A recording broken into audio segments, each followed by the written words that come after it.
Sorry for the brief interruption there. Had to restart OBS. Cool. So, how is everybody? What we got in chat? VMAUEX, welcome. Intel FX X86. Intel FX 86. Welcome. Pilsnerish, how are you doing, sir? Quasi, welcome.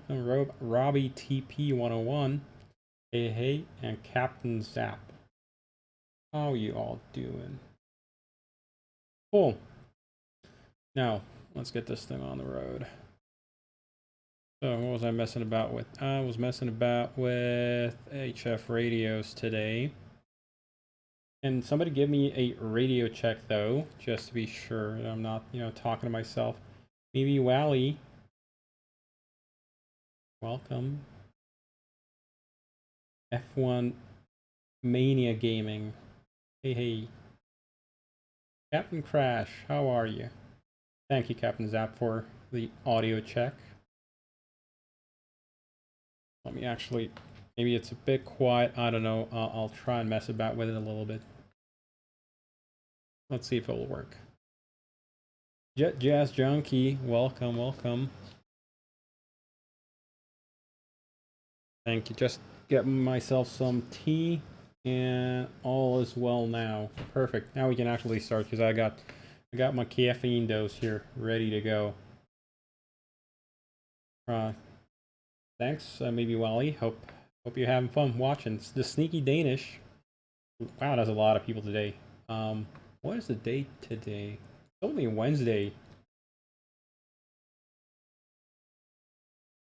Doing well, thanks for the help yesterday with the library unloading nonsense.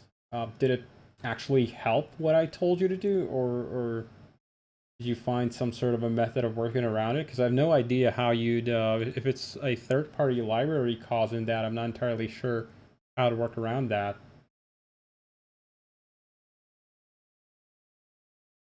I guess just not use the library, but then again, you wouldn't want to, have to re-implement all that functionality on your own. That would not be fun. Cool. One more thing. So here's the thing that I will want it to go ahead and implement. I can actually minimize this crap. Don't need that and that and that. Cool. And you all hopefully see my desktop there. You can. Perfect. Good stuff. So, hey, Astro V2, good afternoon to you as well. So, I just got off the phone with my buddy CL650 pilot, and we were yapping about HF radio tuning. And so there's a thingy I wanted to implement. Tried it, but it won't unload. But the workaround is to ignore the issue. Oh, I see. Yeah. Just teleporting the aircraft or relay it to a new position will require a full INS realign anyway, which is possible, and the library failing to unload doesn't affect that at all. Huh. Interesting. Hey, CL650 pilot, how are you doing? Yeah, so we were just talking on Discord, and I've got some stuff I gotta implement, so that'll be... Ooh, that was loud. Sorry, I hope it didn't blow everybody's ears out. And not a real pilot, thanks for the follow, welcome aboard.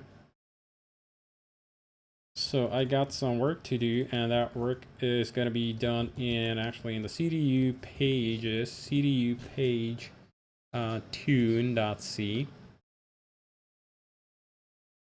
Good stuff. And the stuff that I got to work on, so the thing is, when you're tuning frequency here, HF radios, apparently you can not just enter, a frequency like this, 2.573 megahertz. I got to change the font here for the 7. It's kind of sticking out. Actually correct all the other fonts. But apparently you can also do this, which currently my code would interpret as 2,573 megahertz. So 2.573 gigahertz. That'd not be good. And so what I just got to come in here, the parser code is in do tune command. It's up in here in do tune VHF, and it grabs the scratch pad, and then we're in tuning frequency tuning mode. CL650 pilot, I didn't show that to you on the call, but what I messed about with or the way I've sort of currently, before we know for sure, before testing in the aircraft, the way I've implemented tuning a separate receive and transmit frequency is to say basically just prefix it with R or T. So like R2, R2 point whatever, T 2 point whatever, or 3 point whatever, and if you just punch it in like that, it would set it up for a separate transmit or receive, and you could set up separately, you know, just put in T3.2, that would tune the transmit. I don't know if this is what the real thing does. We'll figure it out when you get to the aircraft, and we'll sort of have a mess about with it. And otherwise, if you just do that, it'll tune both of them to the same frequency. Good stuff. So we'll mess about with that when we get to the aircraft. Up until then, I just got to implement the sort of the abbreviation thing where it just lets you tune in just by omitting the period here. So let's hop on over here. So the CL650 is a digital HF tuner or an analog. Before it could use both HF radios for the same frequency because it would literally bang the two tuners together because they shared one tuning head. Yeah, there's one antenna, but there are two separate isolated couplers. So theoretically, I think you should be able to set separate frequencies individually. There are two couplers, if I remember right. I think I got a manual for that somewhere. There it is. So, yeah, HF1, HF coupler number 1, HF2, HF coupler number 2. Actually, I still got to implement the couplers. They're not currently in the model, so they'll be there shortly. Good stuff. Actually, I want to disable my emails. Why did I leave those on?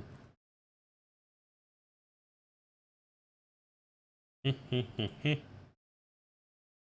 away. That. Cool.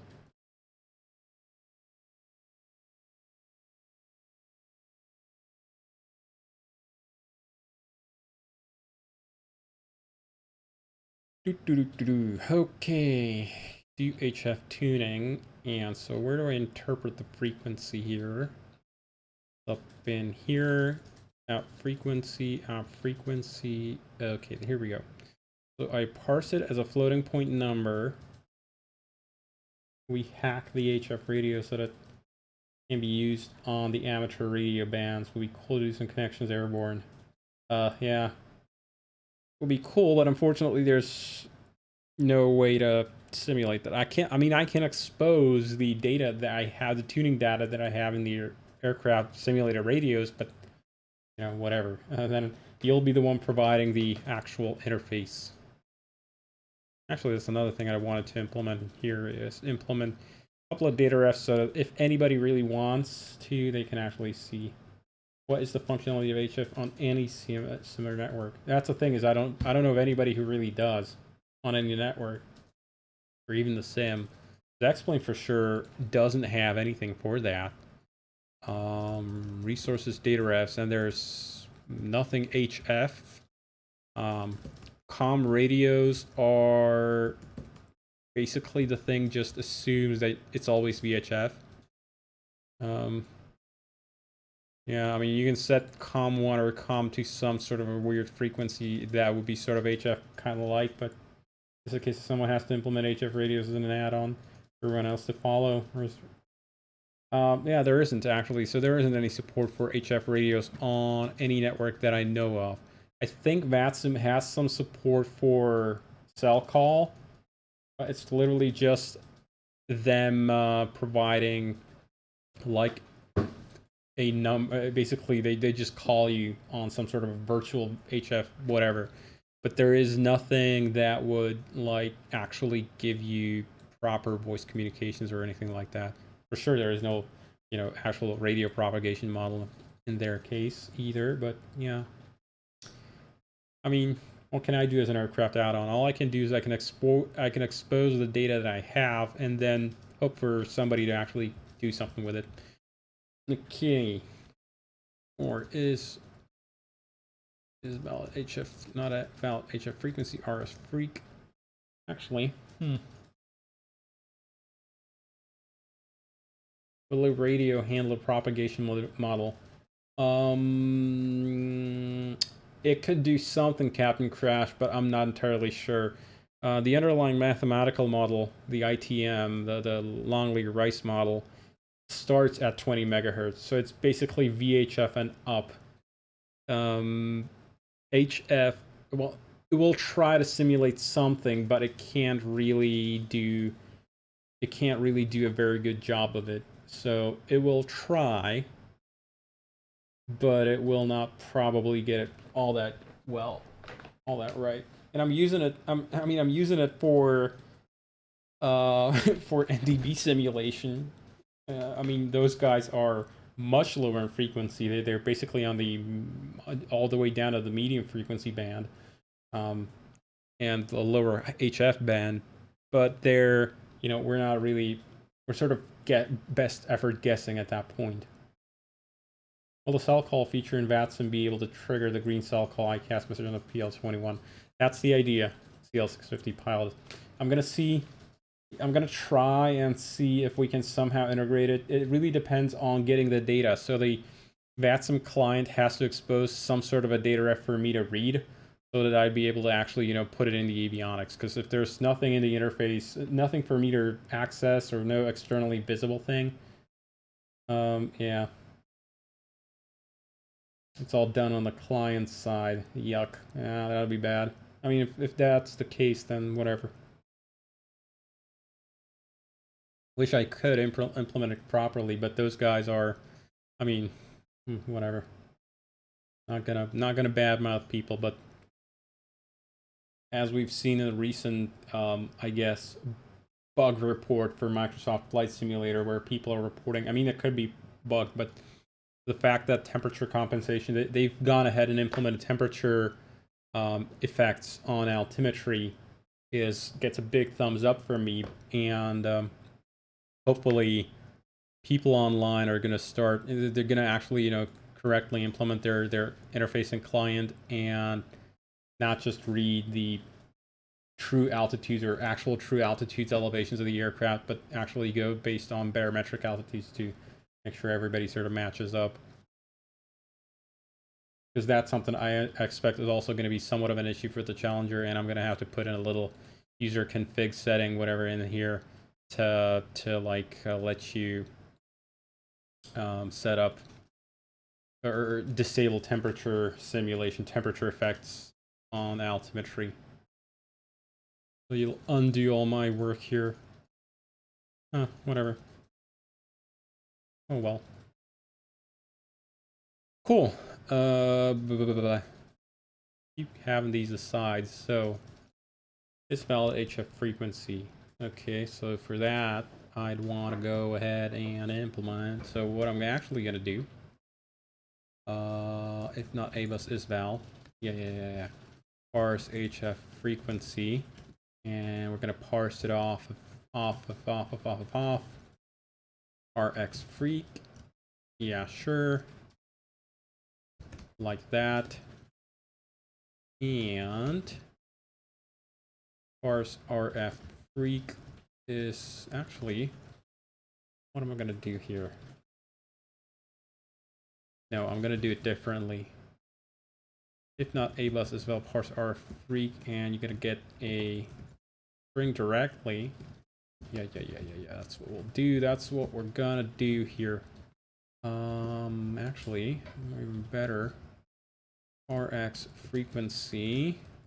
If not, ABUS isval RX frequency, and I'm gonna remove you. You're gonna go up in here somewhere. Static. What are you gonna be? You're gonna be. Am I gonna make you a double, or am I gonna make you a? Yeah, sure. I'm gonna leave you as a double. Static double. Parse. HF frequency. Const char string. Assert str is not null. Okay, so thinking time. How do we detect whether what we're looking at is a... So what I'm going to do is I'm going to chomp out a...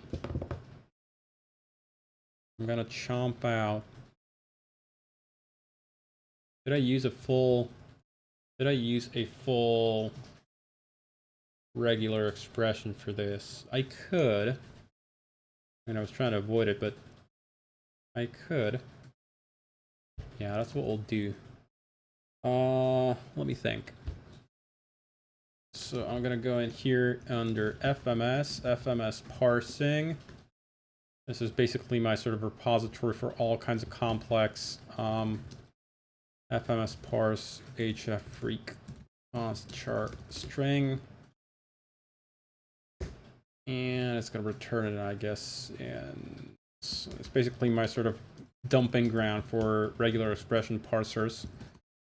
Okay, assert string is not null, and I'm going to require some of this functionality here, and basically that's mostly it.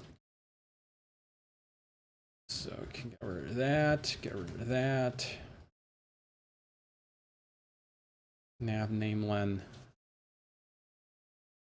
Actually, I'm going to make you like 32 characters long. That's going to be enough to hold a string. So here is our little thingy for parsing a. Actually, am I doing an anchored search? Anchor. Crap, I am. I don't want to do an anchored search. Reno. Huh. LE pilot, welcome, welcome. Definitely makes you even more excited for the CL650. Well, you gotta have. Glad you could join us. Regex compile. Okay, regex compile. You know what? You're gonna make that an option here. So anchored.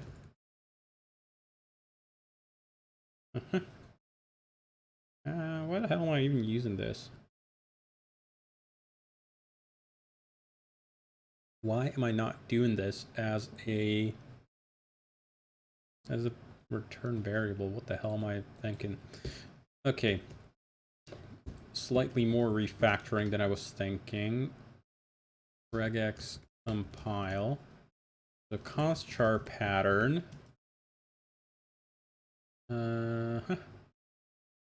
And bool anchored. Yeah, cool. Assert pattern is not null. Good stuff. Okay, PCRE2 size, offset, and you're gonna return a PCRE2 code pointer. Regex, just whatever you're gonna call it, regex. No cell call data FNDX pilot. Yeah, kind of stinks. And it might not be possible to do proper aircraft side cell call.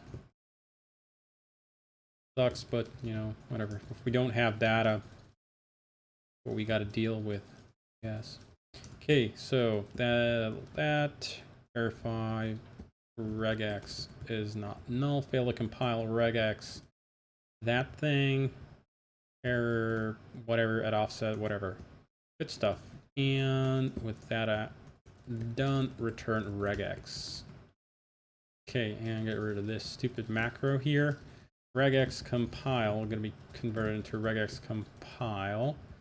Case sensitive, pull words, yes.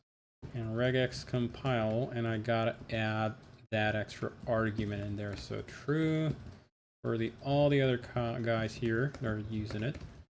True. This is all the parsing code and regular expressions for your scratchpad entries into the FMS. Well, for the various waypoints and lat long entries and all that kind of good stuff. Cool. Line these up to be all nice and juicy. True. And there's a lot of versions of this, or a lot of regex parsing that I'm doing. That.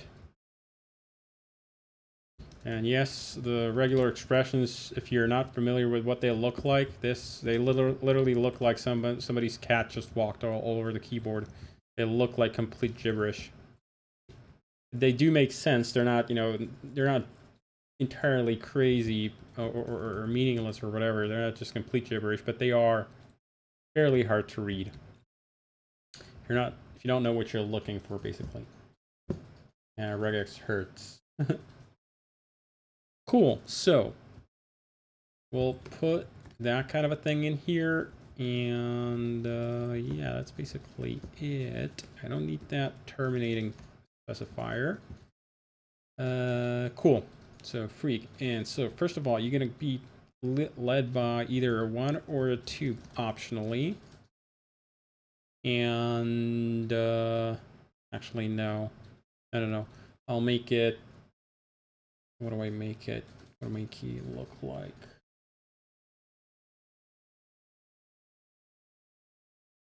It's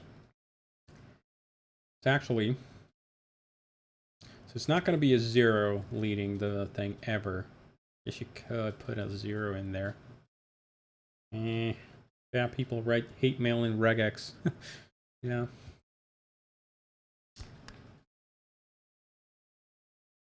Sure, something like this. Then there's going to be an optional period character. Or I could just say like literally backspace period question mark. And then there's going to be an optional number of these guys from 0 to 4. Up to 4 characters are possible here. Up to 4 digits. And that is basically it. Cool. Always good to point people to classic Stack Overflow, how to use regex parse XHTML. Holy crap, yeah, that'd be some horrible code. PCRE2 match data create from pattern match, good stuff.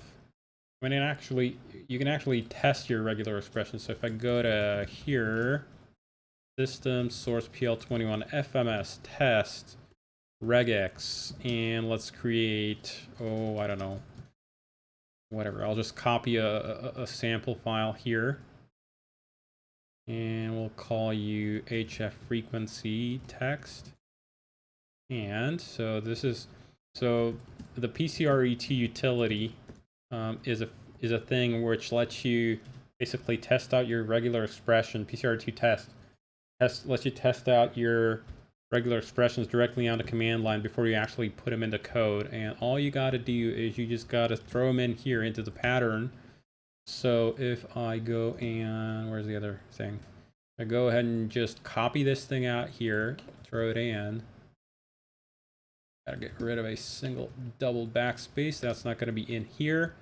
Okay, and so now I can just put in extra lines, and we can test whether it's going to match. So 1.23, 1.234, 1.2355, 1.23456. Let's see. My go-to regex101.com. Sure, I guess. 1, 2, 3, 4, 5. Yeah, sure. This'll do. Perfect stuff. Actually, you could probably put in.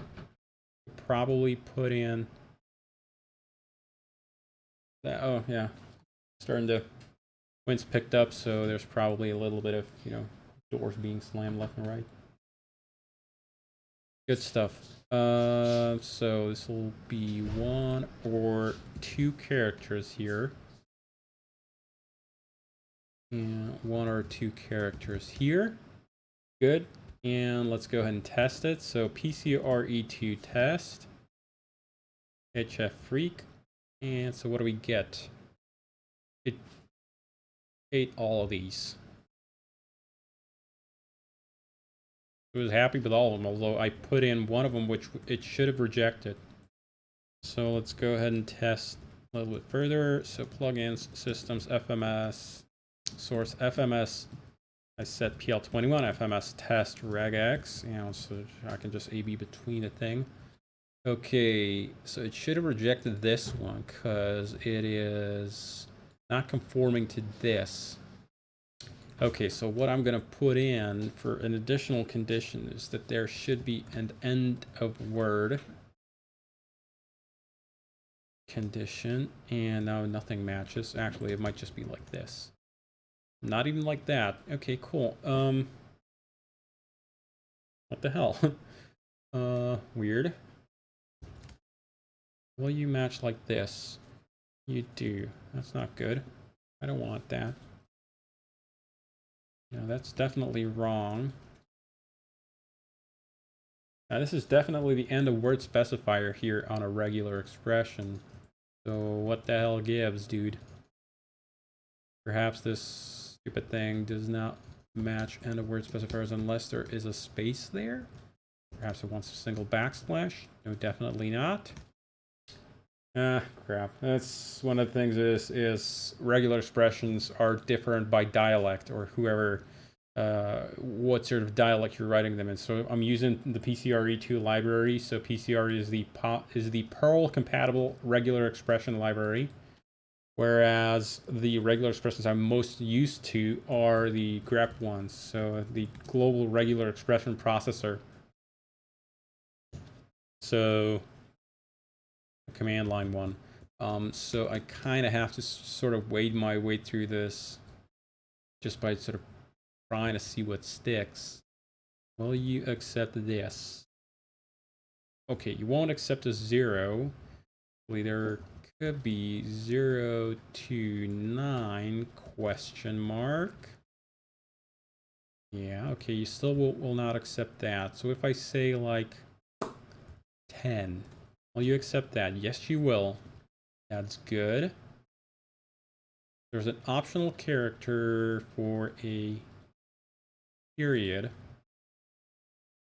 If I just literally just put in like 2 periods there, it should, well, parse only the first part of it. That's somewhat unsatisfying. What the hell is the PCRE end of word specifier? So it should be like this. That would mean end of word, but now it matches nothing.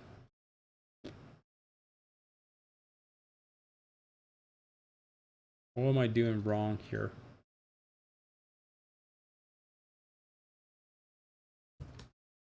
Backslash that, no. PCRE2 test, word. Match word. Huh. Extra PCRE2 extra match word.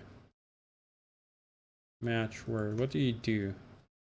PCRE2 extra match word. What does that do?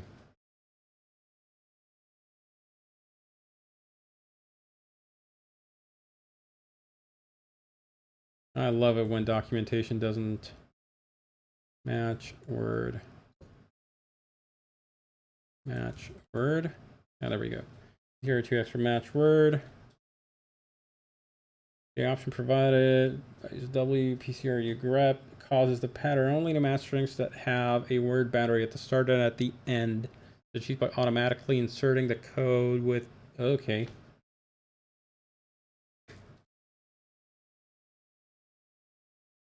Ah, interesting. I didn't know that that was a different, completely different specifier. Aha. Good stuff. Now it only, well, it still only matches this part.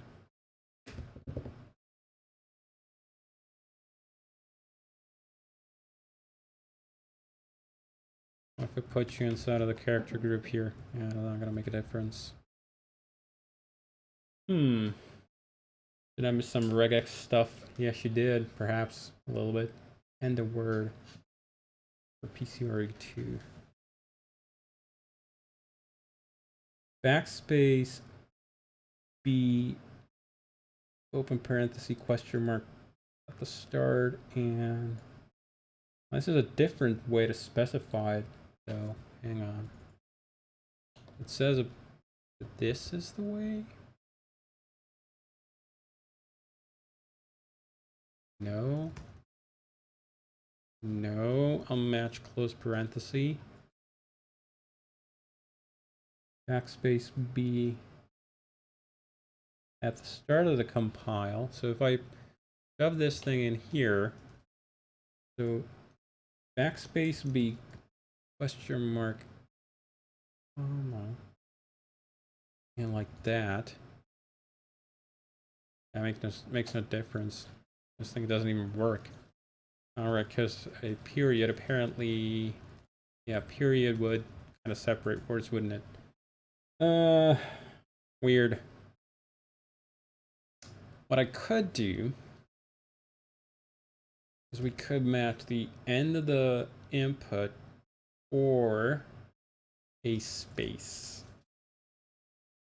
That would essentially be sort of like, well, not quite, apparently. Apparently that don't work either.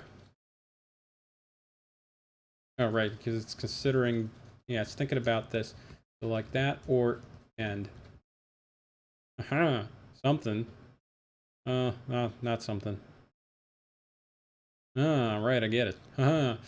Yeah, that's gonna be weird to implement.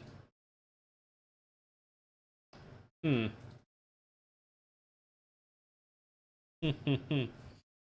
Hmm. So this could be start a word, any number of spaces,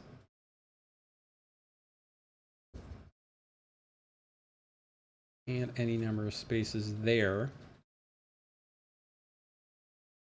Yeah, I don't care about the match groups there. Those are fine. Yeah, I basically just wanted to like make it barf on this kind of an input. And it isn't. How are you seeing this as a valid input? It's absolutely not. Whatever. What exactly am I trying to do? I'm trying to basically exclude. I'm trying to make sure that a pattern only matches if it ends in a word ending or in a word terminator. And grep that is conventionally done by this kind of a part. So you put in like backslash bracket here, and that would mean match only an end of word part. Right? Though that might actually still not quite detect that case. Whatever. You know what? Screw this. 1.2.3. Hmm. And an anchored, I mean, an anchored search would essentially solve this kind of a problem. I could backspace beep that. Yeah, I mean that kind of does. Yeah, no, it doesn't. Here's yeah. If I do this, instead of a leading space, just for funsies. Yeah, so that thing doesn't match. This thing doesn't match. Okay, so this might actually work. Yep. That cool. Yeah, that actually does work. Cool, neat. That is a very strange way of writing start of word, end of word, but whatever. The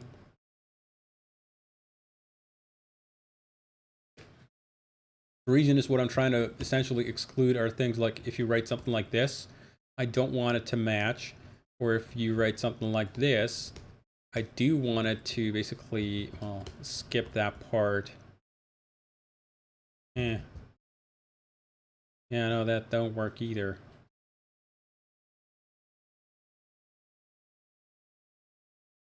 I need to match, no, I just need to match a word.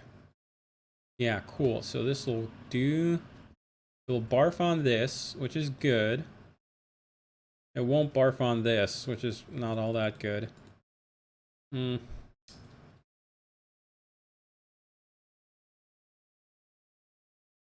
What I could do, sorta, I guess. I'm gonna parse it as a single piece. I could parse it as a single piece here.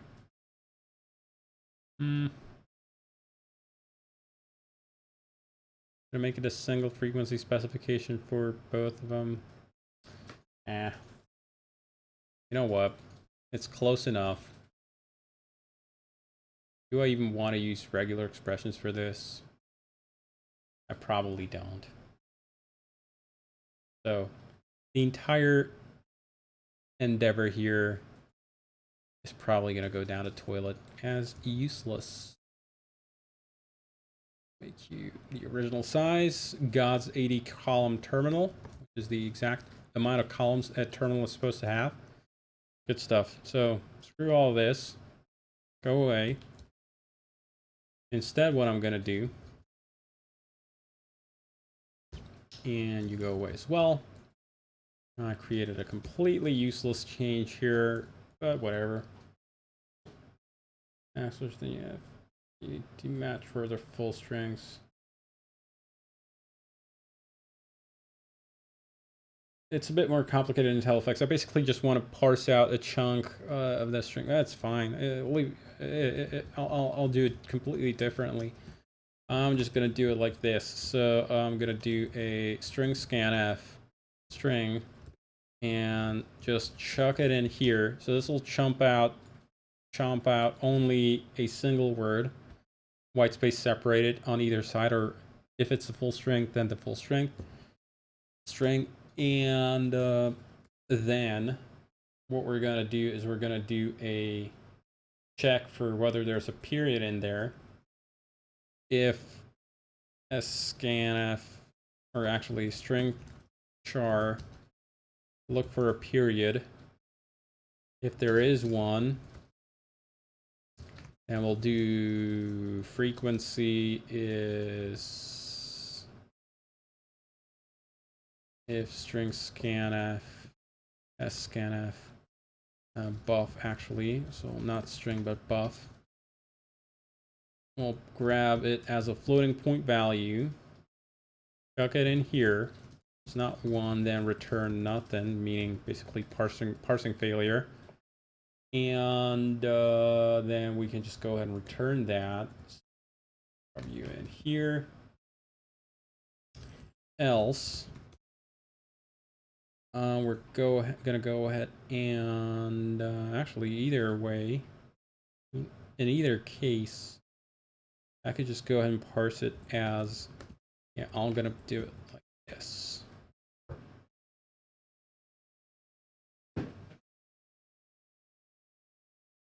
Yeah, it's gonna be somewhat nastier, but still more readable than the regular expression.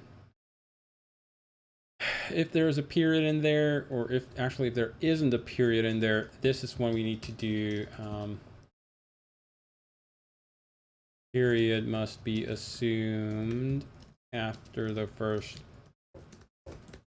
character. So if the frequency is greater than, well, the biggest one you can enter that is a valid frequency is 30. That'll be 30 megahertz. Anything above that, we'll have to sort of start guessing at what you meant. So make it like this, 100. If it's more than 100 that what you've entered, then the frequency is going to be divided by 100. I mean, there's probably a somewhat more elegant way to do this, using logarithms and stuff, but I'm lazy. Frequency is greater than 1,000, then we'll divide you by 1,000. The other way around, hang on. More than 10,000, that would imply that you've entered the full thing, so you could enter up to 100K, so 100,000. Else if that and then that, else if that and that, else if that and that, otherwise invalid entry. There we go. Nasty solution, but it will work. And furthermore, as an additional check, if frequency is less than 2, or frequency is greater than 30, that also is a parsing error because it is an invalid frequency at that point. Cool, and now this will return the frequency in megahertz. And I'm just going to rename you megahertz so that it's clear what we're looking at. Cool. So do tune HF. So this parses out the HF frequency. If it is invalid, then whatever, go away. And same thing for this part. So for transmit frequency, it's going to be TX frequency. Otherwise, there's a number there. Then we'll go ahead and parse them all as a single thing. Cool. And that's not what I wanted to fire up. What I wanted to fire up. Hey, Jono Livingstone Seagull, how are you? So you just type 20, meaning 20 is an invalid input. Well, no, 20 it should accept. Or 20, right, just by itself. Huh, good question. Right, else if frequency megahertz is greater, actually, you know what? Otherwise, we'll just leave it be. Yeah, and then we'll just complain if it is out of the range. So what are you unhappy about this time? Yeah, still, because I messed this up, didn't I? Parenthesis nesting, isn't it? What you're unhappy about? Yeah. Otherwise, 0 should be a ternary operator. There. Almost. Regex compile. Too many arguments. What? Ah, right. Regex compile. Right. Get rid of this. Actually, no. The regex is equal to. There. We gotta return the thing. Regex is equal to. Regex is equal to. Regex is equal to. Probably just get this into a paste buffer so I don't have to type it. There, and one more.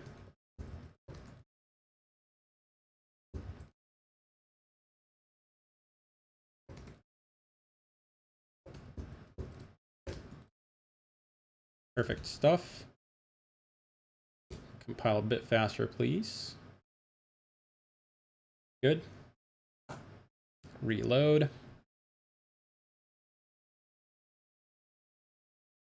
You just have 20, yep.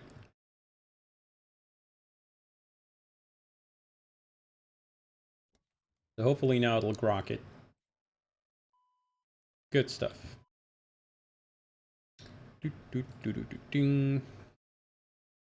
Okay, we got power. So 20 it should take. Maybe not. Maybe it'll crash.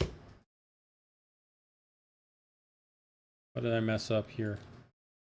Had access memory at 1. Yeah, that's bad. 821, so I passed in some garbage here. Why did I pass garbage in here? Oh, right, I copied the wrong thing. String. There we go. And just string like that. Good. So go ahead and recompile. Kill, restart.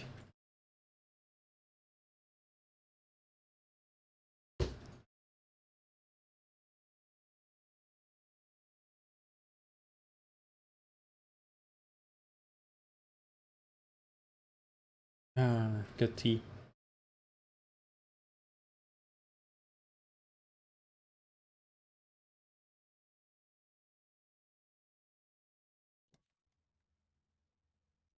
Alrighty then.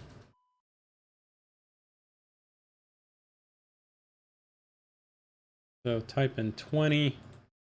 It eats that just fine. Now it's 2, 3, 4, 5. Okay, 2, 3, 4. Good stuff. 2, 3, 4, 5, 6. 6, 7. Uh-huh.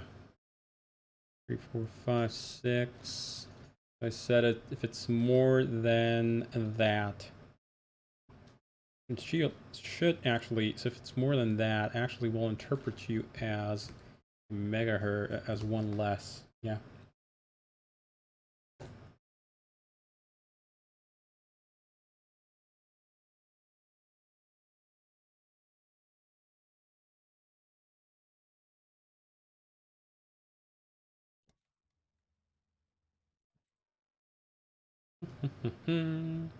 So 3, 4, 5, 6, 7, and it should place the period at the second spot. Could, or assume that it's there. 2, 3, 4, 5, 6. If you type in like, I don't know, 9999, it should take it as 9.9999. Good stuff. 5 nines is still okay.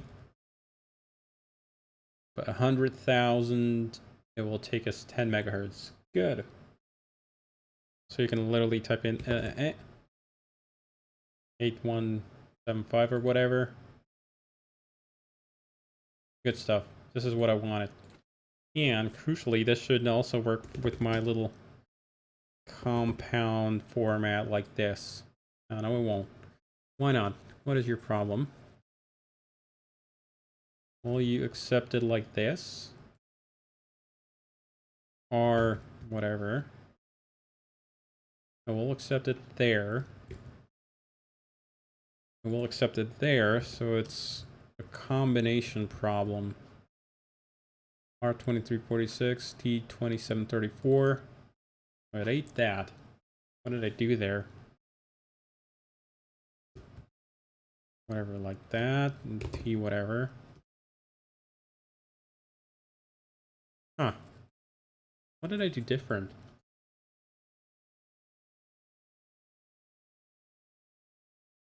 In fact, it should even accept this kind of an input.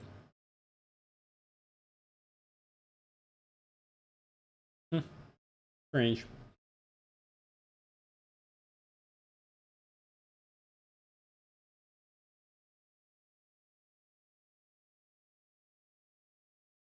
Confusion, but whatever. We'll just sort of live with it. Cool. Just for funsies, what did I type in before? R8175 is what I typed, and then I put in, what did I put in? 7637. Now that was fine. Power high, always high power. Beamer, maritime channel, 450. For sure I know one that is good. And 202 is a valid maritime channel, or no? What is a valid maritime channel? Come on. HF frequencies. Maritime channel numbering. 209 is the next one. Boom. And when you switch over to frequency mode, you can see the exact frequency that was used. Looks like it just ignored the garbage at the end of the R frequency. Yes, it did. Yes. Well, I mean, it's not garbage, but it's just a different kind of writing it. So it will basically look for an R letter, and then whatever is afterwards consider a number, and then obviously since scanf stops when it encounters a T, then it will basically abort the parsing operation there. In fact, should even accept if I go and put L now in there, that should now switch me to the lower voice band. Or lower sideband, really. Lower voice sideband. Upper sideband, AM.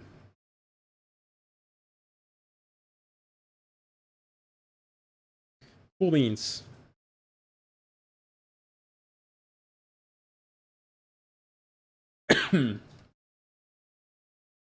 Now then.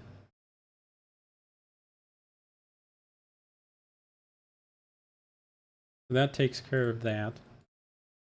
This here is the backup, or, well, I guess sort of backup. What I'm not entirely clear, there's a little indication here above that where it says mode, where it says either simplex or duplex. It's kind of a weird thing in, or for whatever reason, they call single frequency operation simplex and dual frequency operation duplex, or half duplex, whatever. It's kind of a weird thing. It doesn't really match with any sort of conventional half duplex, full duplex operation details kind of stuff. But we'll leave that as is for now. Freak Emer maritime mode, or back to frequency mode. Squelch. Power output. And I still got to implement the test functionality here. For that, I'm going to have to put in, I don't know, some sort of a, I guess, yeah, I got to put in the implementation for the antenna coupler. We got to simulate that thing. Sure.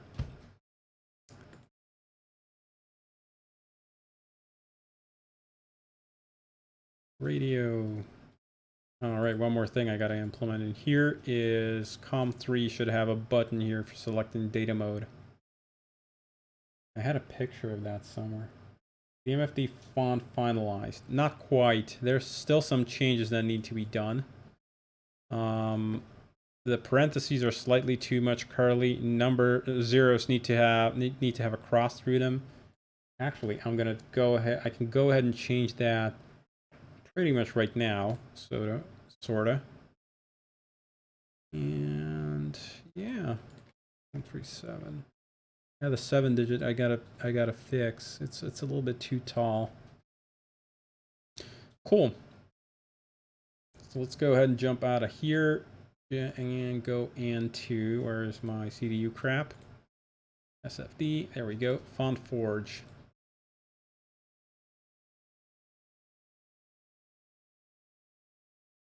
And instead of Font Forge, I want to go, and you might have just seen, these are the pieces that sort of weird fork is composed of. And then we also want to go up here. And here are my digits. And the number 7-digit is too tall for its own good. I didn't want to put you there. No, I want to take the ruler. And yeah, you're definitely too high up. So you are going to come down ever so slightly. Redo the hints.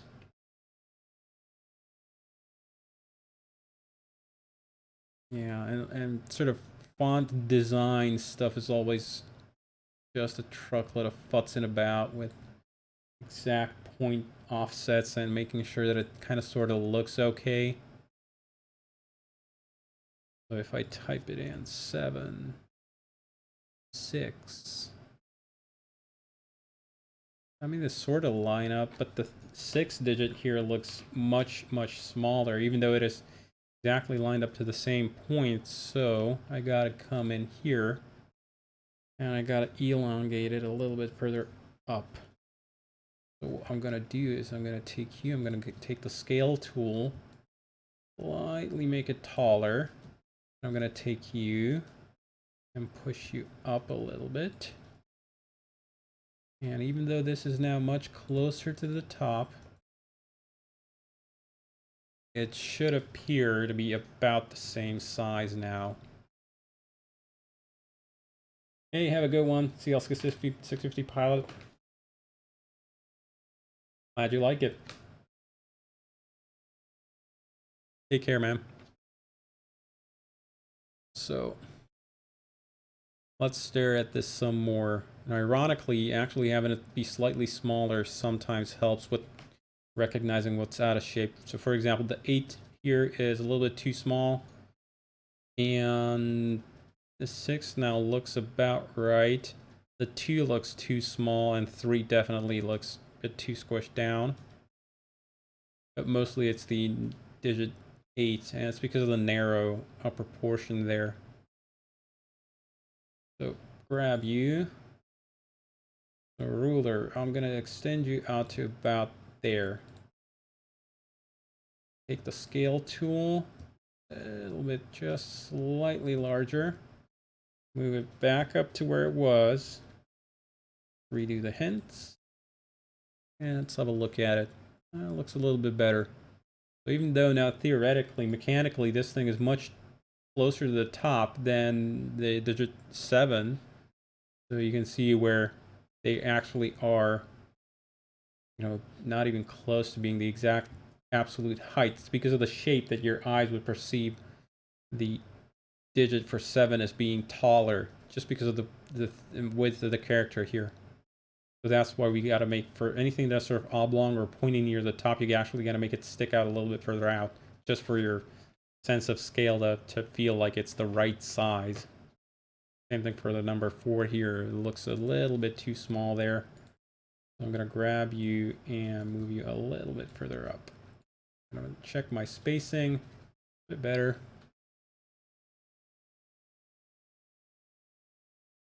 Cool. I said number 2 was a little bit too small. So I'm going to grab you, scale tool, just ever so slightly taller. And grab you up there. Good. And also the 3-digit scaling tool. I'm going to go from below here. Stuff. Redo the hints. And now they look a little bit more even. That 7 still looks fairly large. Now I'm kind of thinking that the 6 has the bottom slightly misaligned, doesn't it? Relative to the 5. No, it actually doesn't. They're at the exact same height from the bottom.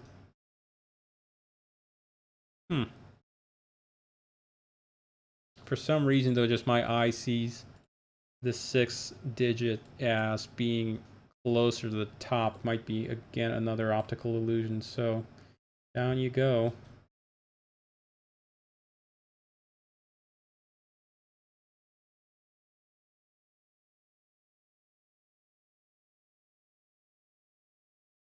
What is this? This is font design. Or the specific software is called Font Forge.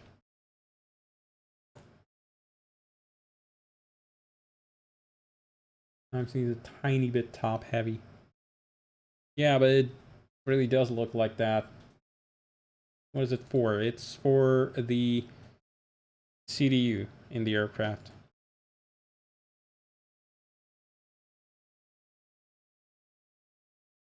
So for the control display unit. Yeah, the 9 is a little bit top heavy, but I've made sure that the span here between these two edges, 440, if I compare it to the 8, be very close to the same size. 447 actually. The 8 is even heavier on the bottom. But yeah, it looks weird, but it'll do.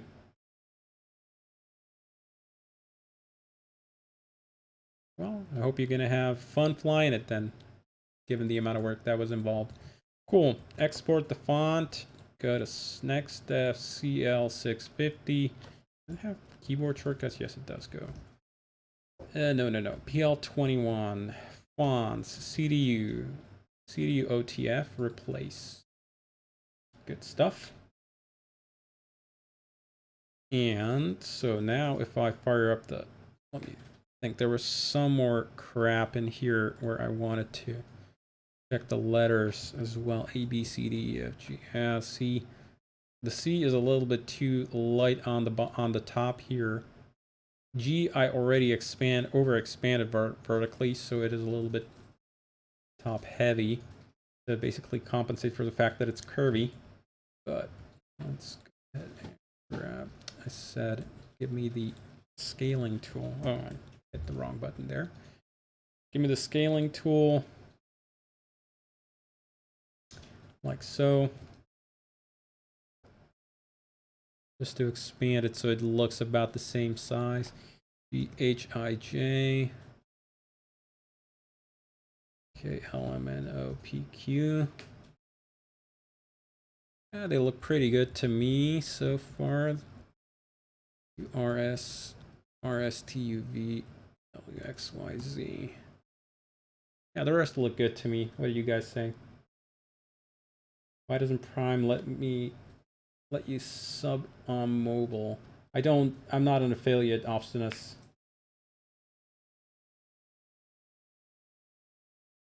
So you wouldn't be subscribing to anything. This artsy work where technically accurate may not be visually accurate. Yeah, that's the thing, Captain Crest. It absolutely pisses me off that you cannot go by numerical accuracy here. You literally just have to look at it and see what it feels. See what it feels like, and it's just absolutely infuriating.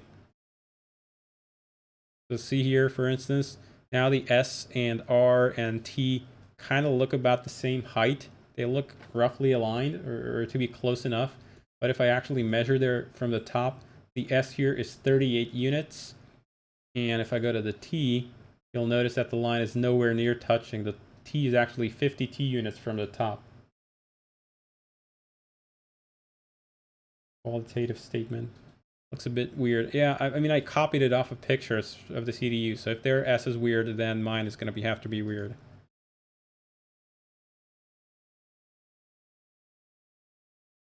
Anyway. Enough futzing about with the font. Re-export name thing, generate, yes. And we can go ahead and close you. So.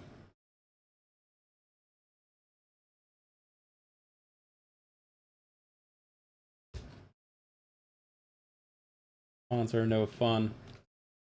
Actually, what I could do, there was some stuff that I wanted to do here with editing the Uhf font, but I'll get to it later.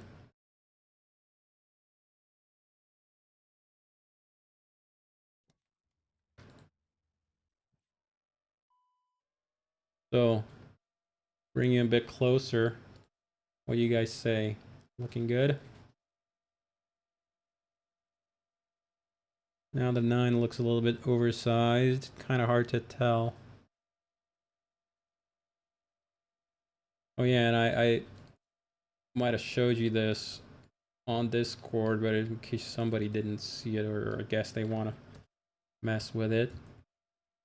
See what I implemented. I've implemented the individual pixels that you can see now. And it's a toggleable option. In case you don't want it, if you want to use an external screen, then you can basically just go in here and disable the feature. How did you do that? Shader magic. Although I wonder whether it'll be able, or if it's high fidelity is yours NFS 20. Probably. I mean, the Phoenix A320 looks pretty good. If I have to say, actually, I copied the idea off of them. I'd always assumed that having such high amounts of texture resolution would be absolutely killing your texturing space, but it turns out we still had enough space in our UV map to do this. So I just went ahead and did that, and I did the same over here. So this looks like a normal screen, whatever. But if you go ahead and zoom right in, you can actually see the individual pixels. And again, it is a toggleable function if you don't want it. What's the Phoenix? Phoenix A320. And by the way, Captain Crash, the way this is done is I basically double size the UV space. So this screen, normally the real texturing space is 768 by 1024 is the actual render. But I've double sized it to 1536 by 2048. And even though we double size all the screens here, and we got 4 of them, and we get these things here are double sized as well. In fact, if I make them very large, I've made it such that you can even see the effect here. And same thing for the clock here is super high res. So you wouldn't be able to see the individual pixels or the individual edge, sort of the fuzziness, unless you zoom right on in. But basically at this kind of a zoom level, it still looks like a perfectly sharp LCD, which is the way these things go. I'm gonna count those 768 by 1024 pixels. Yeah. And so for you Pilsners and people that might wanna use an external monitor, I've made it optional so that you can disable this if you don't like the effect, because it could conceivably, you go, well, if you have like double raster effect overlaid on top of each other, it could look crummy. So if you don't want it, if you want to use an external monitor, just go in here and you can go ahead and disable the thing. And the way it's done is basically using a shader. The shader essentially just goes and simulates where the raster image would have its pixels and dims the texture lookup where it isn't, and then there's a little bit of blurring going on to make sure that you get like so that it's not just completely black in the middle there, because that would look crummy. It'll create also a very strong moire pattern if you were, for example, the like even as is, if I go and from this kind of a distance, I can see on my screen it is creating a slight moire pattern.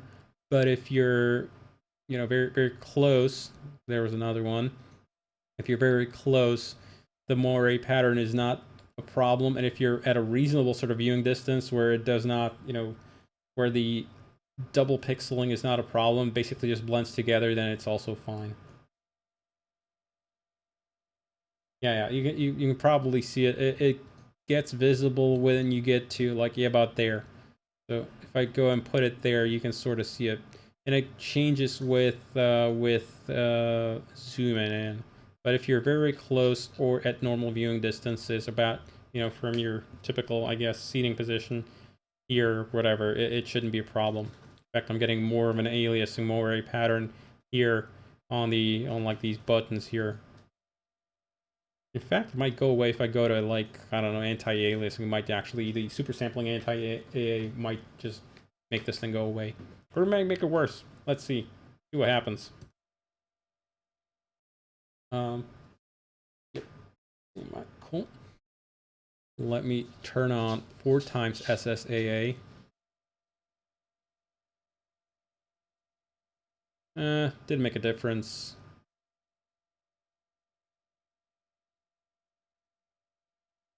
At least I can't see a difference. It's still about the same. 970 catches on fire. Yeah, you can see that my frame rate took a bit of a dip here to below 40 or 40 FPS. Poor thing. Wants to retch its guts out. 2x 2 by SAA. Yeah, no difference.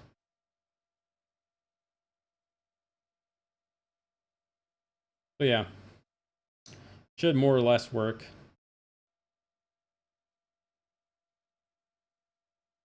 Yeah, poor 970 is about to implode. I'm thinking, am I going to make a new font for the HUD here? Because that one also uses a strange, kind of a much more angular font. I wouldn't say making a new font is exactly fun. It took me about a day to hand paint that font you saw. So that was not exactly fun, and I only had to do uppercase letters, digits, and some special characters, and that's about it. I'll be going about those textures. Yeah, I know. And that's actually the way also this thing here. So this fork kind of a thing. It's actually 3 characters, and I reuse the MS-DOS CP467 code page encoding or whatever. What did I use there? Common CDU screen.h. Yeah, so this is basically based on the MS-DOS code page 437 encodings.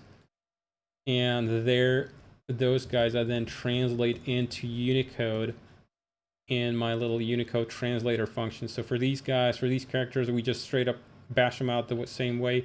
For the special characters and the special sort of encoding stuff, they get translated into Unicode characters because that's the way that the font is encoded. Oh crap! Can't see. I'm talking crap here. cd screen.h. So this is the way that the special characters are encoded, and the box things are how that fork is implemented, and these are literally MS-DOS code page stuff. And then I just go ahead and translate it into Unicode.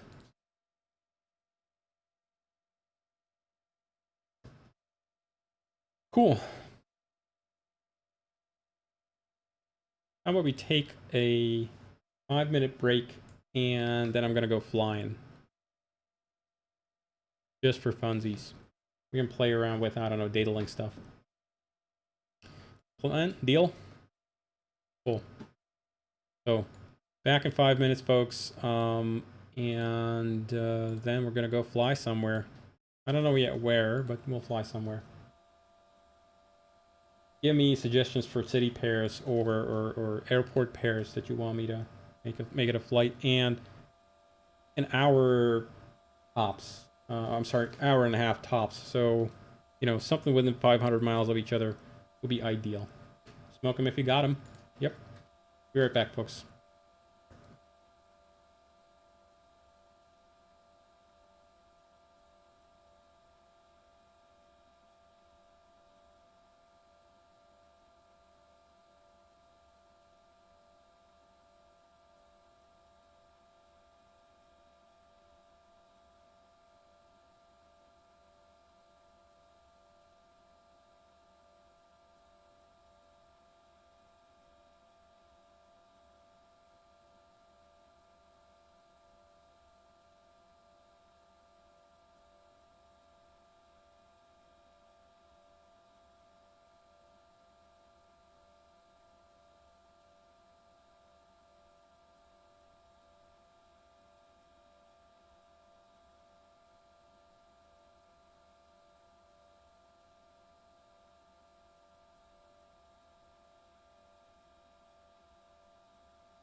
Alrighty, back in business.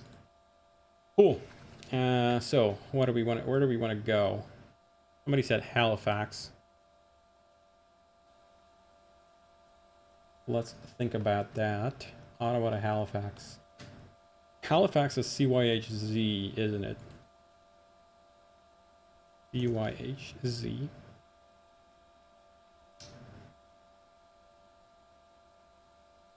Montreal.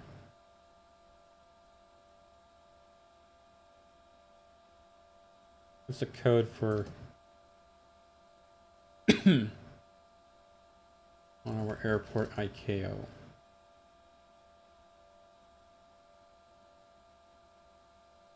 UIOW.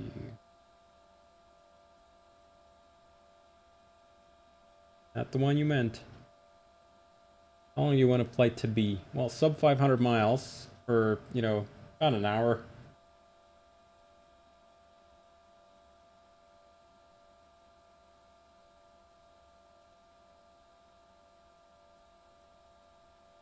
Just sort of thinking out loud here.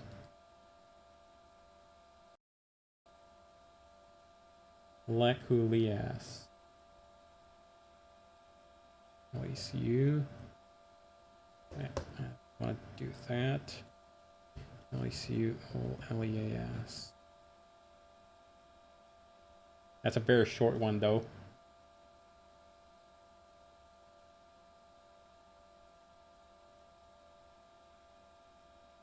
In Canada,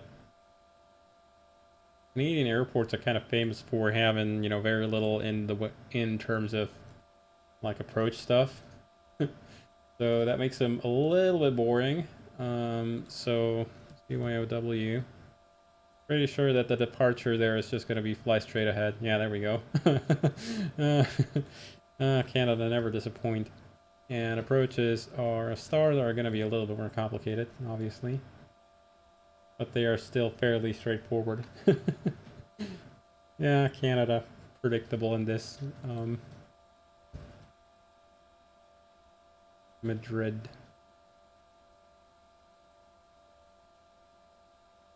Doesn't even have charts for it? Okay, yeah, that's LEAS. Asturias. Ooh, that's fun. A Sid Arc. Those are always fun. Ooh, that's even... I mean, the more convoluted the better, in my humble opinion. What's the weather there like? LECU. No, actually, LEAS. Weather, winds out of the north, more or less. Good visibility, broken 7,000, sure. That would favor a departure to the north here. Probably over like that. Yeah, visibility I'm not too concerned about. I was just looking for more of the weather, whether it would favor a direction. I do like the fact that you have to cross at 3,000 there exactly and no higher. Then again, I also like the fact that there's an arc here. Those are always great fun. NZR to NZQN. Queenstown. Yeah, Queenstown is always a great destination.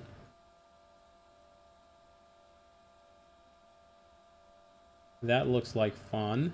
And NZNR, what do you have for weird convoluted departures? Nothing much here. RNAV. That's probably a vectored segment here, really. RNAV GNSS departure. Yeah, that could work. What do you want to do, Captain Zap? Arrive Cleveland to Teterboro. Arrive at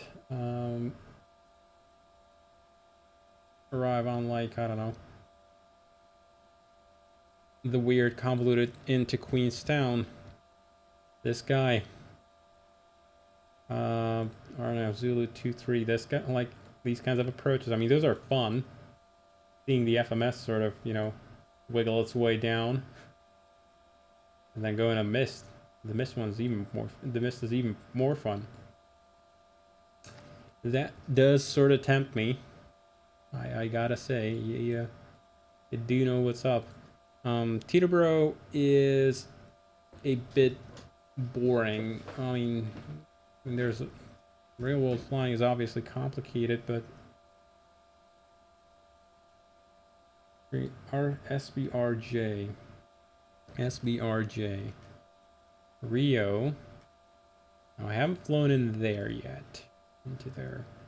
And it'll be RNAV Whiskey 22. RNAV Whiskey 22, runway unspecified.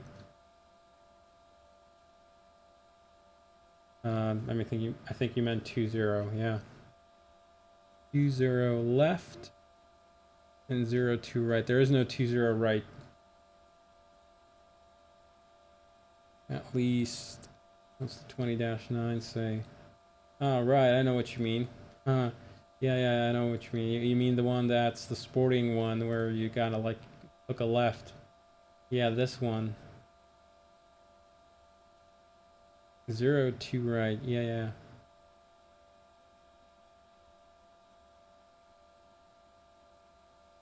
I mean, this is still reasonably exciting, but this is obviously, you know, sort of takes the cake. This. Okay, that's just approaching through the bay. Yeah, this one's kind of fun. Does look exciting for sure. Does it have a lot of constraints? Let's jump in the airplane. We can just go ahead and chuck it in there. SBRJ. Execute. Give me the arrivals there. RNAV Whiskey 02 from Gellet. Yeah, sure, execute, and let's have a look there. Hear that message. How about in Russia? In meters. Ugh. I do have standards, man, though. Just not so short. I mean, it does have some amount of constraints there.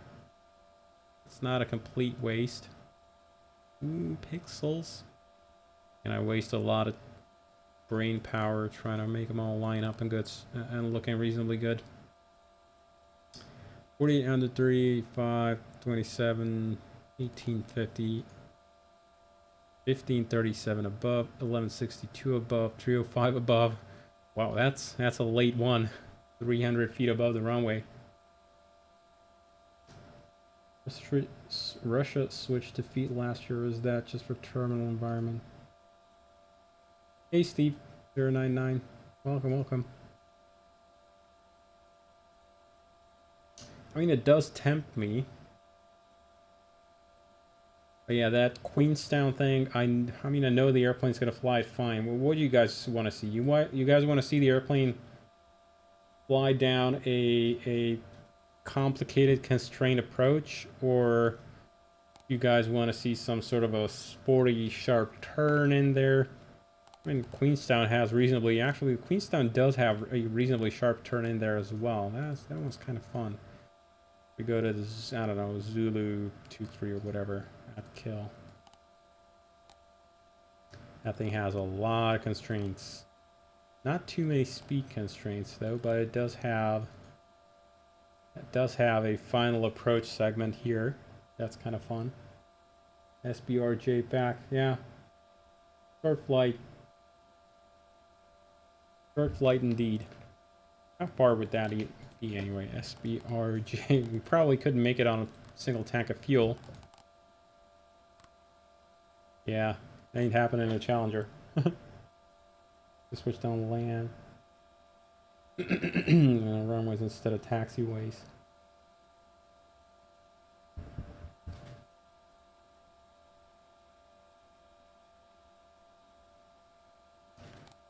Yeah, we'll see. Yeah, let's try that. Let's try the Brazilian thing there. That's kind of tempting because I haven't flown in Brazil. I don't think ever. At least in the simulator is what I'm talking about. There's some interesting sigmats here for ice. Their icing forecast. Yeah, well, the weather may not be conducive to having an approach like that. I'm pretty sure this would blow the minimums there. I don't know, I stand corrected. RMP-01, decision altitude 305 feet. That is very low. That would definitely get us in at broken 1,000. Provided it doesn't deteriorate further. Okay, originating point. From where? So SBRJ. Santos Dumont. I don't have that fancy scenery there, so there's not going to be, you know, any of that fine stuff that you folks like to see on other streams, I guess.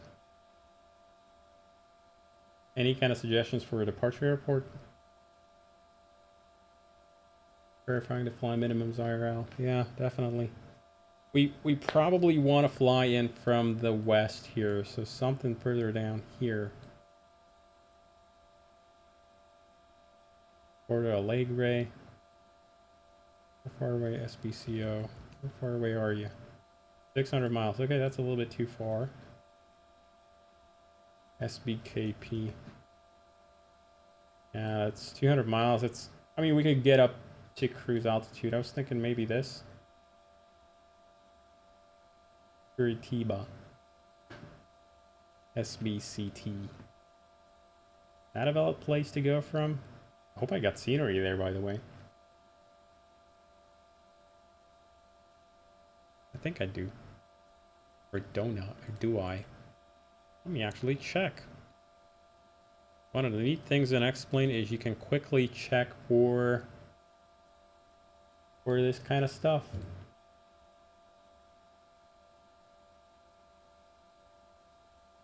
Continue. Water World incoming. Yeah, I don't have scenery for South America, which means I would need to download 4 gigabytes to take 20 minutes.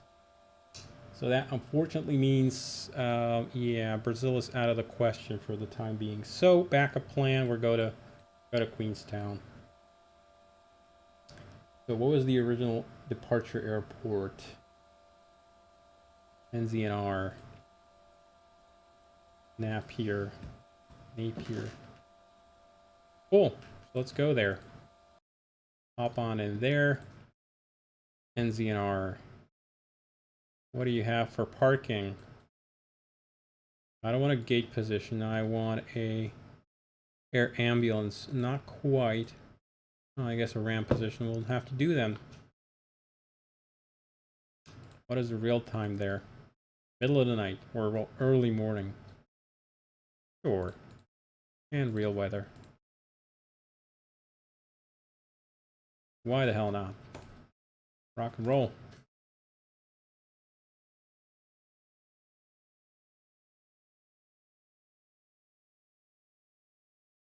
$737s fly there IRL. Yeah, that's kind of crazy.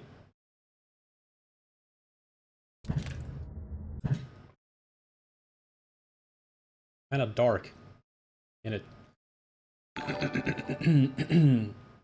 Captain Franconia, thanks for the follow. Welcome aboard. And yeah, don't worry about the fact that the cockpit's lit up, even though I haven't actually fired up the airplane because cockpit lighting is still work in progress, but I'll get there. Yeah, 6 o'clock in New Zealand, and 6 o'clock in New Zealand, and a bit dark because obviously it's wintertime for them. I mean, it is kind of starting to get a little bit brighter. Question is, do I even have enough cockpit lighting here to get stuff working?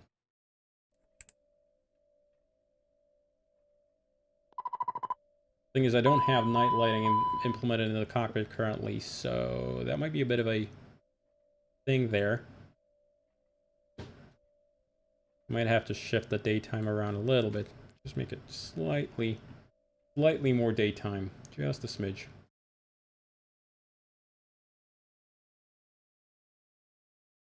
What would the weather, what would it actually look like? So if I go and disable real time, when are we gonna have sunrise here? And not too distant future. Gonna start getting brighter. What's the time? 30 minutes though. Night vision goggle time. Ah, sure, we'll use this. Cool. So we got the Z power on, at least the battery.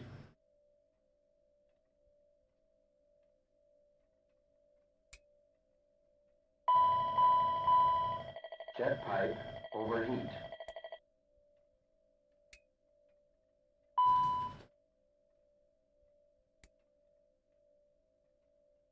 Good stuff. Throw the nav light on.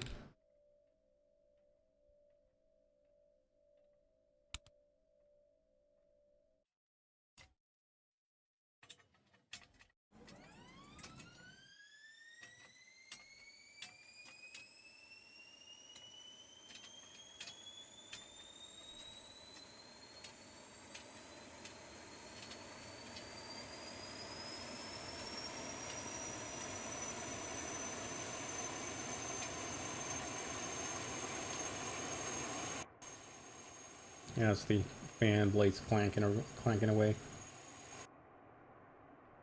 There we go, APU is available.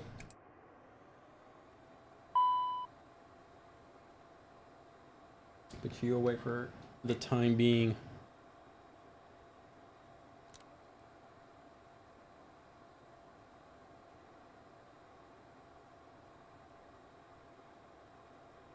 Cool. So we got the power on. Alignment has already started on the INSs. I don't even have to do anything. Just wait for the GPS signal and that's it. I haven't even picked a route. Wow, I'm kind of skipping steps here.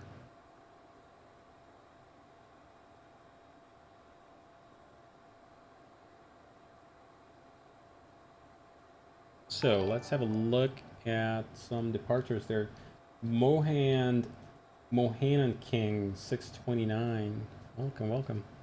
This is the 650, right? Yes, it is the boost. Actually, jump over into plan mode for a little bit longer. And have a look at the airport NZNR. So what sort of SIDs we got here? It's probably going to be this one to No Sam. What's the weather like? Go to index, data link. We're going to go ahead and since I know there's not going to be data ATIS available here at the airport, I'm just going to go ahead and request terminal weather for NZNR. NZNR. Chuck it in there. Go ahead and send it. And now we gotta wait.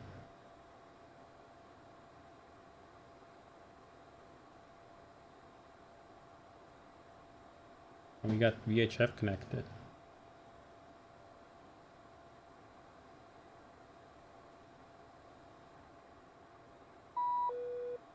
Here we go. Data link. Terminal weather received. For NZNR. No METAR. Wow. That's a whole lot of nothing. Why didn't we get a METAR? Is it just generally anything in New Zealand that doesn't have? NZUN.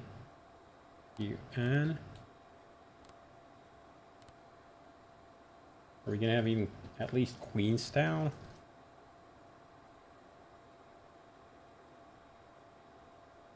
Or are all four of those going to be implemented? What for? Four of what?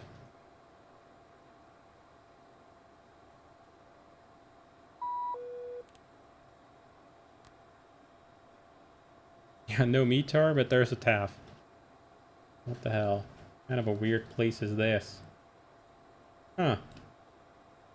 I just noticed even Even Sky Vector doesn't have a METAR there. Lovely stuff. That means we'd have to use a nearby airport for a METAR. Cut off. Now, Future Pilot Sweden, it's gonna look like this. I just gotta tell Goran to, or get Goran to basically send me an updated UV map. The D wouldn't be cut off. It would be instead like this. Oh, the boost, yeah, so what's already implemented is all the first three. Sigmas, terminal weather, winds aloft are implemented. Graphical weather is to do. So that'll be coming whenever I get to it, I guess. ATIS is implemented, but it's only implemented for when you're on in the US because or on VATSIM or on Pilot Edge, because unfortunately real world ATIS data ATIS is only available freely for the United States. Anywhere else they want money from you for that data. So I could do like, I don't know, Miami. Sure, that one is fine.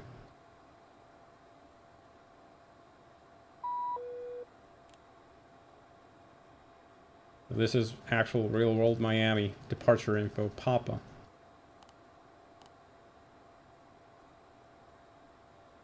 And funny story, you can't go back on this page until you go to the last page. And this swaps over to viewed, now you can actually page back.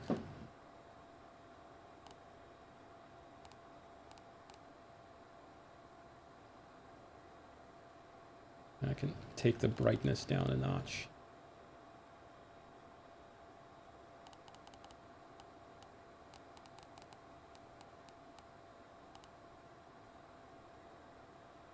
I think I might have made it brighter. Yay, Miami. Yeah. Or any airport in the US that has data ATIS service available. Not all do. In fact, mostly only the Class Bs and most of the Class C as far as I know. Yeah, NZCH. Yeah, that's what I'm going to have to do, is I'm going to have to go to somewhere nearby. So Christchurch. Get me terminal weather for Christchurch.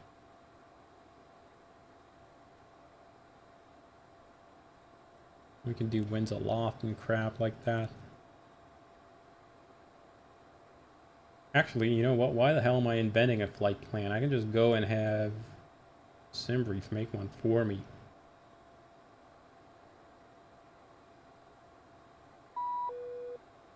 So, this is a Christchurch. Unit 1014, no SIG. Yeah, nothing too significant. No TAMs. If you want to read through no TAMs, have fun.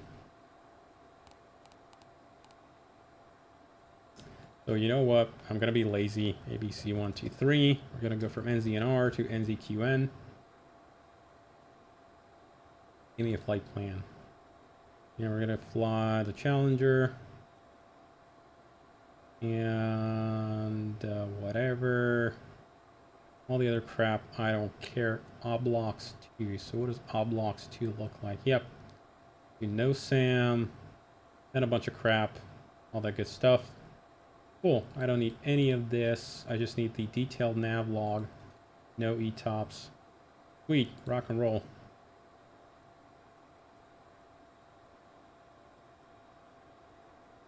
So I'm going to come in here and set up a barrow.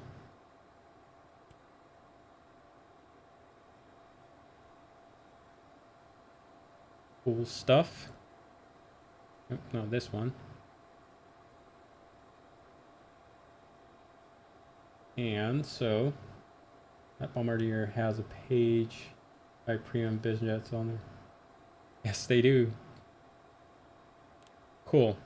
So this out of the way. So I'm happy with the flight plan that I've created. So got a route menu, flight plan recall. I could type in either the source origin and destination. So NZNR to NZQN. Or I could type in the tail number. 6154 is for sale if you need some more reference material. Only 210 hours, 116 landings. Lovely stuff. Or I can punch in the tail number of my aircraft here into flight plan number, and that basically takes care of that as well. So wait for the request to go through.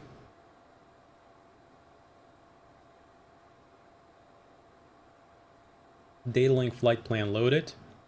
So now we go to secondary flight plan. As our flight plan, go to activate, execute. I'm just going to make it pop up probably better looking.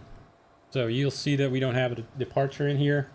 It's linked SimBrief via data link. Yes, Aster. So I'll go into NZNR depart. And we said it's probably going to be departing through the north, right? Because we are going off of that runway there. So, what runway are you? Runway 34. Runway 34, Oblox 2, no SAM. Actify. Go ahead and we can, in fact, even look at the thing while it's in plan mode, but plan mode and review the route here. Mfd advanced, 2 waypoint. So there's Oblox 2. Coastal. And we can go ahead and put our speed and altitude constraints on there.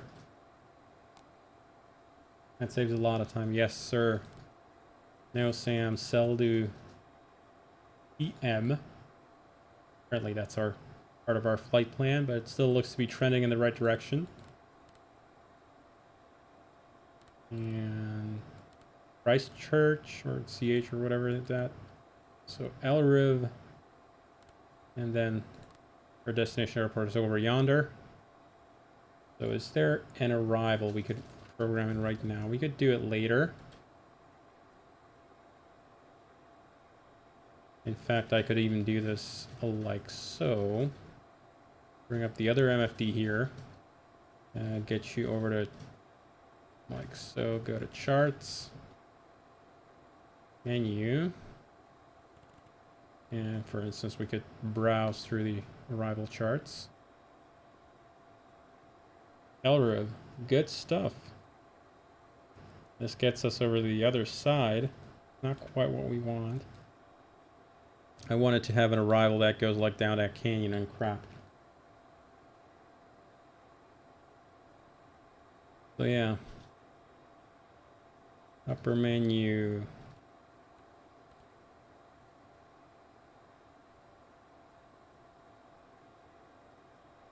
LRIV to @kill. Ah, that's actually what we want. We want to go to @kill. That'll use sort of our approach here. Good stuff. So go to depart, arrive. And obviously you've got, 3 boxes. You can do this on any one of them. In fact, usually you keep this one on data link or something. So I could go like so. Depart, arrive.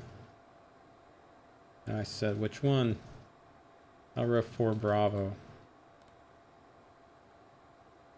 Sweet.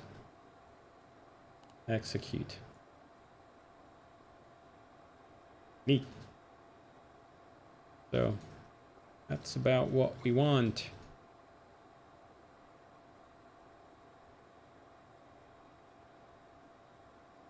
Cool story. So this guy, we're gonna take you back over to the airport chart. You'll notice that some of these are marked as magenta. That is because they match with our preset flight plan. Why aren't you being labeled as such?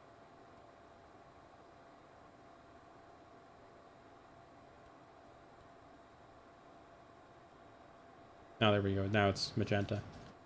That means it's matching it's matching what I have put in the box. So it will automatically, even if I don't have a chart loaded in there, it'll preload a chart for a matching procedure. So say for instance, I change my departure here. Instead of going off of runway 34, I'm gonna go, I don't know, a different, what's a different suitable, I don't know, that kind of a, whatever, agenda. Go ahead and push that and you'll see it'll reload a different departure chart in there. Hopefully, we have one. Really? Why aren't you switching the chart here? Okay, that one probably doesn't even have a chart. Well, that would explain that. 34 to limb 3, whatever.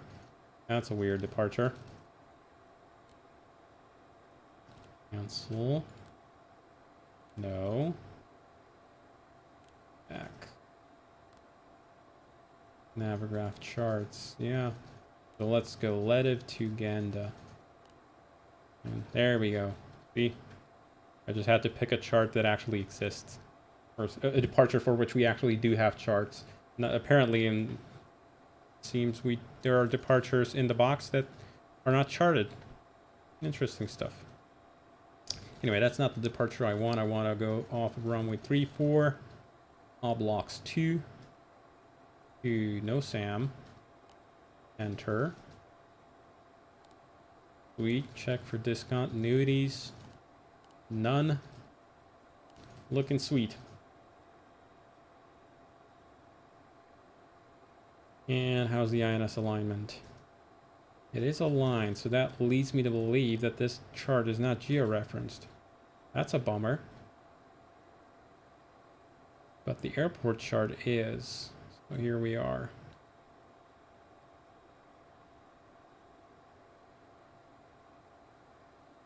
Cool. I'm actually going to memorize this guy. So store you as memory number 3. And so now if I go ahead and switch him over to... Alright, I gotta exit out of charts. And I'm gonna memorize you as memory number 1. It's linked to Navigraph. You mean loads flight plans automatically? It's linked to SimBrief. Your reference 10.9 in the cockpit is a blessing. Yes. Step on the ball. It works by... It works... So SimBrief is possible to link up. Obviously Navigraph charts is what you just saw there. And if I go to there, yeah, it brings up charts. And if I go there... So you can memorize screen layouts for yourself, for the MFD. I don't need terrain on that side. Navigraph SimBrief now. Yes, I mean SimBrief. Yes, so SimBrief you can actually link up quite easily. All you gotta do is you gotta go in your user settings and you just type in your pilot ID. And you can find that on the SimBrief flight planning page there. It'll tell you what your pilot ID is and that's all. And then it'll be able to download your flight plans for you. All you got to do is then go to your flight plan recall. You either punch in the tail number, not the flight plan number, because that's for the way that flight plan numbers are structured in SimBrief is completely different to the way that they are in the real ACAR system in the Challenger. So instead, you punch in either the tail number for your aircraft or origin and destination. Both of them work. So yeah. And crucially, what we can also do, what is our link up status, by the way? Look at you over here, go to next, link status. Yeah, we're running over ACARs, 2 kilobits per second. Not your sign-in, it's a unique identifier made by SimBrief, yes. A single sign-on, so this is different. So for Navigraph sign-on, to link your charts, it works a bit differently. How's the bug crunching? Sammy K97, we're just gonna go ahead and have fun, do some flying. So for Navigraph link up, all you gotta do is you gotta check this box here. And then the first time the avionics of the aircraft comes up, it opens a browser window for you and you just you log in there into Navigraph and that authorizes the aircraft and that's it. You don't have to do anything else in the airplane. So we're on the CITA network. cars. Good stuff. Worked with Lido 2? No, Astra V2. They're Lido, as far as I know, don't provide charts for simming. Well, I mean, I know that Airsoft has some sort of a chart function, but they don't offer integration into aircraft. I like the huge CDU pop-out showing off your awesome work on the pixel fonts and pixels. Yeah. Ooh. Or we can disable it if it if it annoys you, you can go ahead and get rid of it. I've made it so that it roughly matches, so that when you turn it on or off, it doesn't significantly affect readability or brightness of the screen. Not too much anyway.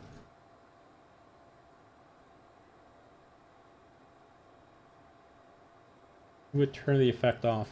It might interfere with your screen. If you have it on a separate screen, it might not look good. Not a realistic option. Yeah, maybe.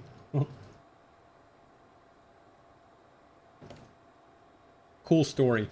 Good. So we're on 8 cars. That means flight plan weather update is going to take a while. Anyway, go to perf.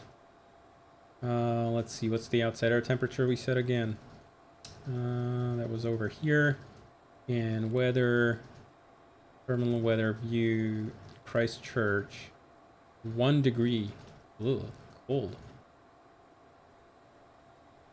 So 1 degree is the OAT. Does that roughly match? It says 8 degrees here. Oh, whatever, we'll be close enough. Actually, what I also want to do, since I've got the APU running, the aircraft's cooling off. Pretty soon it'll be pretty cold in here, so let's go ahead and fire up some packs. We'll pay the extra fuel bill, which you can view if you go to perf menu here on the fuel management. Next page, you'll see the APU fuel burn. If I kill it, you'll see that the fuel burn goes down. Costs about 20 pounds an hour of extra fuel burn, or maybe 30. To run the packs. Per pack, by the way. It's a bizjet. Fuel bills are for plebs. Do you have any stats on how many new airframes have been made on the TBM? No, I don't, Sammy K97. The aircraft doesn't upload anything to us. Can you change it to kilograms? Yes, you can change it. Astra V2. Currently, it's done via a somewhat unrealistic menu. Eventually, I'm going to have it somewhat more realistically, which is done through essentially avionics strapping. Currently, I have it set so that you go to, where do we do that? It's under defaults, configuration, strapping unit, CSU, and here, and you just change that.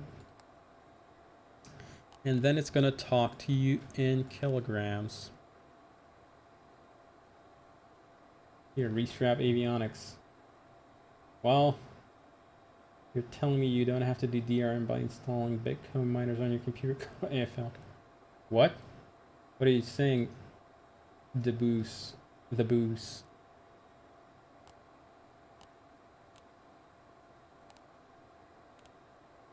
What sort of Bitcoin mining?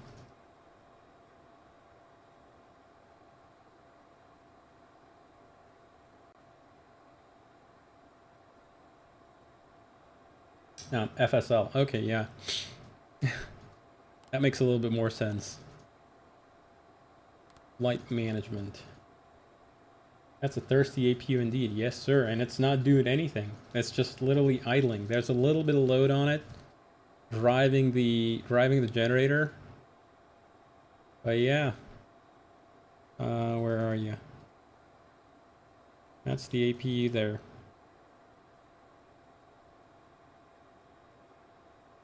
That's all it's doing. It's just sitting there and spinning its little wheel. That's the problem with turbine engines. They are, when they're idling, they're insanely thirsty. Anyway, fire up 1 pack, which is enough, honestly, for the airplane.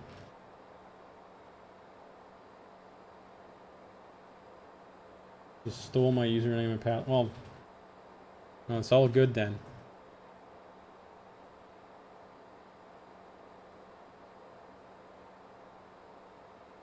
The Bitcoin miner was, you know, for an optional expansion. Nobody paid for that, so. Anyway, stop sort of futzing about here. Got about 500 miles to go. We could go all the way up to maximum flight level, really, if we wanted to. We're gonna go west, so make a flight level 400. How about that? I'll eventually get, you know, actually going. Flight level 400. Actually, we'll go ahead and grab the sensed fuel quantity. Normally you wouldn't do this. You'd put in, you know, whatever you tanked, but I'm kind of lazy. Flight level 400. We're gonna throw on some amount of people. Make it about, I don't know. What amount of people are we gonna transport? 700 pounds of people, so that'll be about 3 persons plus some luggage. And this, by the way, this already accounts for the base operating weight of the aircraft already accounts for the pilot. You know, or would I burn in an hour in a loiter? Yeah, crusty. Well, I mean, they'll make it 3 people. Make it about 100 pounds of junk in there. Alternate cruise altitude, don't care. All the other crap. We're going to be arriving with still 6,000 in the tanks, so that's a lot. But we've definitely got enough alternate fuel. Takeoff data. OAT is set. Wind, we really don't know. And yeah, runway 34 is kind of short, but whatever, we'll do. We'll manage. Send it. This is the same FSC as the boost. Pretty much, it's a Collins Pro line. It's a slightly different model number, but the software would be very, very similar. Take a lot of time to take off the plane. Yeah. They provide saving. Yes. PM Pilot, it will. It will have that. In fact, it already has that, but I don't have it currently. I don't use it. But every 20 seconds, PM Pilot automatically does a save. You support the weird feature where you can put in 1 in the cruise altitude. Ah, never heard of that feature. Rusty. You sent me a message on Discord explaining how that works, and I'm gonna have a look at it. How do I have the memories assigned here? Yeah, that's dumb. I'm gonna make you number 1, and I'm gonna make the plan layout number 2, and 3 is using charts there, so that would not work. Good. I'll take a picture. Good, thank you. Okie doke. Up a climb there. That's not quite correct, is it? No, it's because there might be a constraint there, isn't there? Yeah, 6,000 or below. There is a constraint somewhere along the way. Yeah, there it is. Rosal 6,000. So we're gonna have a top of climb just after all blocks. And then, what's an hour reserve fuel for the Challenger? It's about 2,000 pounds. Flyer or slew flyer. 06. Maybe 1,800 pounds, depending on the amount of weight you have on the airplane. But more like 1,800 pounds would be about an hour. It'll burn about 900 pounds an hour at sort of low speed, trying to save fuel. 900 pounds per hour per engine. Good stuff. So we'll get the hydraulics. This is a pressurized.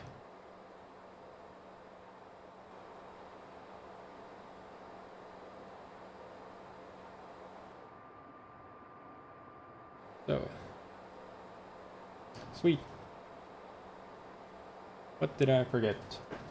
I want to get my station here into flying config, so actually pull my joystick up closer to my face a little bit.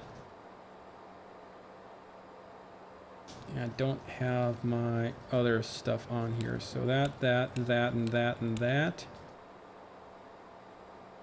All the other crap is looking good. Currently a T14,000M Thrustmaster. Can I actually pull it up close to the camera so you can see this thing? It's an old one, but it works. I've got plenty of flight controls to mess about. Actually, you can't see. I could so turn off my base cam. So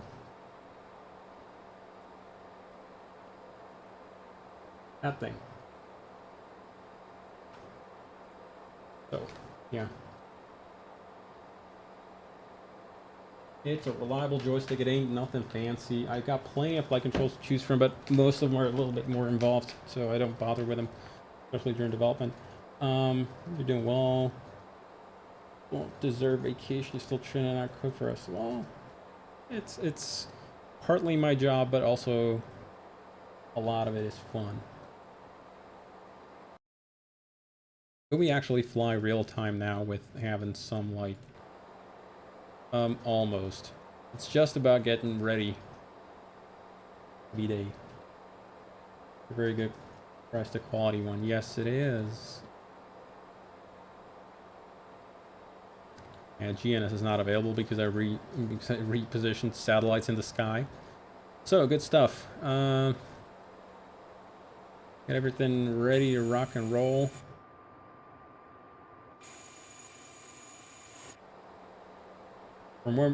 From where am I? From Europe. Mohanan King. Mohanan King.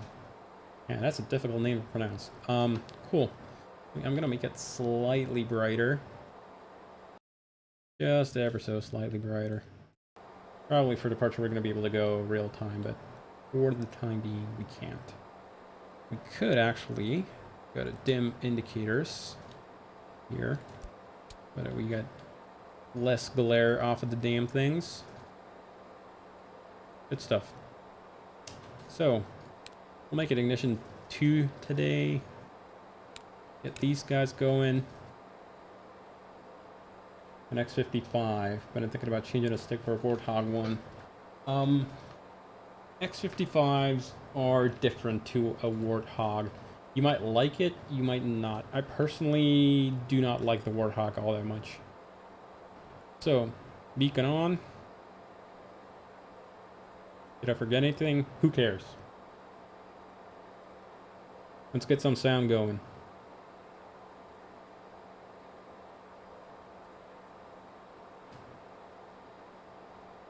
Well, let's make an external start. How about that?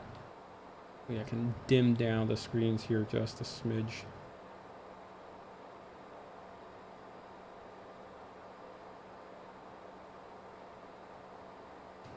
Cool. Let's go ahead and make some sound, make some noise.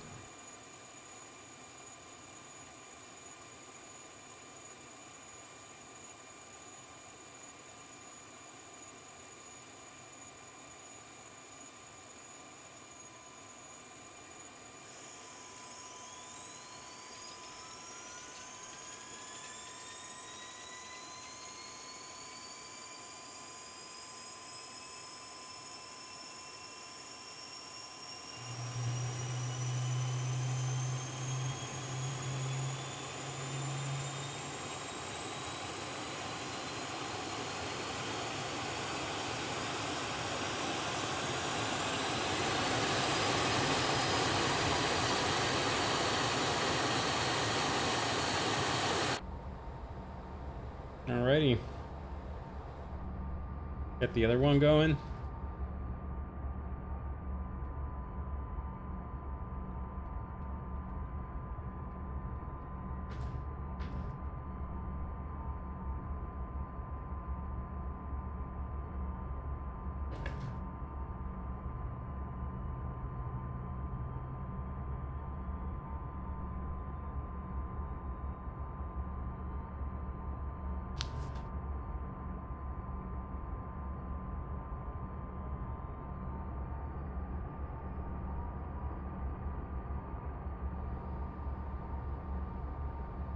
Just realized something.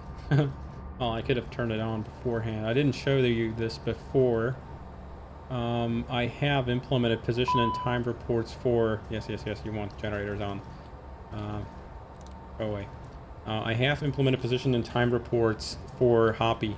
So we can go to data link here. Pause time reports. And I can turn on this guy, and I can turn on this guy. And now we'll be yapping on Hoppy, on the Hoppy network. As long as somebody looks at it, they could see. They could track our flight now. Of course, time to show will be coming soon. Yes. Cool. So get the gens on. I'll leave the APU on for a bleed. We'll get these guys on here. These, actually, we don't need them yet. Yes, yes, yes, I know. We can get the flaps rolling. Now you're probably not even going to be able to hear them. They're fairly quiet.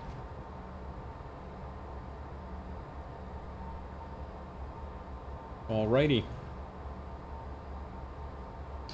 What she say we get going? Get the nose wheel steering on. And give me charts. Actually, what I'm gonna do here is I'm gonna shove it over like so. And give me charts here. Memory 3. So we want to go. Probably go along this here unlabeled taxiway for whatever reason. That one doesn't have a name. Then Charlie 2 crossed the runway over to the back and backtrack. Oh. Sweet. So, taxi lights on. Nobody left, nobody right, and we're gonna have to make a 180. Aren't we? Good stuff. Off one. Oh, brakes off. I would have expected us to be rolling already.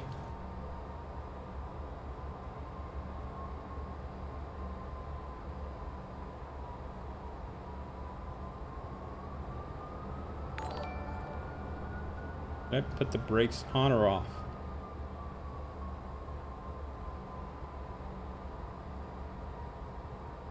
And thanks for follow. Whoa. What is that kind of a name?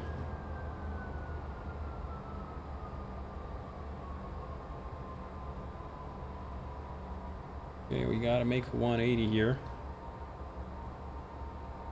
At least I think we do. Well, we probably don't. Hang on. I love it when charts don't match an airport scenery. I bet you this was something rebuilt. Or whatever. Ah, whatever. We'll just go ahead and taxi onto the runway there then.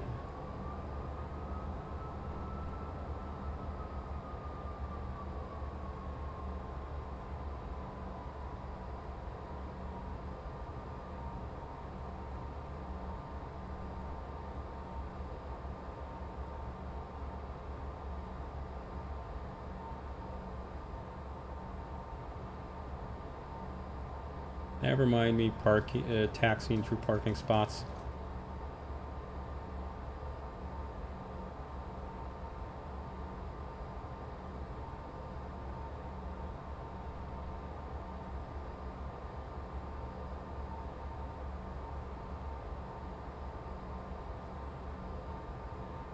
So Alpha, Bravo 2, or Bravo's directly ahead. That sort of matches reality. Get some lighty lights, some strobe lights on as well.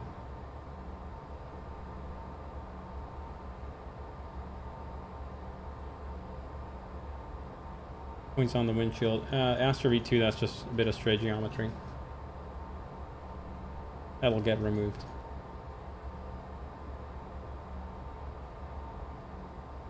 So nobody gonna kill us here. Get that transponder going.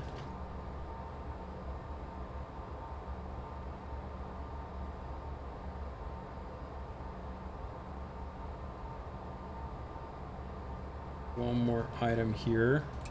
Seatbelts, no smoking for the time being. Let's get some speed up.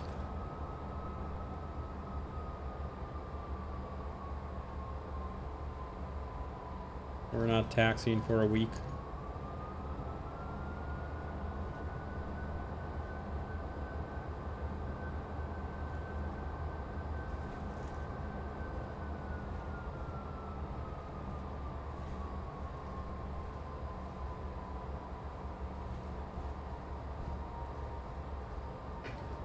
Get my beloved heads-up display up. Actually, let's go ahead and select some modes on here as well. A good pilot would have done that ahead of time, but I'm not a good pilot. Just use VNAV to hold our...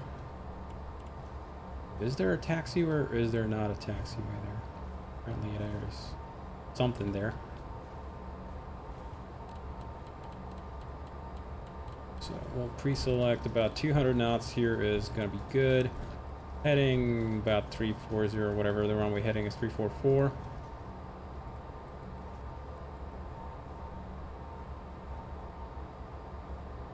There's no turning pad here. Oh, come on. Oh, sorry about that. I didn't mean to hit the mic.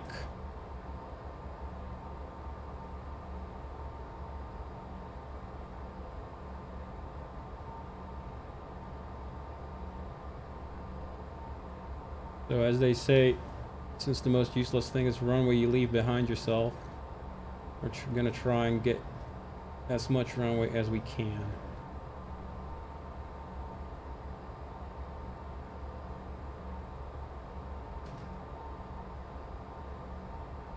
What sort of Mickey Mouse airport is this, Captain Crash?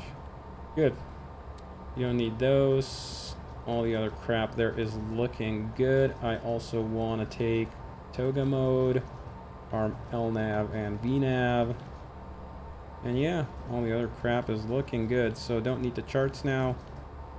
Get rid of it and let's go. Or actually, one more thing. We'll need the probe heats. Okay, takeoff config okay.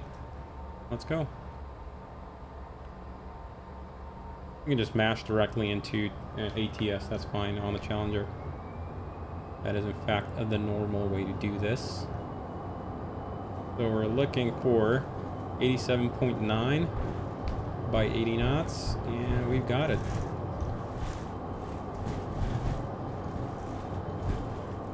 There's V1 already. Rotate.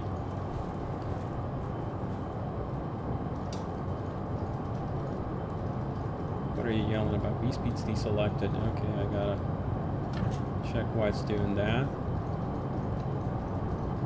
LNAV, VNAV, pitch. Give me that. Light level change. I said, push the button normally, you stupid thing. There shouldn't be any speed constraints. Good, so we can go straight up to 250. Flaps up, 180 knots. There's a turn.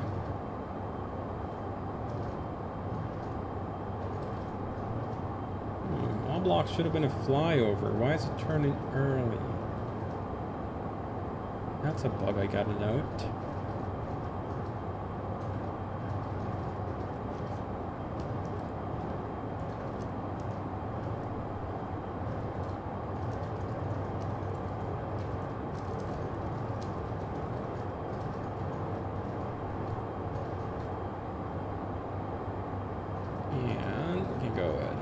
Speed control to the FMC. There you go.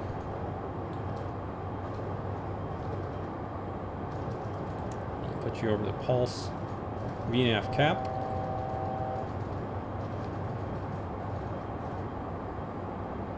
Is there integrated lighting of various labels? Yes, there is.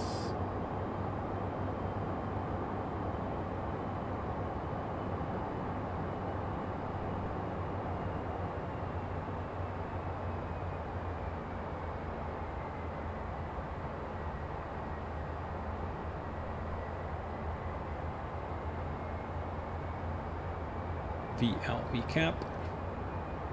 I'm just gonna let it fly all the way to the constraint there for fun and profit. Then I'm gonna just set this thing up to our cruise altitude. 40,000. Now at this point we are pretty much... You're hearing some sound effect from turbulence shaking things around a little. Blue flyer, not quite. No, that was ground effects, if anything.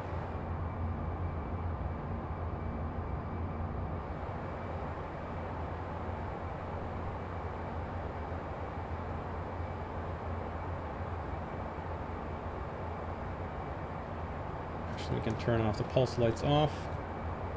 And we can go ahead and transition packs over onto the engines. So just like that. And we should get no loss of pressure. Good stuff. Close you and open you. All good stuff. APU is unloaded. APU is coming off. It's not that the APU cooled off immediately. The problem is I switched off the power fuel switch, so the APU actually is still hot as it's winding down. It's just because of the fact that I've turned off the APU power here that those indications go away as soon as you do that.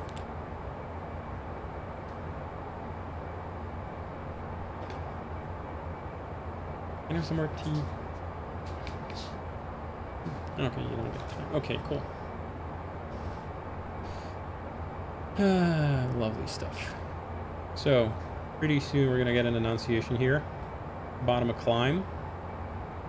It's telling us it's going to start climbing momentarily.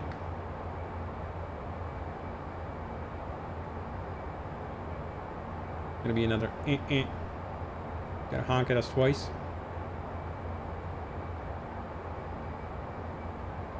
And it'll flash the indication here. And here we go.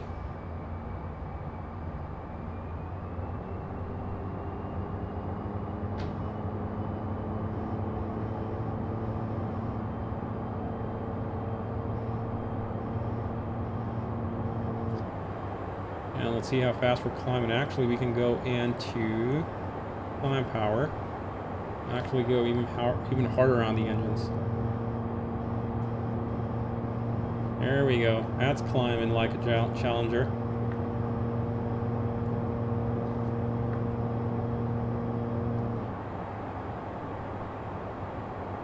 That's some nice climb rate.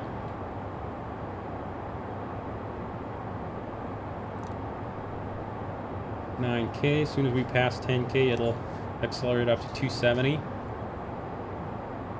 We'll gently lower the nose, and there we go.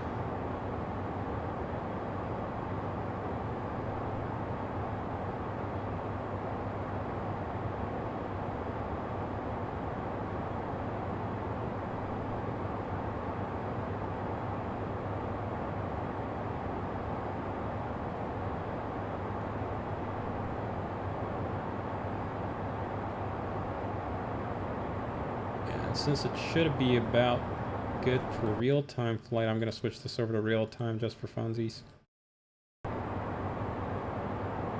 We're going to have a sunrise. It's going to complain a little bit about losing GPS signal. That's fine. PNS is not available. That'll go away momentarily as it requires a signal. You gotta go for onto the legs. Sweet.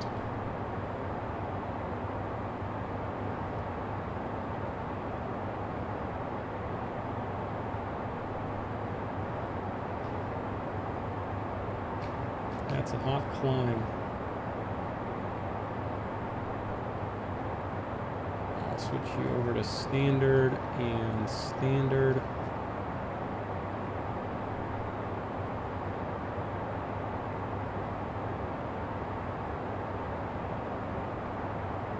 Neat.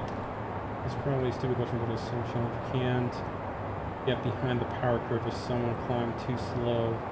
There's too much thrust to wait. Actually, it can, Slew Flyer. What do we have? A deadline? You actually can, but you're going to hit a different problem. It's a thing called the N2 corrected speed limiter. Basically, the engine is not allowed to go above a certain speed. Certain engine speed below a certain outsider temperature or ram temperature into the engine. And if you get too slow, below about Mach 0.7 at very high altitude, you can actually get into a state where you're not able to re-accelerate. You're going to have to descend down at flight level 350 to recapture and then continue on.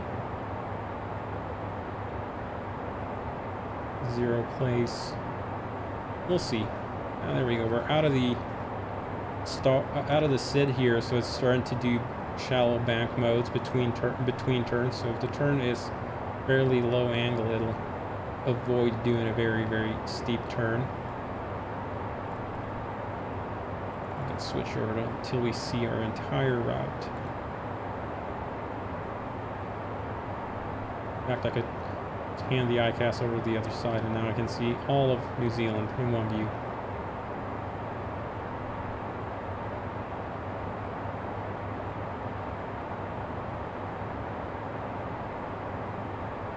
Down and down was any Saturday, in fact.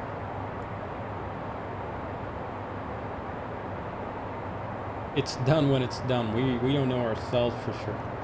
We have guesses, obviously, but that's about it.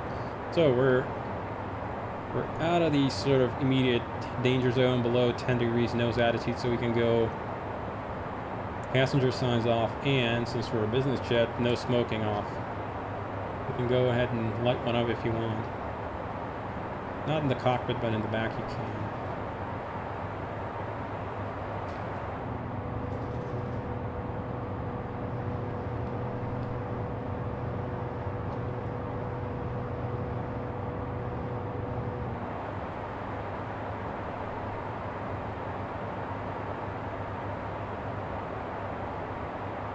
Yeah, Gordon put in little ambient light floods for each lamp here, so we can literally see the LEDs illuminating all the surrounding buttons.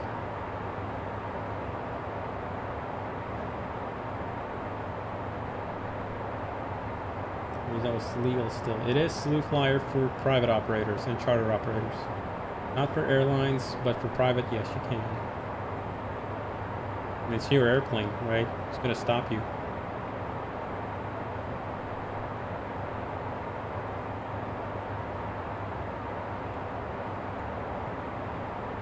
There's our top of climb, and top of descent is about, well, not quite 300 miles away. After top of climb, that is.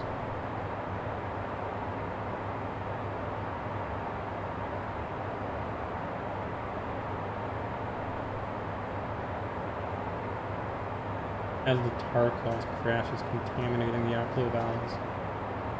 Not that I know of. I mean, obviously, the amount of smoke you'd have to have in here, perhaps, but...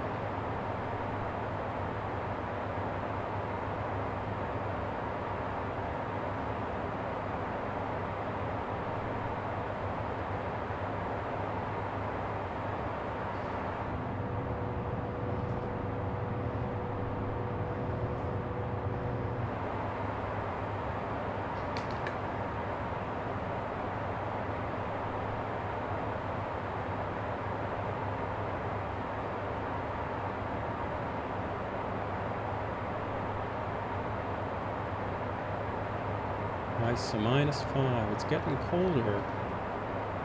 What's the atmospherics doing here? We're going to be cruising above the tropopause.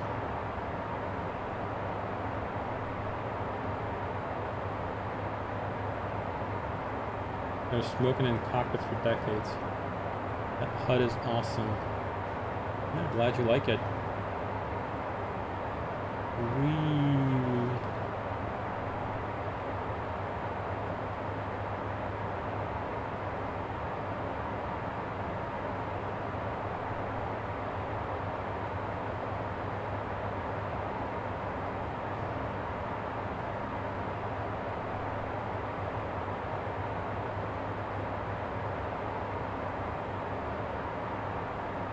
Cool. In fact, we might have... Actually, let me check here. Copy.nl. ACARS. Network server log. And show me a complete log.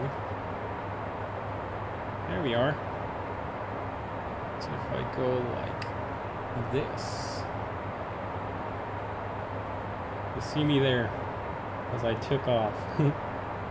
November 650 Charlie Lima, sent to hot start operations progress report, and if we click on it, it'll say that we were out 1836, off 1845.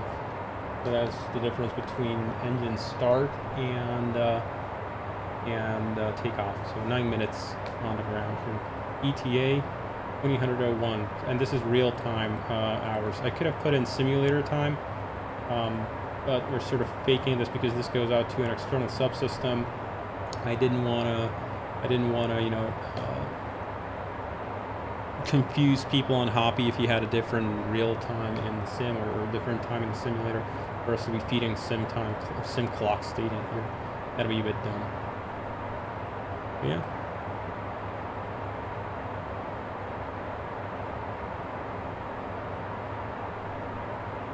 How to use Hoppy better. Start using my controlling on that sim.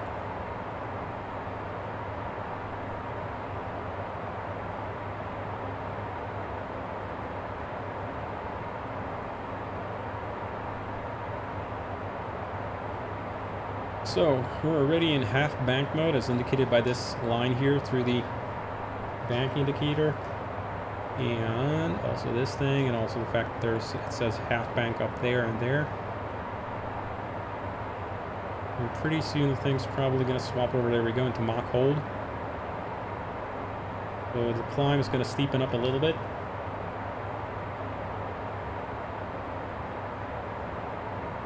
Top of climb is expected about Otaki there. The proper first party system implemented instead.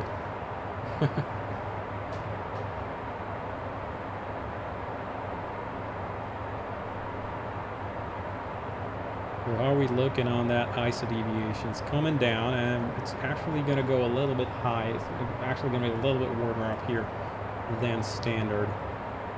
And that is because we're going to go up past just passing the tropopause here. Just today at 33,600, so nothing too drastically different from standard. Standard tropopause temperature is 36,050 or something like that. About 36,000 feet.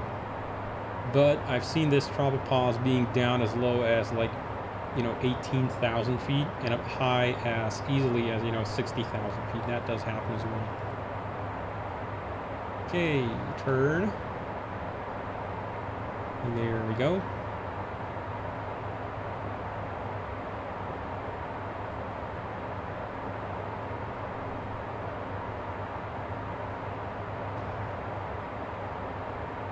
We can check our progress page here as well. Critical to arrival fuel. Oh, you know what we didn't do? I forgot to do that. It's under index, route menu, flight plan, wind update, and we can send and request a wind update. It's going to go out over data link, which is probably going to take a while. You could see it. Yeah, there we go, VHF in progress, so that's when it's sending downlink messages.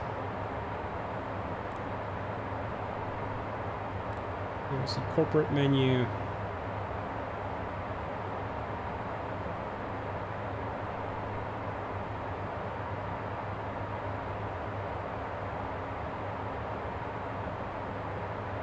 So happy we were able to implement the atmospheric data. Yep, it was really real help. Still pending on the data request there. Yeah, we got a lot of waypoints that need updating, and the data link is probably, it's running over, it's going to be running over POA, so the ACAR's 2.4 kilobit analog modem. Which not some powers that be. They're very Eurocentric, so whatever they built probably wouldn't be similar to these CL650, and it would probably only work with the European control client. Yeah.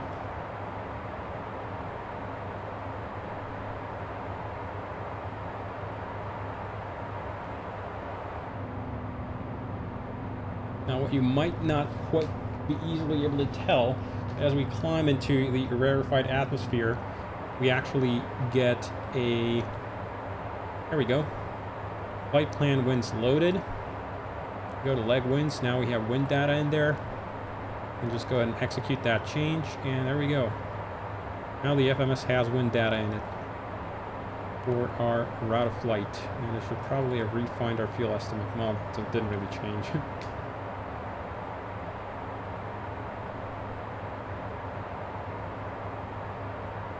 couple of pounds either way. If one sim is in real weather mode, the wind data link is going to real weather sources.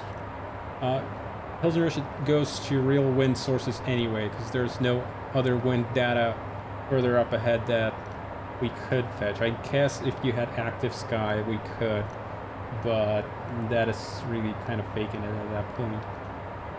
But for active sky, I guess we could. Not too big of a fan, though, of implementing yet another interface. There's already, you knew how many connected services this thing already does. Let me give you a recount here. So received messages, all of those are via the Hoppy network, so that's Hoppy. Then message, that's via Hoppy. Then weather, SIGMETs are done via FAA stuff. So that's that. That's one type of request. Terminal weather, that's a big boy. That requests aviation weather for METAR and TAF. There is an online service for fetching PIREPs, and that gets those. Then it talks to yet another service for getting NOTAMs, so that's already 4 requests that it has to do. And the winds aloft, that's talking again to aviation weather, but a different type of API endpoint. Let's see. ATIS, that's yet another endpoint that's actually not the FAA, but a different service. But at this point, it's like 10 different endpoints at least.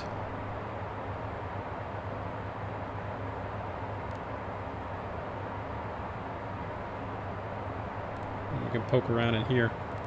Set the clock in the CMU. Or perhaps not. We'll do a chime test. 1,000 feet to go. Cancel the alert there. When you get close, it's going to accelerate up to Mach 0.88. 0.80, actually. I'm going to do a chime test. Using custom weather, there's really no point in weather since you set up the weather conditions yourself and you know it already. Yeah, right?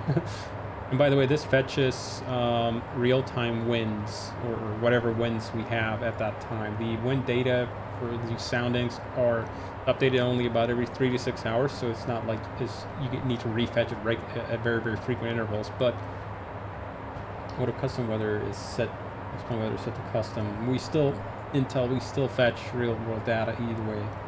Where do you pull ATIS data from? I've seen an online source. Never seen. Yes. It wasn't for flight. Yeah, so there is a guy who has a GitHub published or some sort of a Git IO service that pulls FAA data ATIS via their swim interface, which is horrible and terrible. I never want to really work with it, but if I have to, I'm going to implement it, but I prefer not to. I wonder how well it will match with stuff like XMViro. Well, XMViro, as long as it reads real-world data, it should work mostly the same.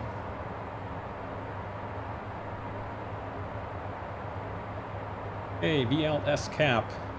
And you can see as we went into capture mode, it upped the speed from Mach 0.77 from the climb to our cruise speed, which is selected here in perf menu, VNAV setup, VNAV cruise, page 2. Page 1 is climb, and this is our descent.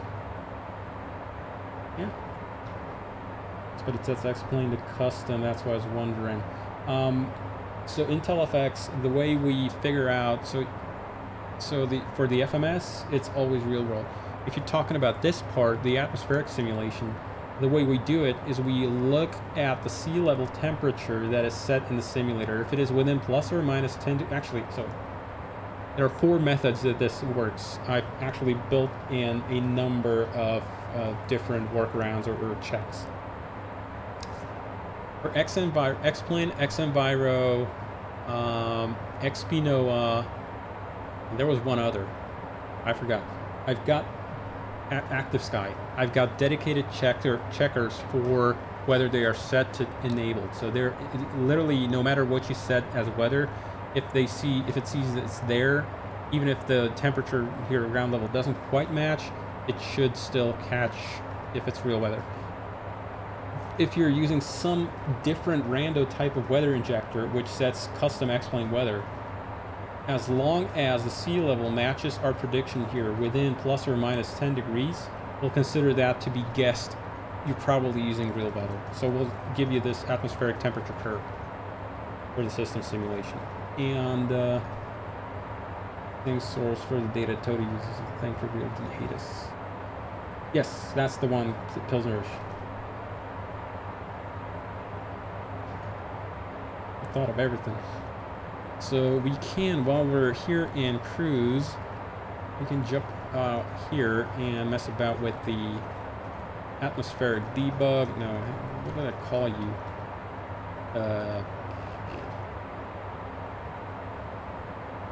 Fizz? Yeah, it was probably Fizz. Ah, there we go. Atmos get real WEX. There we go. So these are all the checkers we verify. We check X-planes, real weather, XNViro, XPGFS, active sky, and then we check for the delta temperature. If it's within plus or minus this here threshold, which is 10 degrees, then we consider you to be in real weather.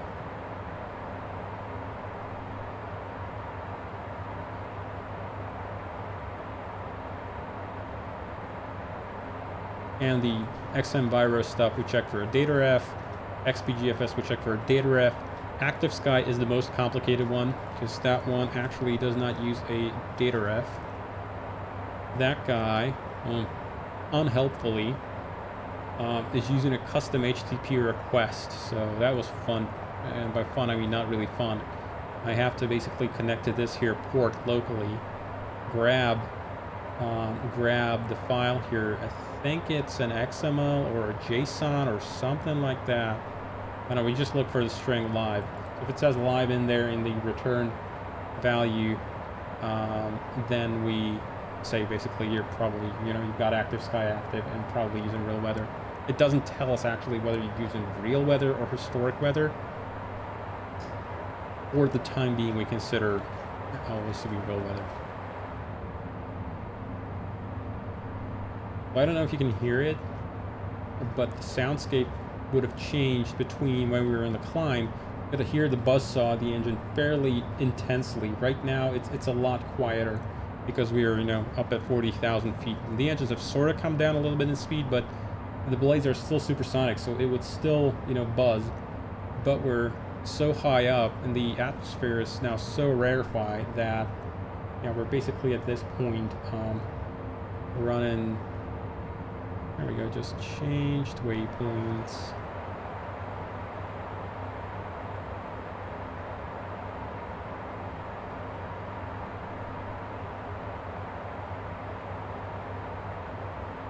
Just turned a little bit.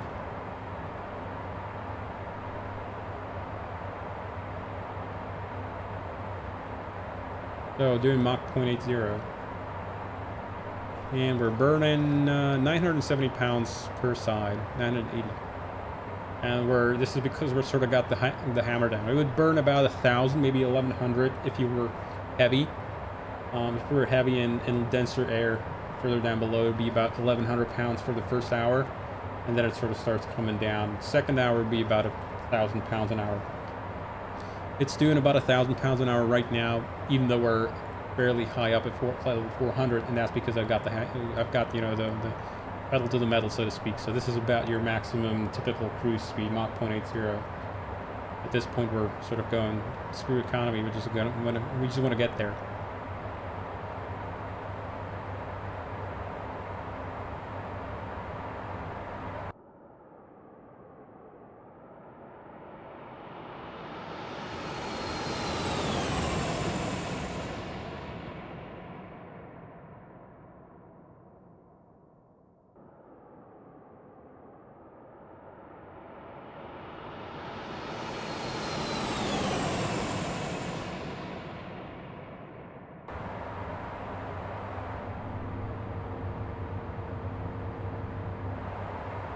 And the sort of white noise or kind of whoosh sound that you're hearing, if you're not hearing all that much here back in the cabin, is because that is essentially the wind up against the windshield here. The cockpit is a lot more noisy, a lot noisier than the back of the cabin there.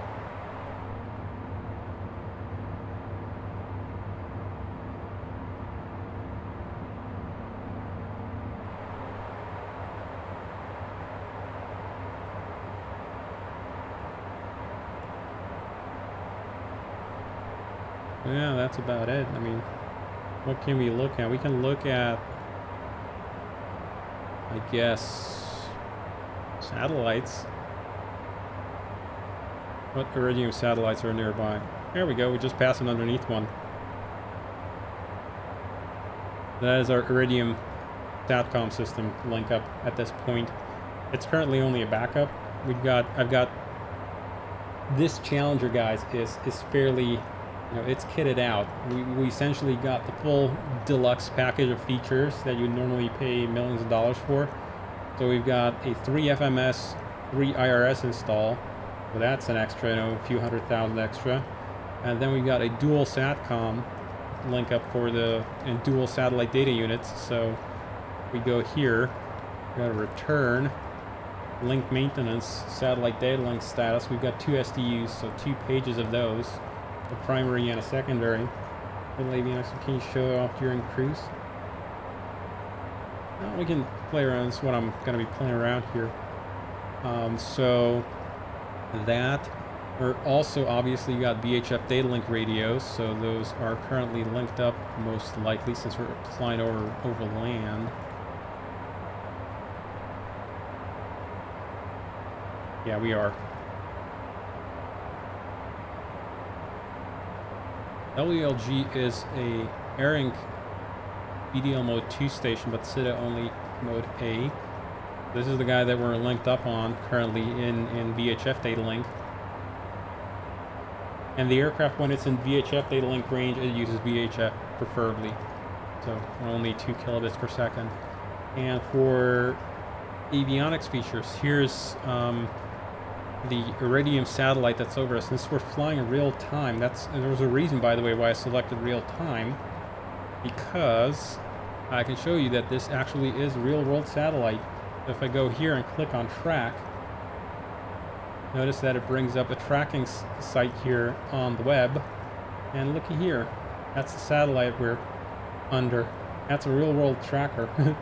So yeah, there is currently a real Iridium 128 flying over northern New Zealand, and that's the guy we're linked up on, 800 kilometers above us. And what we can do is we can go ahead and piss it off a little bit.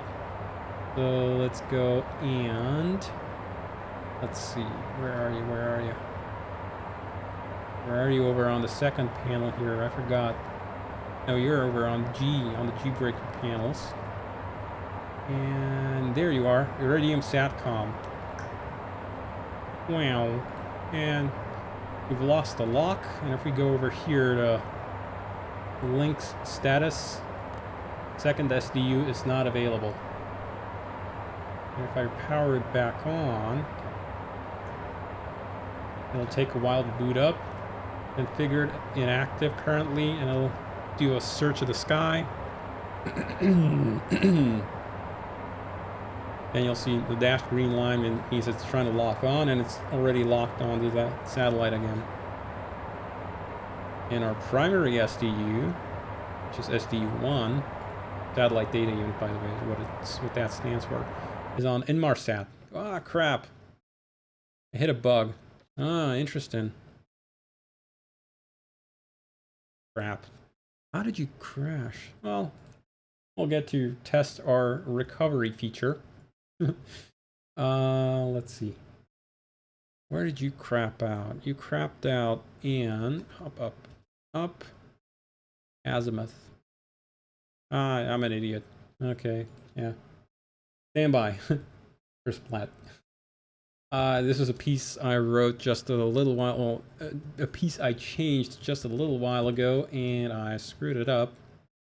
So it's AMT visualizer. It's the antenna visualizer code. Yeah, oops. That should not have been should have set relative angle. And this is actually supposed to be an absolute value, you idiot. When did I... Damn it, I'm an idiot. There we go. So restart. Crank. Yeah. Resume the flight. It might be a little bit pissed off, but we'll get it, you know, back into non-pissed off mode.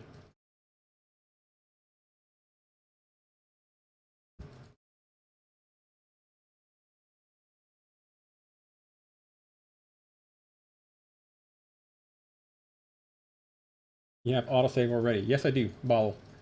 It is in there already. Give it a sec here. It'll think for a little while. It has to reload terrain and reposition the aircraft. And realign the IRSs here. Get the gear back up. And there we go.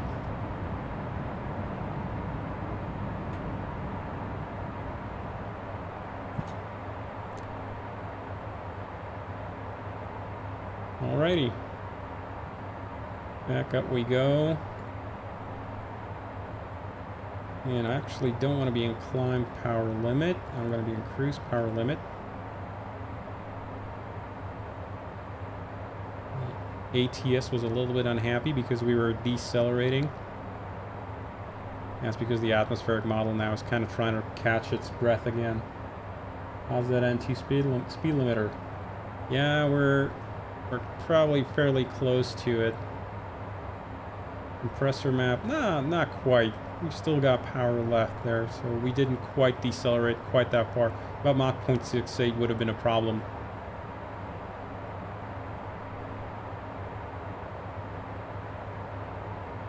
One more quick realign of the IRSs here, and we should be good. Okay, yeah, perfect. Back on track. And can you customize the autosave interval, or is it already is it Astro V2? It's automatic. You don't need to configure anything there. Oh, notice, by the way, here's a thing. Notice that we're seemingly descending even though our altitude is not changing. Now, why is that? And we actually are descending, 48,200 something feet. And that is because the temperature simulation model is adjusting the pressure gradient for the aircraft, for the altimetry stuff. But yes, in real life, is inertial isn't equal barometric. Yeah. So the reason essentially is because we are simulating a temperature differential, not a very big one, only 2 degrees away from ISA conditions, really. But yeah, our altimeter here, look, we're sort of going to level, so it still thinks that we're essentially, nice explanation about that, yeah, glad you liked it.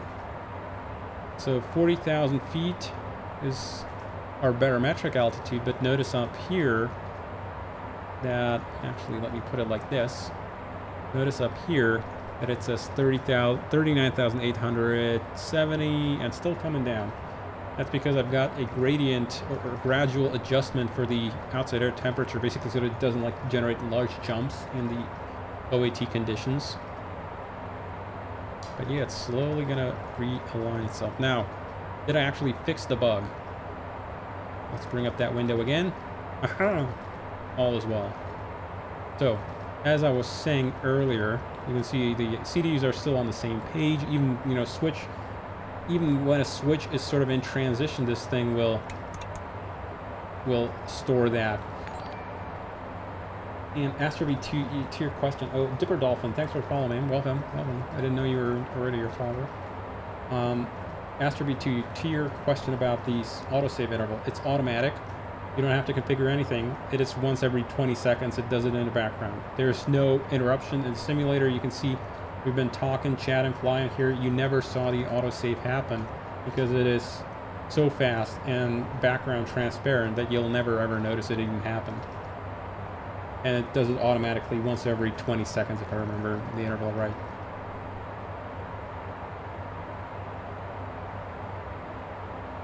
So yeah, so SDU status here.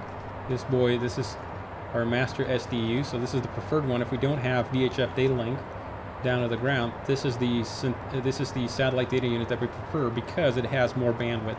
We have an Inmarsat VHF high gain antenna up on the tail of the aircraft here, literally on the picture here of the aircraft, and it is a steerable antenna. So the SDU actually does need to steer the antenna around to track the satellite positions.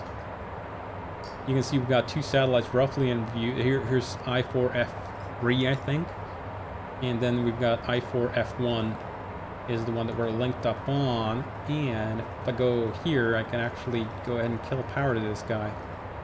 Where are you? I have to look for you, aren't I?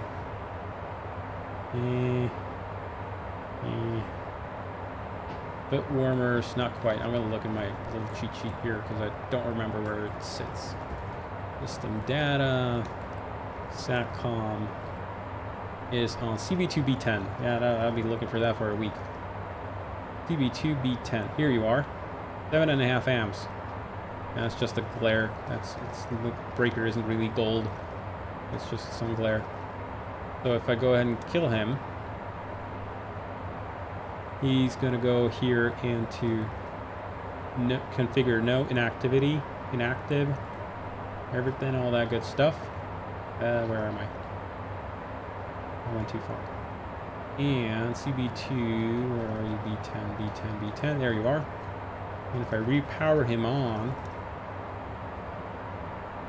gonna boot back up. Gonna take a little while to. Oh, it's already linked up. That's probably because I got fast mode enabled. It wouldn't start up quite that quickly on a release build.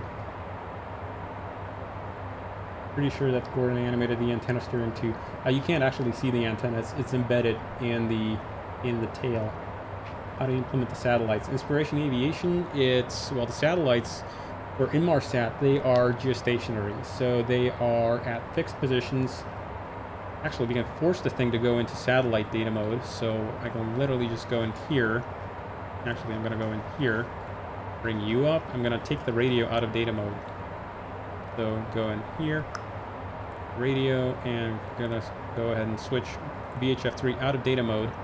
That takes the VHF comm away from the SDU. So now this guy is on inactivity. Inactive. He's on voice mode.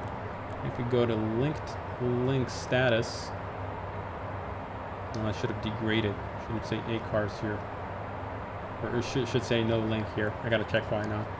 Why I didn't degrade. That's another one of those bugs. POA com. I'm sorry.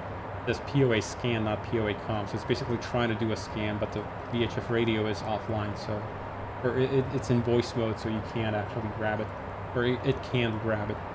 So it's not currently communicating over VHF. You can see we've got no frequency, no data service provider, nothing. So now if I do a data request, anything, there's a typo on the VDR screen. There was? In ACTVD. Good catch.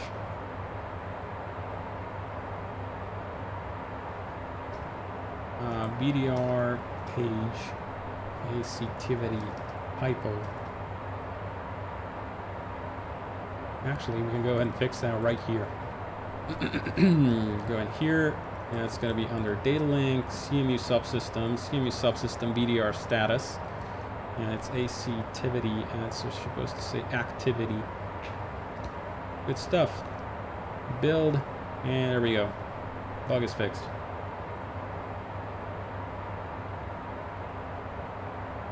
So now that I've taken the radio out of data mode, if I want to grab anything over the data link, in fact, it should have sent out. Pretty sure on Hoppy we're going to be there. Where aren't you sending? Oh, right. Give me everything. Yes, resend. 650 Charlie Lima. Ah, there we go. Gonna jump over here. You can see just a little while ago, about 20 minutes ago, we sent out an ADSC report. So that is a feature of the position time reports, which was over on here. And return. We're in the AOC data link menu, position time reports, and I've enabled position reports every 30 minutes. If I click here, you can actually track the flight. Not an SDR too. Yeah, cool. So, now that I've killed data link over VHF, you can go to AOC Corporate, go make a weather request, terminal weather at Queenstown, NZQN, and you'll immediately notice, start sending SATCOM in prog, and you'll see here that it's starting to use the satellite data link here instead of the VHF. It's actually faster. Satellite data link here over Inmarsat is running about 10 kilobits, so it's quite a bit faster. So NZCH, automatic weather, winds out of the west, good stuff, makes a difference to us really. No clouds, 1 degree, no significant weather. And yeah, cool. No TAMs, you can read through those if you want. Cool. So let's go ahead and I want to push you. I want to push you. Link status. No, not link status. I want to go to technical, link maintenance, VDR. And I'm going to return the VHF data link radio back to him, or the COM3 radio back to the thingy. Wrong panel. This panel is what I want. Scroll you over there. Radio, which back to data. You'll see, notice this. Okay, it's back on VHF COM. Back on data mode, which we can confirm by looking at VHF data link here. The debug screen. It's still in scan mode, so it's only fired up to radio, but it's still not linked up. It's still doing a scan to run the modem for the actual data transfer. Be sure they charge by megabyte. Yes. Yes, they do, Pilsner, which is why the thing defaults to VHF data link if it can. And actually, VDL mode 2, which is common in Europe and in the US, is even faster than satellite. It's running about 30 kilobits per second. Amazing. Speed of dial-up being something that you want is kind of amazing, isn't it? Hey, still scanning. So it basically does, for about 2 minutes, it does a full scan of all stations around it can find, and then it'll try and actually create a modem connection to the best station. So these are sorted by preference, by the way. So it currently prefers the Christchurch SITA. SITA is a network provider on frequency 136.975 megahertz, VDL mode alpha, signal levels minus 84 dB. It's about, maybe plus 16 dBs above the noise floor. It's a 20-watt transmitter down at ground level. And we can have a look at the terrain shape along the way. So we'll wait for a little bit. At the same time, in-flight Wi-Fi is right, Palm. And the funny story is actually that Inmarsat antenna is a lot faster. So here we go. CHC VDL modes alpha CETA, link up, minus 82 dBs, running at 2 kilobits. And so the silly thing is actually at Queenstown appears to have a transmitter there, currently out of range, just barely, and behind mountains, so that's not helpful. So Palm, the silly thing is really that the aircraft, I'm gonna turn down the noise here a little bit because it'll blow your ears out if we went now to an external view. Let me see. Yeah, I can do this. I can turn this down. Yeah, there we go. I'll turn this down. And if I bring you out to an external view, you'll notice there's some silly looking antennas here on the aircraft. And those are your VHF GoGo Wi-Fi networks. So this is what you use for internal Wi-Fi on the aircraft while you're over ground. When you're over and this guy gives, several megabits worth of transfer rate. But if you're outside of GoGo Wi-Fi range, I'm gonna bring the audio back up. About there. Oh, I haven't even got it full screen. What sort of production value is this? Cool. There's nobody telling me that. And so when you're outside of range, let me talk a little bit about Inmarsat service. So this is, and what we simulate is called an L-band high-gain antenna. Doesn't it try to refer VDL mode 2 to VDL mode alpha? IntelliFX, it does, but it has to be on the same network provider, your preferred network provider. I'm eventually going to make that configurable, whether you're going to have service on the ARINC network. Never saw the thing from outside. Well, now you did. So you'll notice, yes, there's a VDL mode 2 transmitter, but that is provided by the ARINC network. So you'd be paying a roaming charges. Literally, you would. So currently, I simulate that we're on the SIDA network. I'm going to make that configurable once the airplane's out, so you can choose which network provider you're contracted with, and if that guy's not available nearby, we're going to roam over to another provider, which sometimes does happen. Anyway, Inmarsat antenna here. This is a high gain L-band antenna. Its capability is to provide about 500 kilobits per second of service. Computing slant distance or ground station according to the Earth's curvature. Complicated stuff, Captain Crash. It's basically looking at the terrain relief shape as well for all of these. For Inmarsat, for Iridium, for VHF Data Link, it's looking at my terrain database that I have pulled from X-Plane, and based on that, it's doing that terrain relief construction. Anyway, so Inmarsat, this guy here is capable of about 500 to 600 kilobits per second to the geostationary satellite. That's called an L-band high-gain antenna. That will be more affected by local topology than curve. You'd be surprised, Elios, at large distances, curvature of the Earth is actually a factor. So Inmarsat has, nowadays, they're providing another type. They've got several constellations here. You can see how the antenna is tracking, by the way, as we make a turn. And that, yes, the system actually has to slew the antenna around, so you can see azimuth and elevation of the antenna here.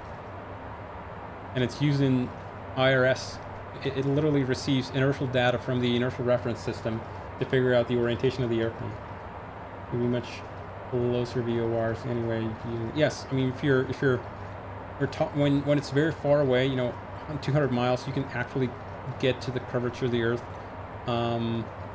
Very, very far away, obviously, it's going to be fairly significant. But close by, obviously, here, right, or over Christchurch, it's essentially a flat pancake. Or any terrain would actually just be much more intense. So Inmarsat has this is sort of a legacy system. Early 2000s would be sort of the L-band system that we have installed in here in the aircraft.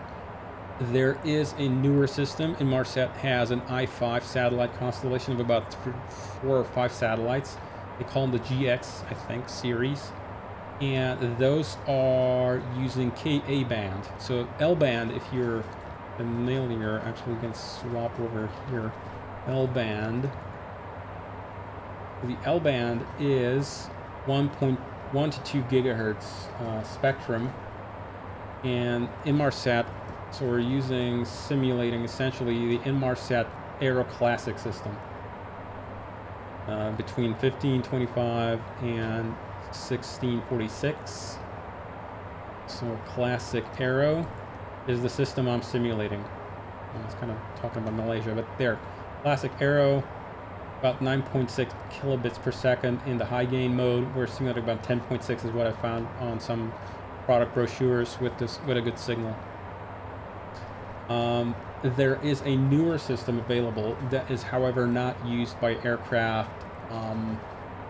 It requires a different antenna. Only 100-mile BOR, I can think of, like, around LA. Yeah. There is a newer. It requires a different antenna and uses the Ka band, which is a much higher frequency. So L band is about 1.1 to 2 gigahertz. The Ka band, which is their new system. Let me see. Can we actually find it? They've got a truckload of services on there, by the way, on the Inmarsat system. Where's the GX?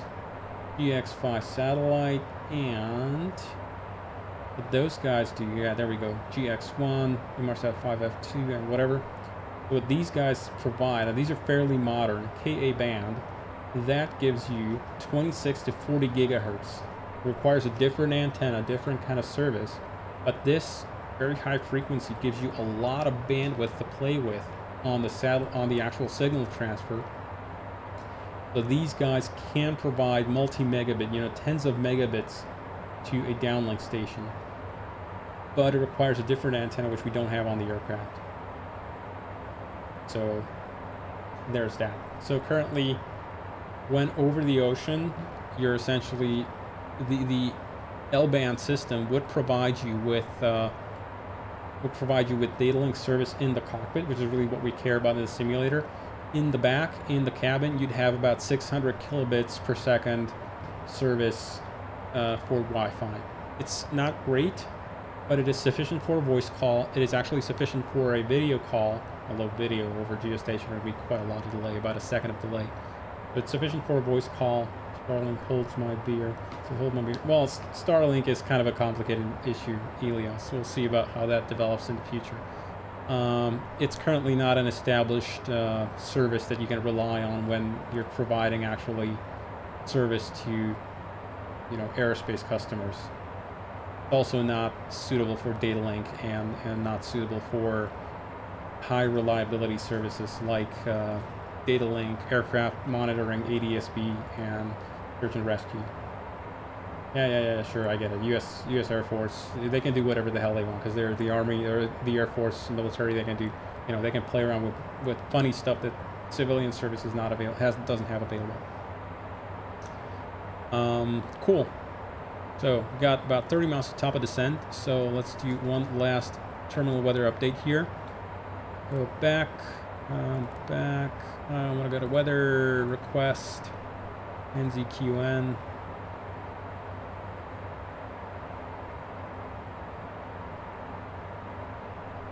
Actually, I'm going to program in an approach. So take you over to charts. And I'm going to take you over to my arrival here. Does that actually have constraints? It doesn't. So there we go. We got weather, terminal weather, NZQN, Queenstown. Hang on. Yeah, Queenstown. Again, no METAR there. Lovely stuff. Just love how spotty that crap is. Even more METAR, even more NOTAMs here. Man, they issue NOTAMs like there's no tomorrow. Access to GPS units that are on speed or altitude limit at 600 knots or 100,000. I mean, yeah, they're military, right? They can build all kinds of funky stuff. Okay, so I'm gonna chuck in an approach here quickly. Approach, NZQN. We said we want to do RNAV Zulu. Yes, that's the one. From Atkill. RNAV Zulu 23. Rock and roll. Part arrive. RNAV Zulu 23 via Atkill. We have discos. Yes, we do. So let's go ahead and delete you. Close it up. And there we go. Our constraints. I'm going to actually disable them because it's just polluting the screen. Crap. No, I didn't want to do that. There's a truckload of constraints there now. Good stuff. Yeah, NOTAMs I think is a bit of an issue in the US. There's only a huge stack of them and only maybe 2 or 3 relevant. Yeah, and mind you, this 9 pages of NOTAMs is actually kind of low. I've had like 50 pages of them, and that was after filtering out stuff like ramp, irrelevant stuff, and that kind of crap. So yeah, I'm trying to filter them out, and this is still producing a truckload of damn things. Okay, so we actually have pushed out our top of descent a little bit. So good stuff. We put in an approach. What's the field elevation there? So I can go ahead and pull you up. If you roll the inner knob here, it will actually swap between an interesting profile views kind of work there. That's strange. Gonna have to check. Oh, that's because this thing is landscape. Yeah, that's not gonna work. Well, never mind then. Then we're gonna go and switch from split view on the approach chart to normal view. Good stuff. And what's the field elevation there? Elevation 1160 feet there, 1195. So we gotta push that into our pressurization controller. 1160 about there. Yeah, so Elias, I do actually filter out a lot of NOTAMs already. And this is, this is a filtered down list. You can imagine how much crap there is. Looking at this kind of an arrival though, looking at the colors here being pretty, I imagine we're going to have georeferencing for this approach, for this arrival. I mean, the other old charts apparently didn't have them, or departure airfield, but this guy, I'm pretty sure it's going to have it all good. So, VNAV is armed, LNAV, half bank, whatever. The zooming scrolling, currently only in the pop-up, yes, Pilsner. I'm thinking about making it such that you could drag it over on here. I'm going to have to add a transparent window to your simulator and hopefully track clicks that way. It's not entirely straightforward. It gets really messy in VR, apparently. So there we go. Top of, we got a top of descent indicator or vertical deviation indicator. We got a TOD line here, got a TOD message here, and it says message there. And it's basically reminding us, hey, check your altitude selector. I want to descend in a minute, so what's going to happen? So all you got to do to get rid of that, you just roll this down. And that clears the message, and now you basically authorize the thing for a descent. Otherwise, if you keep it here, it's just going to sail past your TOD. Now let's say we're clear all the way down to 18,000. And 5 seconds before top of drop, it'll honk at us again. There we go. And down we go. It's now switched over to the descent speed constraint. I've got it still set VNAV wise for Mach 0.80, 300 knot descent, so not really going to decelerate all that much. Not at all, I mean. Just pulling back on the power. And we now got the streams dimmed down and the sun's come up. So I'm going to light shoot back up. Turn the screens back up. And there we go. It's pulling power back. You'll notice that it's got a custom HUD. Yes, it is. You asking whether it's collimated? Yes, it is, of course. I wouldn't accept it any other way. And you'll notice that even though we're doing a 3-degree descent, the Challenger at a 3-degree, it doesn't do an idle descent, and that is by design. Descent info. Nearest constraint. And here you can basically punch in anything you want. Even our destination runway, which is... Man, there's a lot of waypoints still remaining. Where's our destination runway? What is it called? 27 or something? 23. There we go. I can punch in runway 23, and it tells me I'd need to arrive at the constraint altitude there. This is runway elevation 1220. I'd have to be doing 3.1 degrees or 2310 feet per minute. We're doing about 22. And that, we're doing about almost exactly a 3-degree descent, because that's what we programmed in. And the 0.1 extra is because of the fact that the path is not exactly straight. We're going to do a bit of a snaky approach, so that's why there's some extra, descent gradient we're going to pick up there. Extra track miles, I guess. This is basically just looking at straight line distance. So if we were to just beeline it straight from here to the runway, we need to be doing 2,300 feet a minute, 3.1 to arrive at the constraint altitude. And we can also, you can also look at some other stuff. Fuel management. And if you go to here, you can even do like trip planning. So from present position, to Queenstown? How far are we? Or what if we wanted to divert, you know, or wanted to fly to some other destination? Let's say we didn't want to go to there. Let's say a customer said, you know what, I don't want to go to Queenstown, I want to come back to Christchurch. Can we actually do that? Yeah, sure we can. It's only 12 minutes away.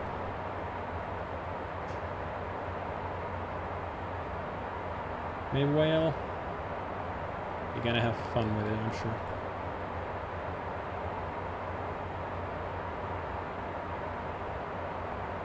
Let's say we want to go to Auckland on the other side of New Zealand. 470 miles. And at our current fuel flow, which is 1,600 pounds and actually 1450 an hour, we would require an extra 1,600 pounds of fuel to get there. You can see it's coming up because we're descending down at fuel flow. Actually, it's changing. Our ground speed is changing, so it looks at these figures currently. If you want to, you can actually enter any figures you want in there. So let's say we'll be cruising at 2,000 pounds an hour. And you're going to be expecting to be flying there at 430 knots ground speed. So we would require estimated time on route from our present position right now would be 1 hour 6 minutes, and we'd burn 2,220 pounds to get there. This is a whole different beast. It should be fairly familiar. Maybe whale. I hope I'm pronouncing that roughly correctly, of course. This should be very, very familiar. This is a Proline 21 Advanced, so more or less be what you're used to.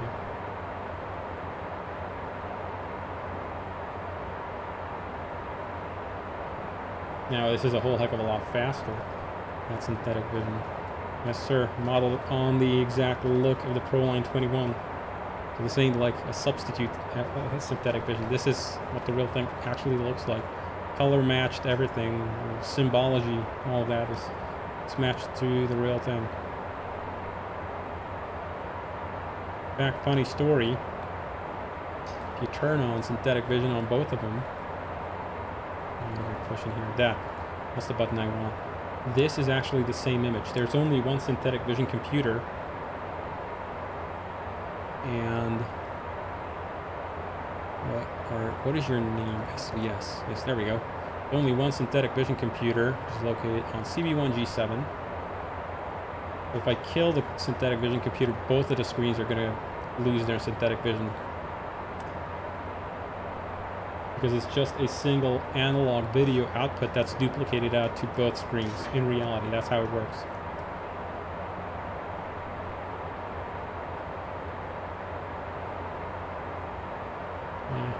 And you are not going to have synthetic vision. Go away.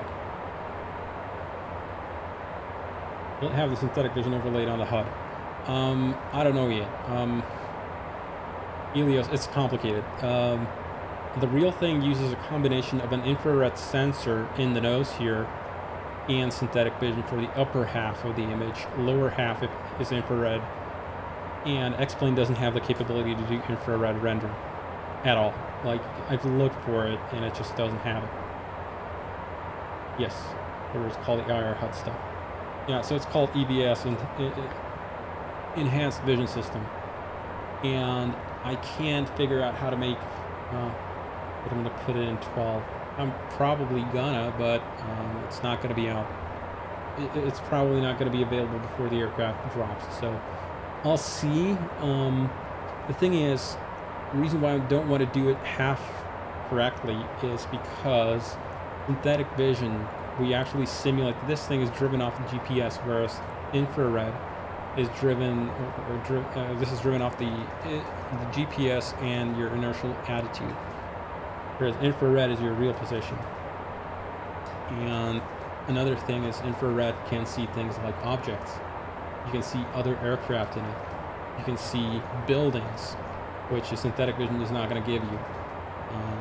Obstacles, that kind of stuff. So that's the reason why you have the bottom half in infrared rather than, the synthetic.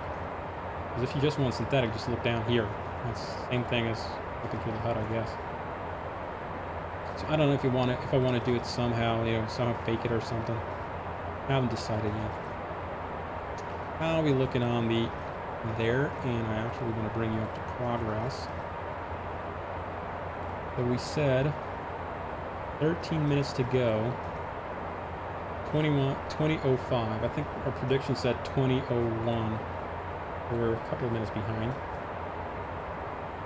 Have we sent any further position reports to... Yes, we have.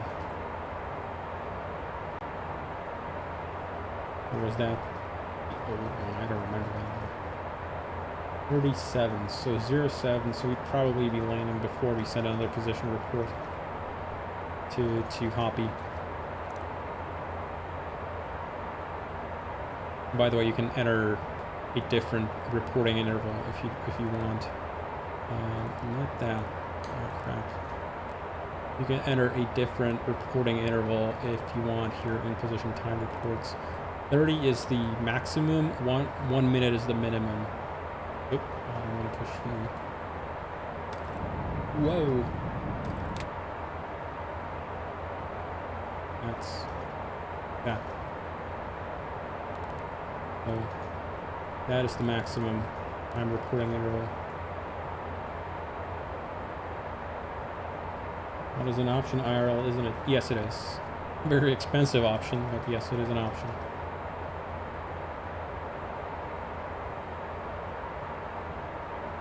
DME GPS2 IRS. And yeah, you can go and look at what the FMC position thinks its actual position is. You can look at the IRS positions relative to the aircraft, their figures of merit, and then the station positions for DME corrections and VOR corrections. And the final consensus position is here. Actually, you gotta roll the altitude down because we're gonna stop otherwise. Let's commence the approach here. Why not? We have a speed constraint in there. We don't. So I'm gonna put one in manually.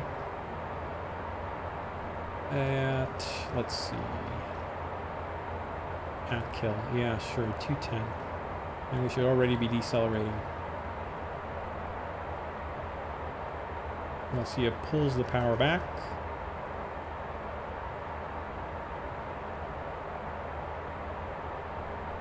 If you got getting at minutes, it's worth it.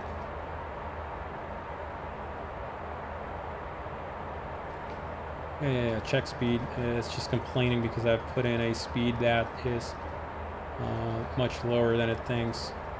Check airport OAT. So it is actually fairly cold there, as we have established, and that actually can modify our approach. So we do have temperature compensated approach operations capability. So I'm going to go ahead and here, temp comp, and it was 1 degree Celsius, wasn't it? I'm going to make another request here. Hopefully it'll get through. Worst case, we can go ahead and request what's the nearby airport. Christchurch, I guess.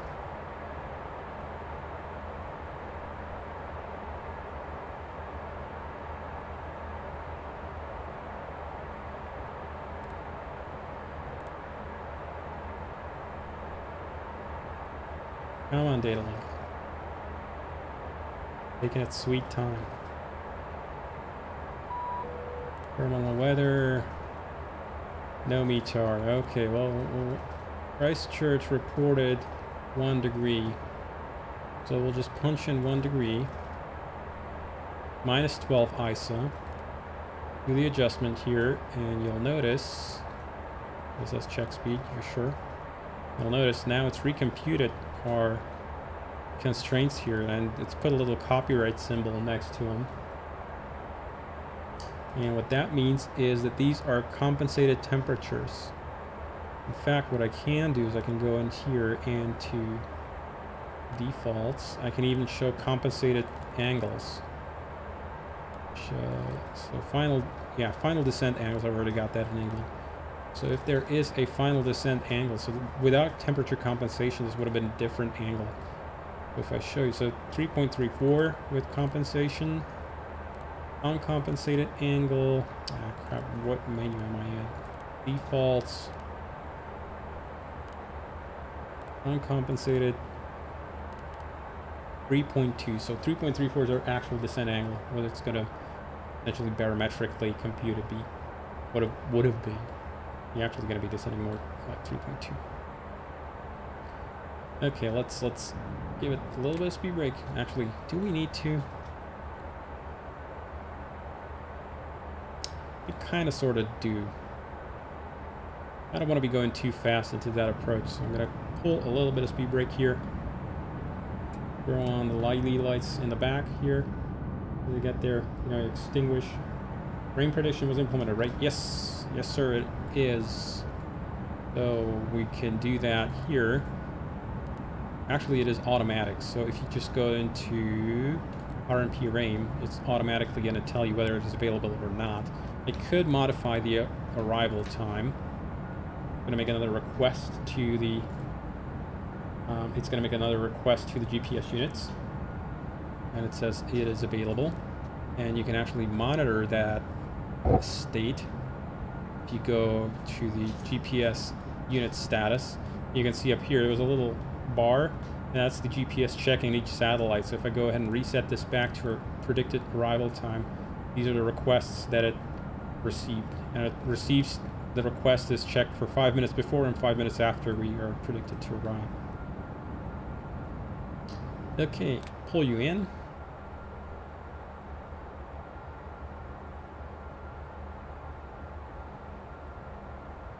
And on the ground, you can also do flight plan predictive rain. So that'll do it.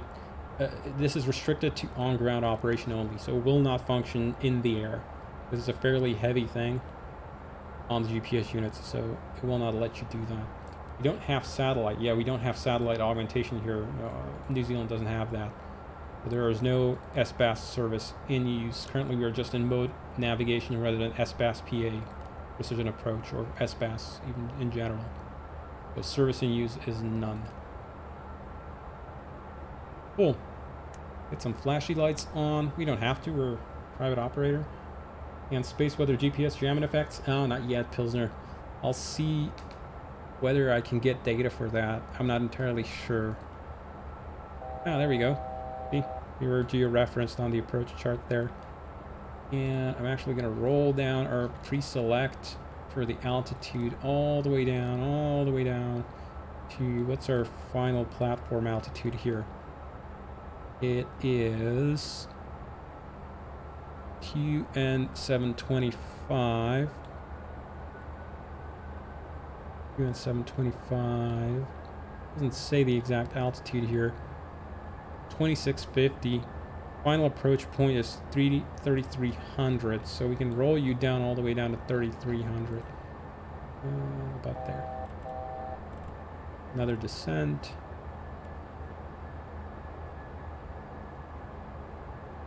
V out, V cap. Continue to descend, dude. How'd you lose angle?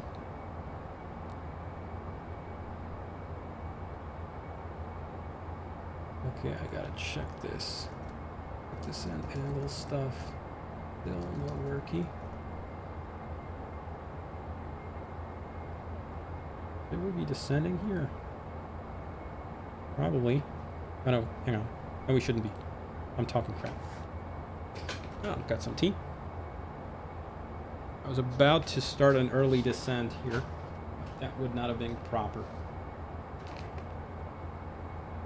Yeah, 8917 is the constraint up ahead, so that's where we stop. You'll notice it actually stops at the exact altitude. It's not, 8920 or 80 or 9000. No, it's 8917. It's trying to hold the last foot. And top a drop here. Oh. Go. Why didn't you start the descent, dude? Ah, man. I gotta implement a little bit more leeway in there.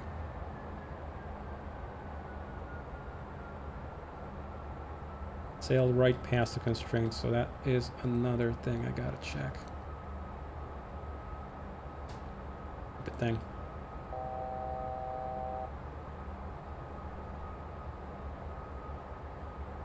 UN 770.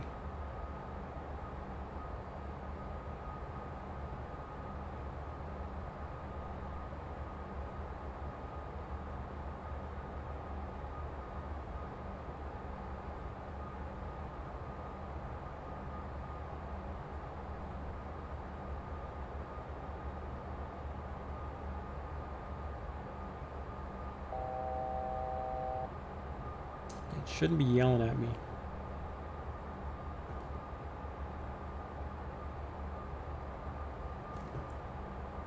Yelling because we're above the path. We're not in VPath mode yet.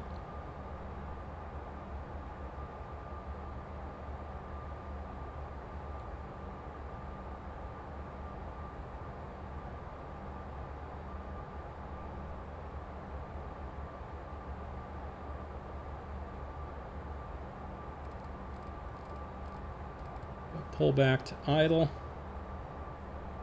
here.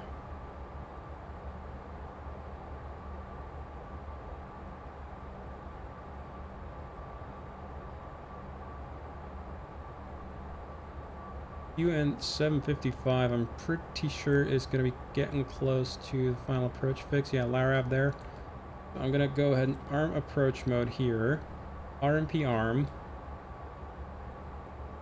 I'm going to roll one stage of flaps. That'll help us decelerate because we're below 210 knots. It really doesn't want to slow down in a descent with no flaps. It just does need flaps at this point.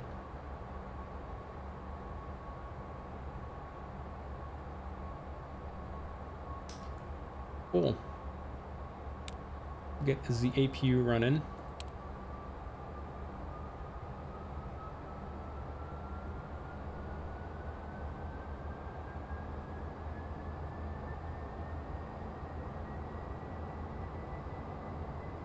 We'll be following this valley down here all the way in.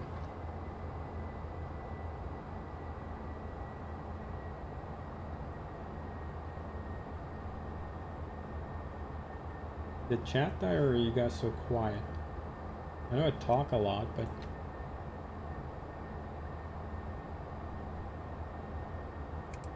there we go. APU is available. We'll wait for just being quiet. Good students. Not that I'm much of a teacher. The Larav is our final approach point. It'll swap over to. We'll swap over to. We are hypnotized. Good stuff.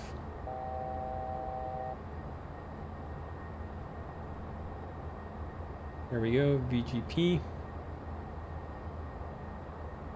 Now it's not going to stop at the final descent point there. That's us. That's what we're doing there. 2,500 feet, that's fine. Okay, missed approach is up to 10,000. Roll this guy up to 10.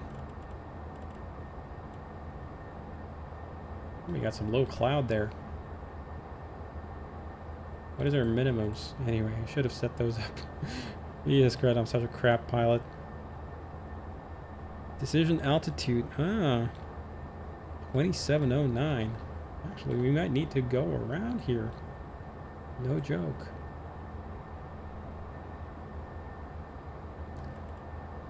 Aero minimums. 27, make it 10.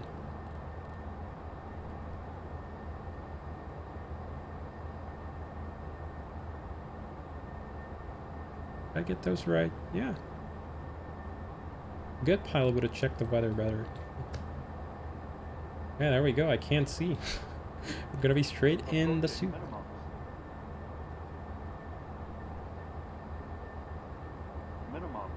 Yeah, this ain't happening, is it? So.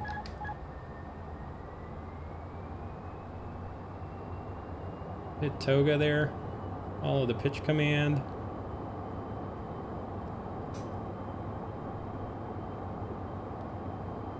Push the autopilot, get the flaps up.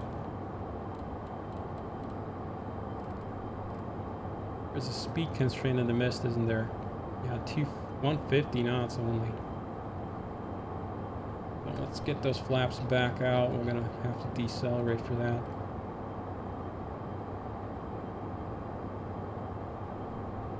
You can always go around. Yeah.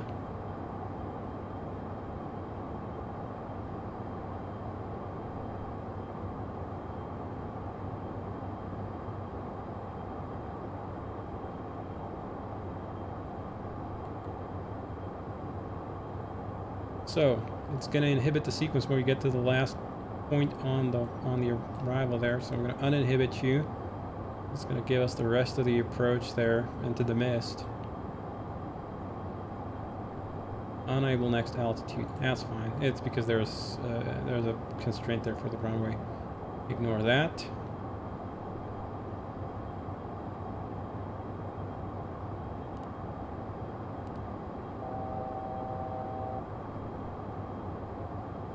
Okie doke. And there we go. Level. 150 round the turn here. After that, we can do whatever the hell we want. We're doing actually 160. That's plenty slow enough. Do we have an alternate? Well, we don't at this point. I'm gonna consult the charts. I'll track on secondary minimums. Yeah, there would be one way to. That would be one way to do it, right? There are approaches with lower minimums. Are there approaches? So that's what we're gonna find out here. Let's pretend we're bad pilots, and we're gonna have to go and look for them. So you don't have to actually replace any of these slots that you've already, the FMS automatically picks for you for the stuff you've got inserted in your flight management system. We can just go ahead and use one of the spare slots here for extra charts. Go into any chart, approach, and so RNAV Zulu 05. What is your minimum? 2300. It's not looking much better, is it? 5 kilometer visibility. That's unlikely to be much better. I swear I didn't plan this though. So yeah, we might have to divert. We got plenty of fuel. So that isn't an issue here. How are we looking on speed here? As soon as we pass QN 732, we can accelerate. And we'll go ahead and accelerate to our hold speed of 230 knots. So I'm going to switch the hold here over to ICAO speeds. I mean, either way, it would be 230.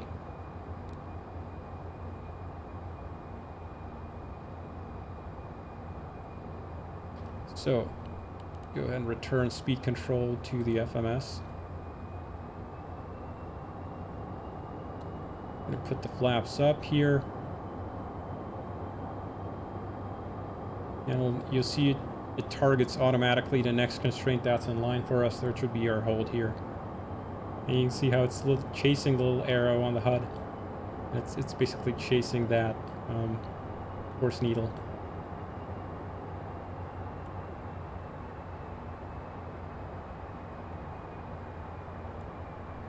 So yeah, what are we gonna do? So we got Christchurch weather here. What do we want to do? Bottom of climb. Are we going to climb higher? Oh, right, up to 10K. Yeah, I'm going to roll you up so that you're above the constraint altitude there. 10,377.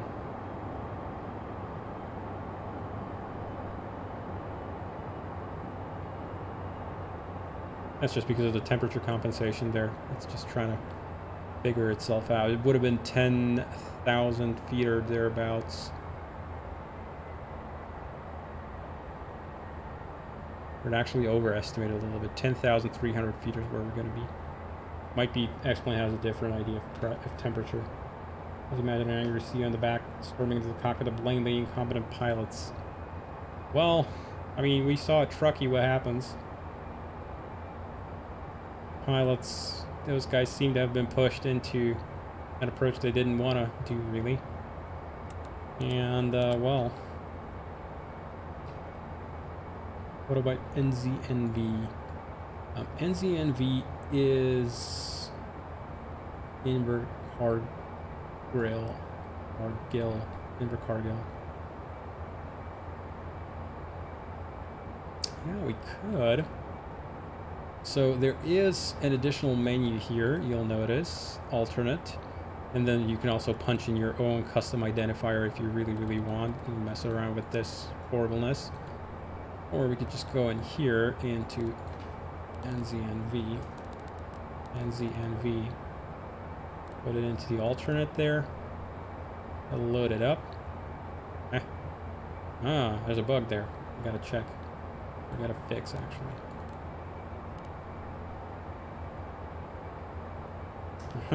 Alternate airport is being placed into the destination chart slot. See? Line every time I figure out new stuff, how to break my code. Well, worst case, we can just look at it from the browser here. But for the time being, I gotta go and go to the little boy's room. So I'll be back in 5 minutes. I'm gonna leave this thing as is. And yeah, for the time being, you guys plan some sort of an approach for me, I guess. You'll be my co-pilots. How about that? Get those lights off. All of that is good. Perfect stuff. So, back in 5 minutes. We'll let this thing sit in the hold for a few turns. And we'll figure our heads out from there. Back in 5 minutes, folks.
Alrighty, back in the cockpit here. So, what sort of plan of attack have you guys come up with? NZNB? Let's have a look.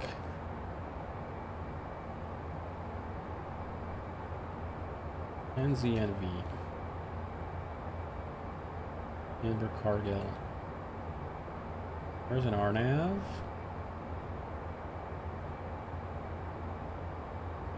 Another RNAV. Fairly boring stuff so far. Arc-based VOR. Slightly more interesting. Haven't crashed, it's mostly annoyances, little stuff here and there, some VNAV stuff I gotta check. Favoriting because of weather. VNAV for alpha transition, runway 04. Check the VOR DME 22. I mean, we go to Pebbly or probably over here to the edge of the arc, do an arc and I'll be done with it, I guess. That'll be one way to do it. For this kind of an arrival, if we were coming from the north, actually, we'd be coming from about here. If we look at it shape-wise, yeah, we'd be coming in straight in. We'd pretty much shoot it into Pebbly and then straight in. It'll be a fairly, you know, non-complicated affair. Let's say our customer wants to go to Christchurch. If we can't go there, we'll go to Christchurch. And we want to look at start overview. L3 Alpha. In fact, in the aircraft, I'm going to have a look at the current weather there. The Christchurch weather was issued about 20 minutes ago. Well, the current time is 2020. Actually, it's fairly old weather. That's a METAR. Damn, these METARs are old. Request another terminal weather load.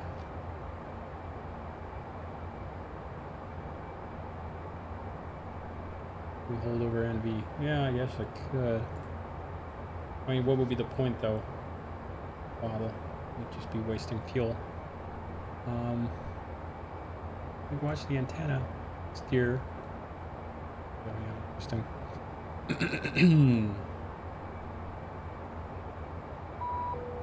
There we go. Weather. I requested Queenstown, didn't I? I'm an idiot. Oh. Christchurch. Read that one. Overcast 700.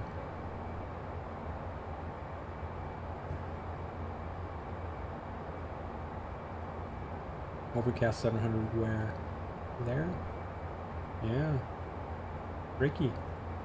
Bricky indeed. Don't spoil it. I wanted to be surprised. Temporary copyright. Yes.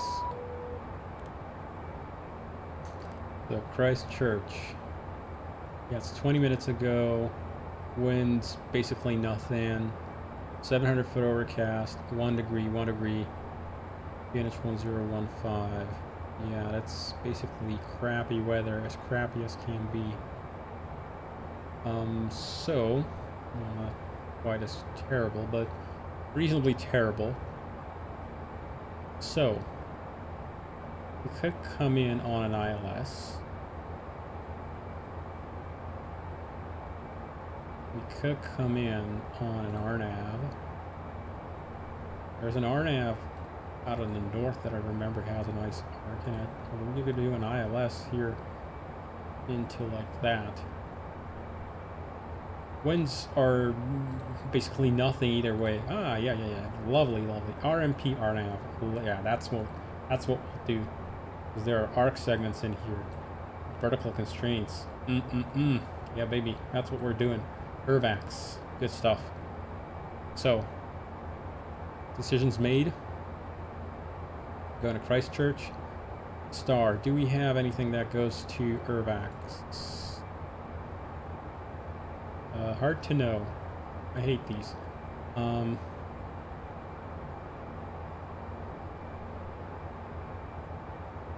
It was RMP X-ray, runway 20.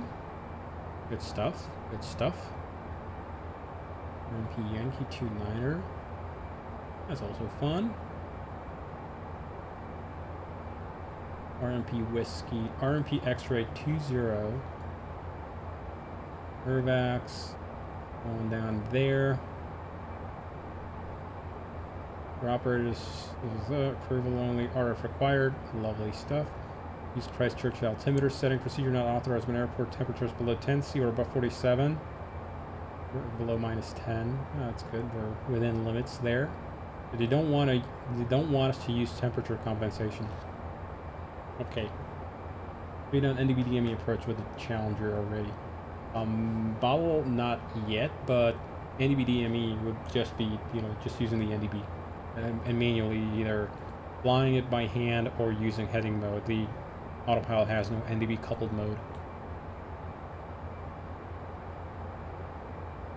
Yeah, sitting here in the hold, making little circles in the sky, which you cannot see. There.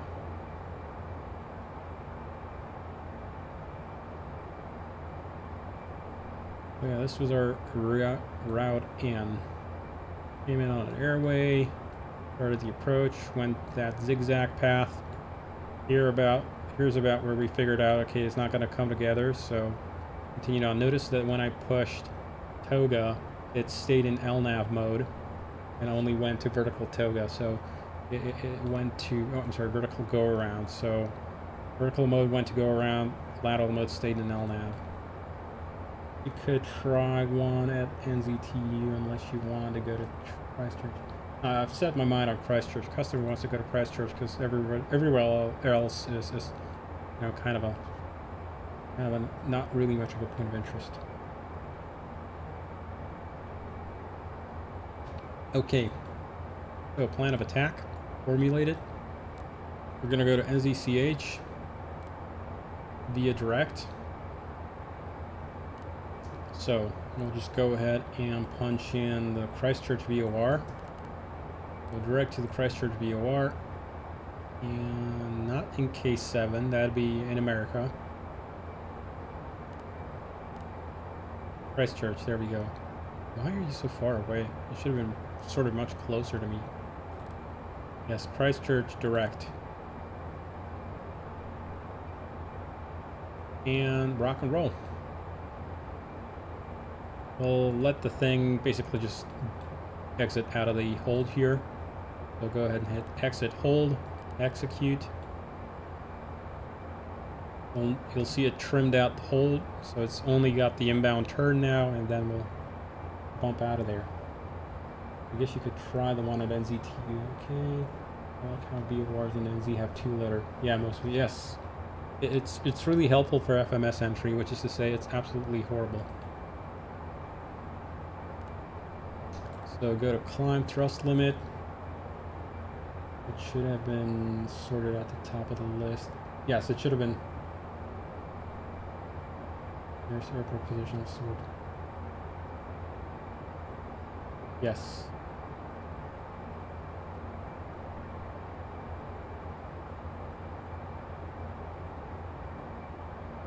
Alrighty. Rock and roll. What are we gonna make our cruise altitude? How far is it? 200 miles. We can go up to like flight level 350.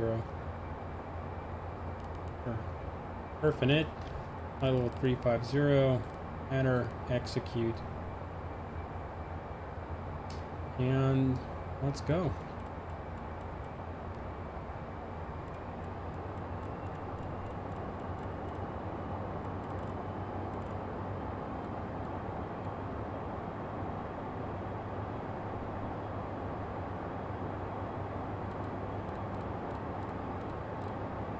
It's going to complain about our speed here because we're kind of accelerating here in the hold. Still thinks that we're in the hold, but don't worry about that. As soon as we exit the hold, it'll sort itself out. Just about to exit out of there, and that'll make that message go away. There we go. And yes, it first overflies the waypoint. That's how hold exits work. We're going to speed. What are you unhappy about there? I don't think so. No. Why does it say check speed? It shouldn't be. What speed do you want to fly? Okay. Check speed. That's stupid. X speed after missed approach. Drone.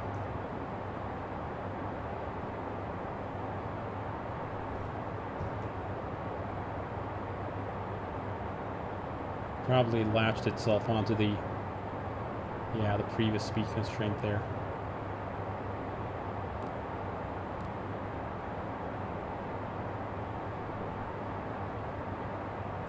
I didn't even have the appropriate approach speeds programmed in. Damn it, I'm such an idiot.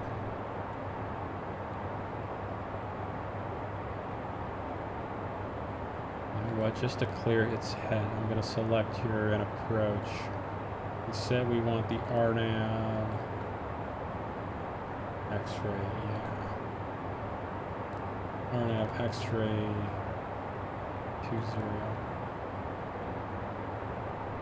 The vectors, sure.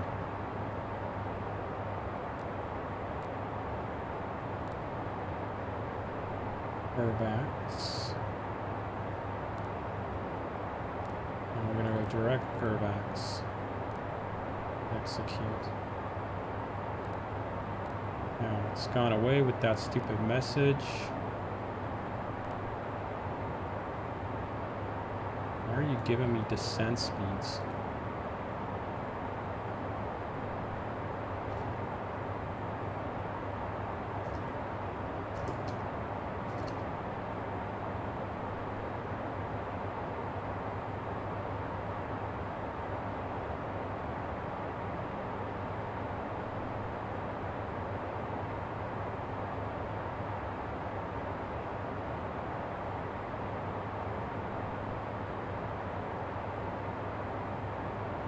It's already brought up the chart here for Christchurch.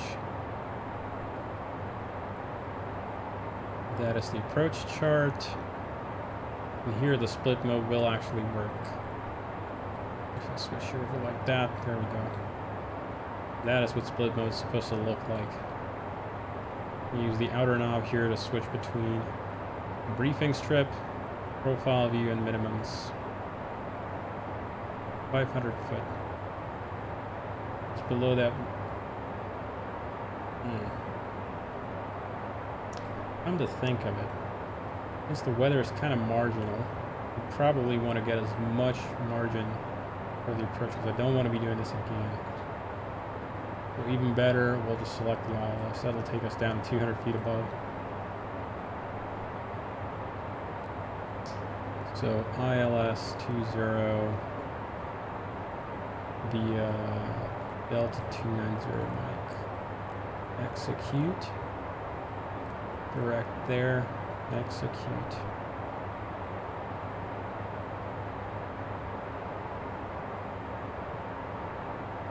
Good.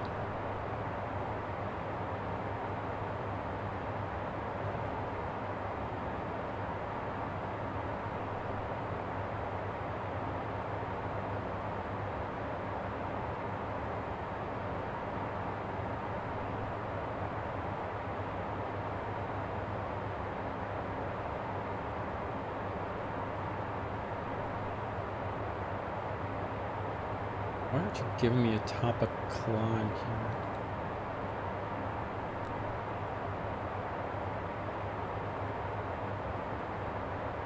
It's probably stuck in descent mode on the VNAV. Perf VNAV setup. Yeah, it's sitting in VNAV descent, I think.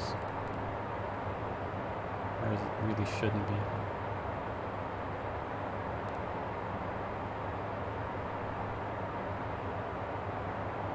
Probably because I don't have any on root portion. What's so CPU heavy at the moment? Good question.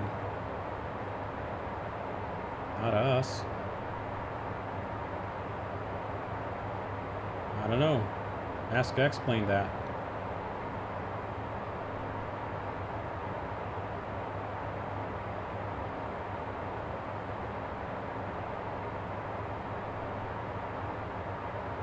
Is the FPS locked at 40? No, it should go to 60. Usual, yeah. And perhaps if I try and turn off the synthetic vision, will it get me? No. Not the synthetic vision. Try and remove this. Nah, that wasn't it either. Well, now we're using even less CPU, 500 milliseconds instead of 500 microseconds instead of like 800, 600. Clouds, shakes fist. With all the sort of fancy pants stuff like synthetic vision on, I'm taking about a millisecond of the main thread.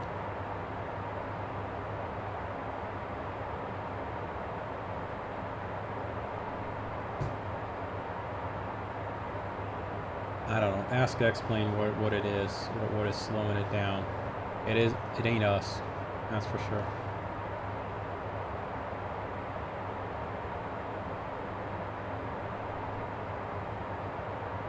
Well, yeah. I'm glad you like it, Astra.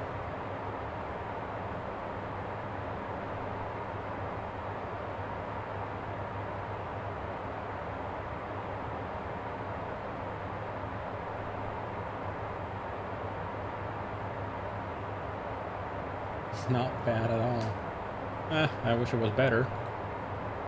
It'd ideally be near nothing. Truly, the synthetic vision here, the compositing and uploading of the image could be probably optimized somewhat better. If I get rid of that, it'll shrink down quite a bit. But yeah. I guess that's something we could optimize.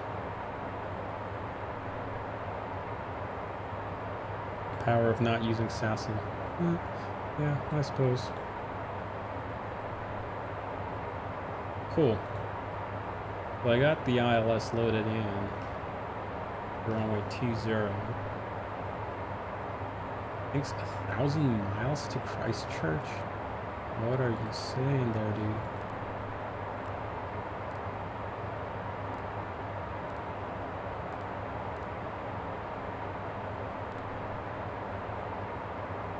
Well, the distance integration is certainly rotten.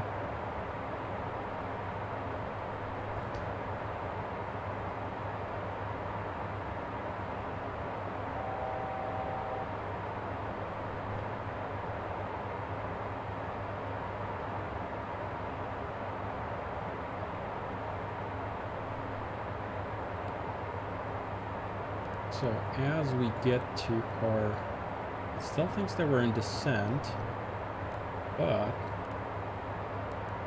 I bet if I level off here, go level off, resume Mach 0.0. Now if I go to VNAV setup, yeah, we're in VNAV cruise. It thinks that since we're below, yeah, we were on an approach, we're heading to an approach leg. We were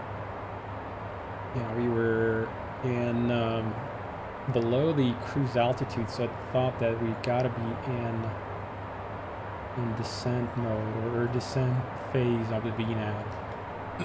Question is, how will we resolve that a priori? It's not that easy to know whether we should be in descent or not.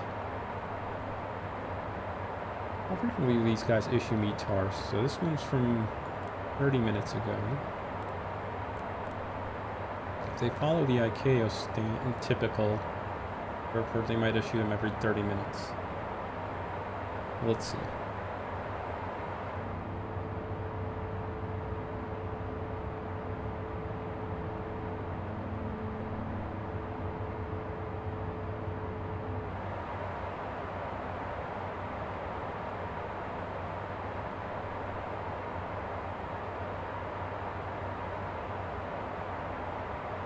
What do we expect for arrival fuel now? 4,000 pounds. Still got plenty.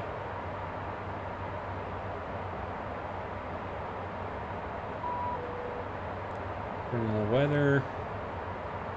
Yeah, they have an update. Overcast 500. So it definitely, we'd have to, go to the ILS because it's weather is getting worse.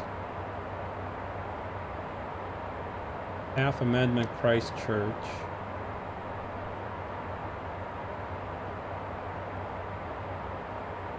2 degrees and 2 degrees dew point, which means It's humid and it's yeah, crap. You can see here is our temperature gradient. And yeah, you can see there's a fair amount of moisture down below as the dew point approaches, the actual temperature.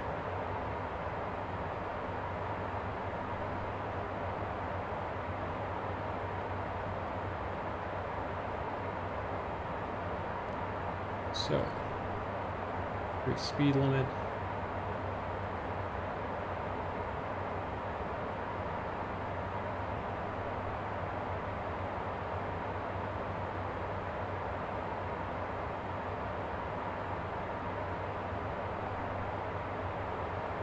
What can we play around with in here?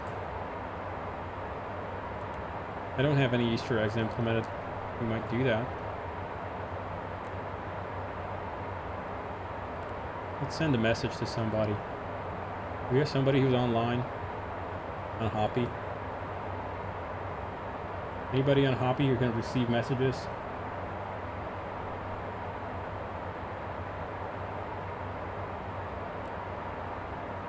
I can send something to somebody.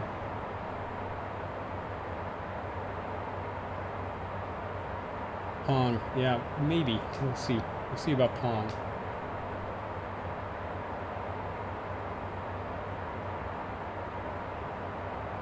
So, what should we send?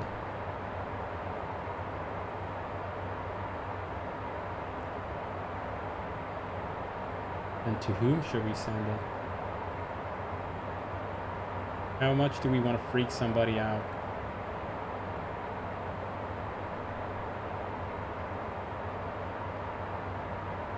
Just sent out an ADSB update, so ADSC update, position update, so that's us currently.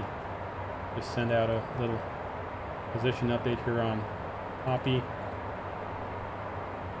And yeah, that's where we are. Or it's probably where we were a couple of minutes ago.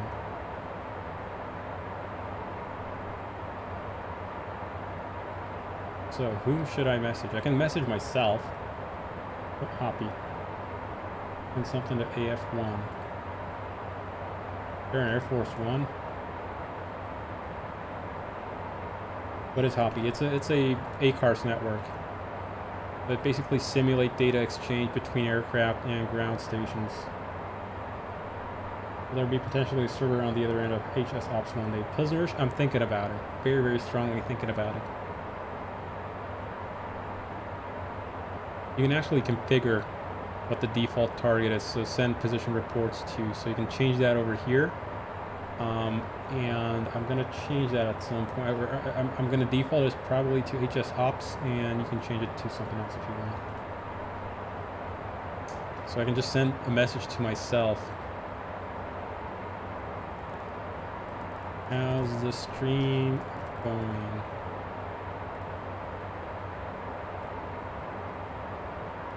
Nothing. I gotta put a manual spacing there. Nothing much to report.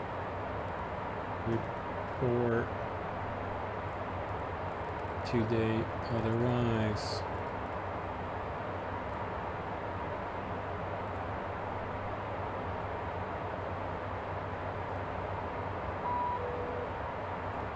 Data link message.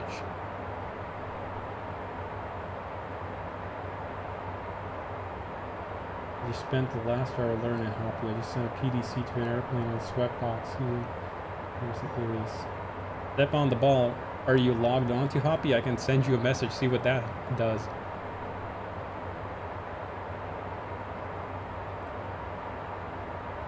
You tell me your aircraft identifier on there. I can try sending you a message.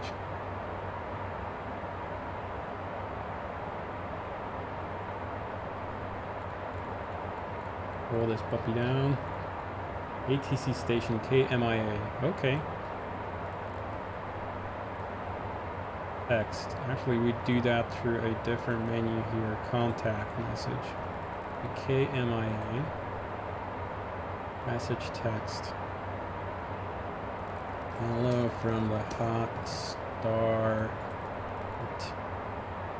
stream.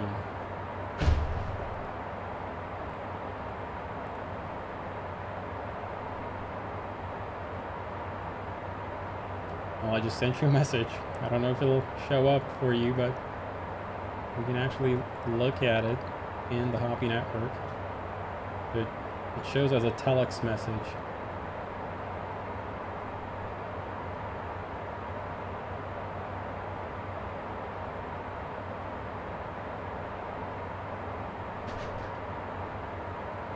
And you received it. And I'm about to start my top of descent here.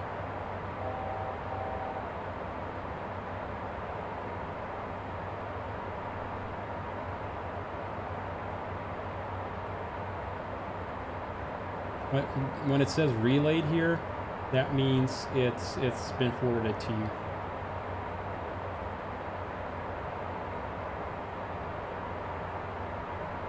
That means you've already pulled for it.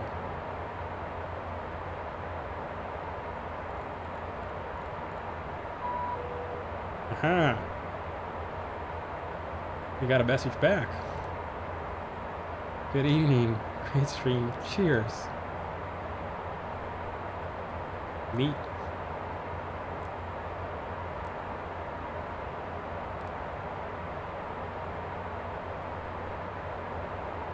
Ah, there's some new line characters that I gotta check for. Good to know.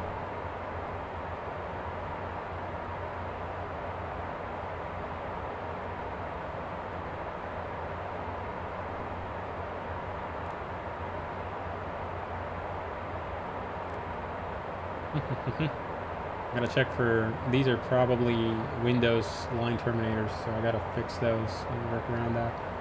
So ACARS telex needs to check for Windows line terminators and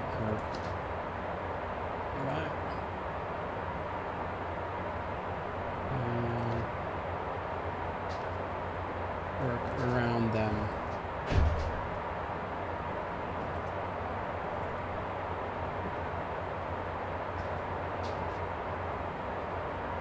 Copy's jankier, right? Yeah, it kind of is. Submitted text message in a request stream.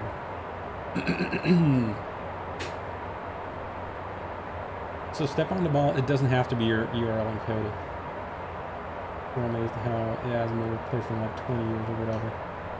It doesn't have to be URL encoded. Hoppy allows you to send stuff via post. Because it can't post. Okay.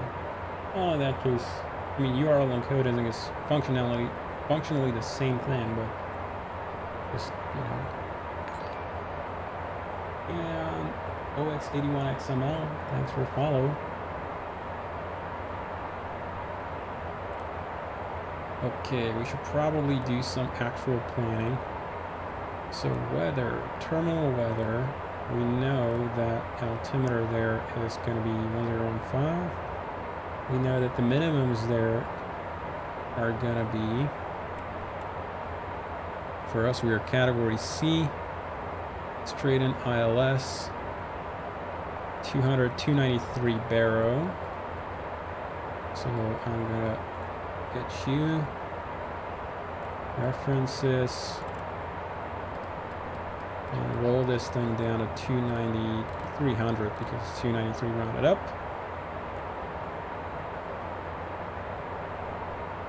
So arrival fuel predicting 32.3.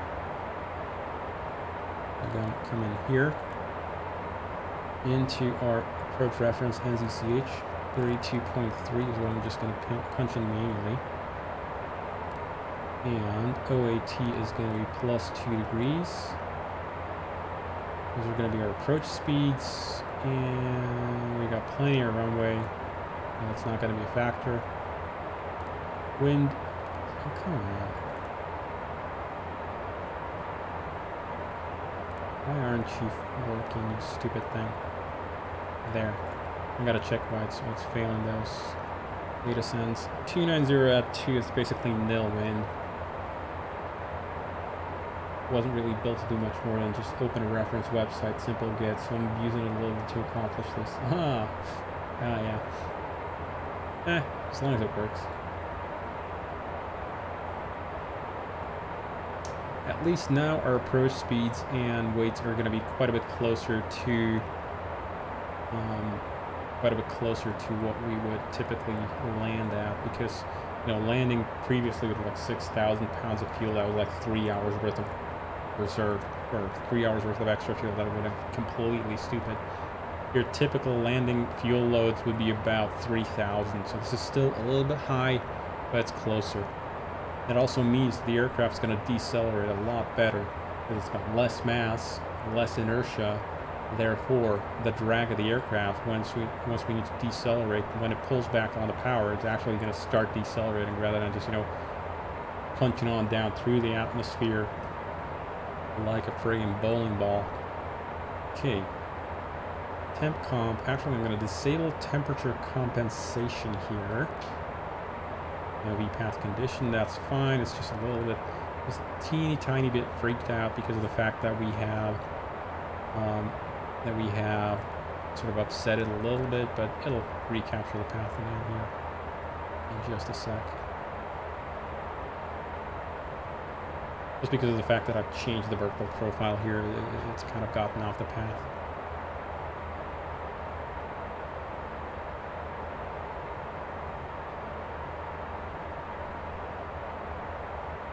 There we go, VPath again.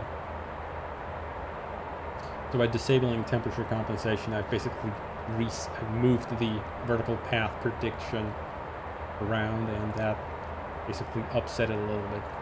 But it's all good now.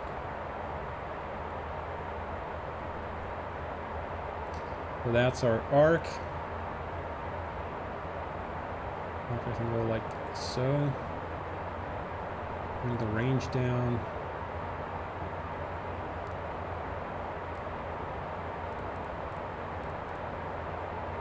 We can show any constraints we got on there. Altitude 2,000 or above, 2,000 or above, 2,000 or above. There's a runway. Previous, a little closer in. There's two waypoints stacked right on top of each other, which is really not helping our ability to actually discriminate between the constraints. With 2,500 above, 2,000 above. Good stuff.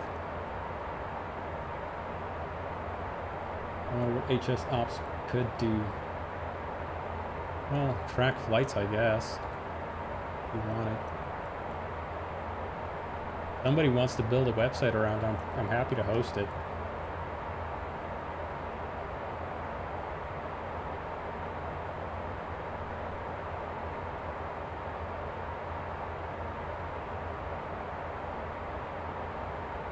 Cool. What is HS Ops? Hot Start Operations, but it's just a placeholder name currently. So it's literally just the default position send report target. So whenever you send anything to Hoppy, you gotta tell who to send it to, right? So when I push that twice.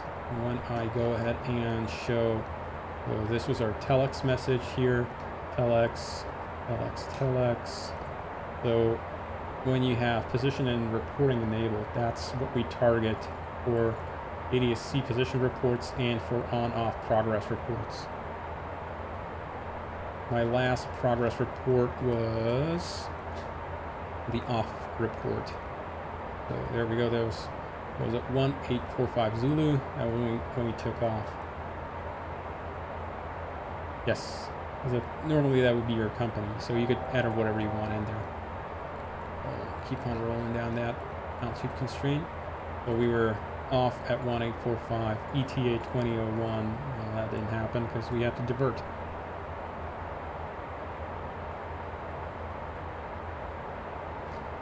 So I'm going to roll down my altitude here to 2K, 2000. Already got the ghosted localizer here, so those are the blue dashed needles there you see.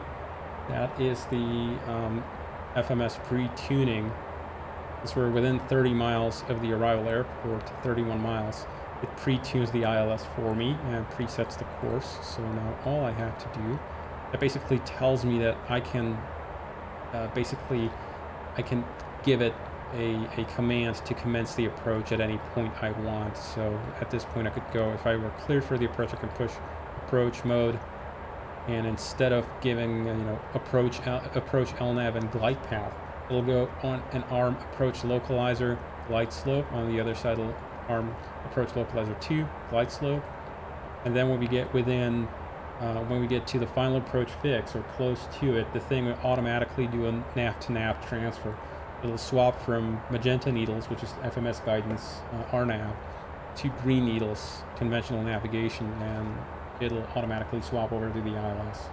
And then it'll activate the localizer mode and also glide slope when we capture that. I'll have a good one, Stu Flyer. Or Slew Flyer, sorry about that. I keep getting that wrong. Talk to you later, man. See you on Discord and all that good stuff. Take care. We'll be landing shortly here anyway, so.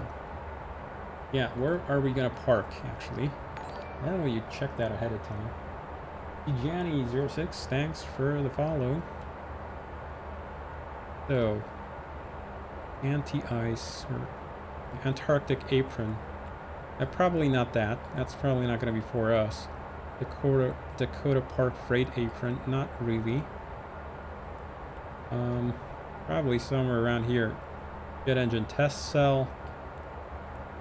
Anybody familiar with Christchurch, where the GA parking is located? Any kind of GA terminal? Probably. I guess if it was gambling man, I bet it's this building here. But I'm not, so I'm not gonna bet. Cool, 10,000 feet. You can see we are quite nicely complying with the 10,000 foot speed restriction.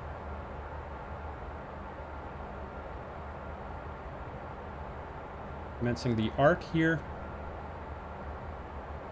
A slight left turn to get on the arc, and then it's going to start coming about. You can see how the little needle there is starting to move over. And there we are. It'll basically line itself up pretty much with our velocity vector. That's when we are exactly on the path, and you can monitor that by going to the progress page, second page, and you'll see here cross-track error. We are to the right by 0.02 nautical miles off the path. That's basically two wing spans. It's like, I don't know, 100 feet over.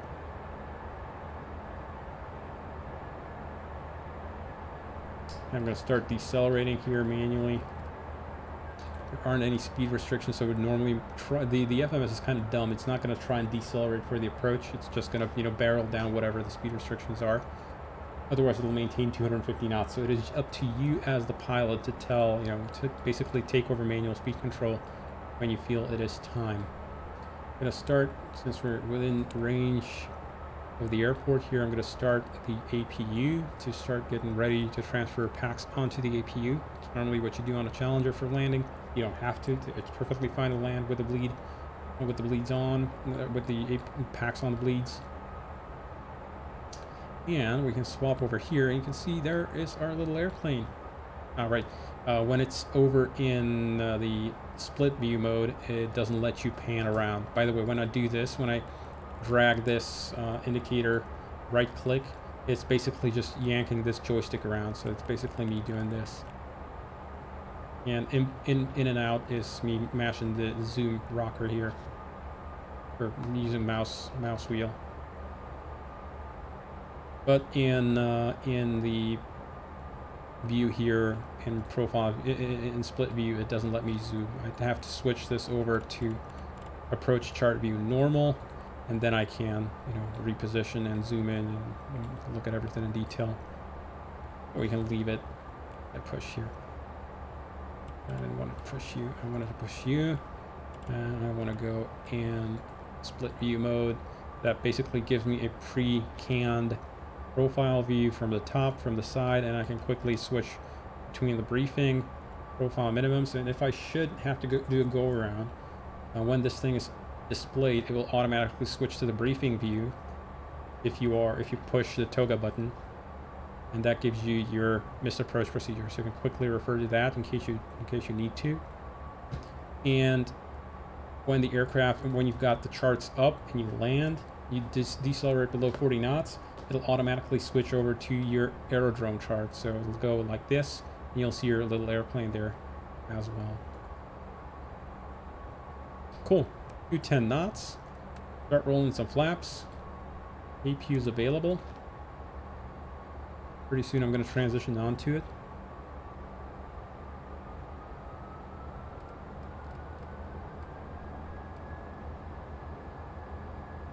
We're about, I'd say, probably guess the extra kink here, probably 15 miles from the runway.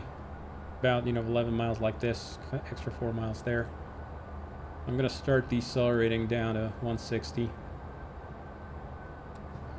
Start rolling a bunch more flaps. Flaps 30. This time I'm not going to screw up. Actually, it's already daytime, so I'm going to turn on full bright on the indicator lights, and I'm going to start transitioning the packs over onto the APU. And we want to check that we still got descent here. Actually, Christchurch elevation, buddy, is sea level.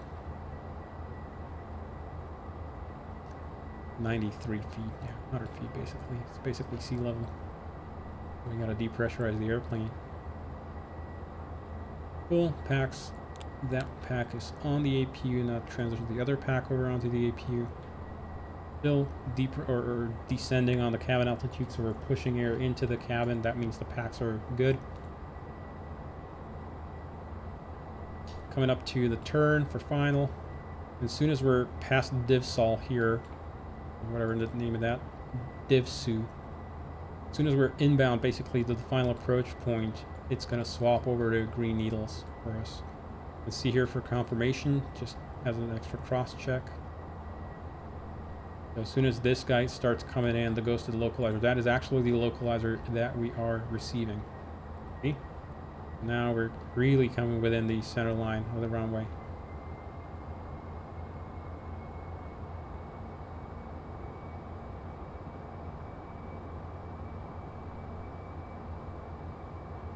Even gives me a ghosted glide slope here. And yes, on the synthetic vision, we've got an indication where the airport is supposed to be.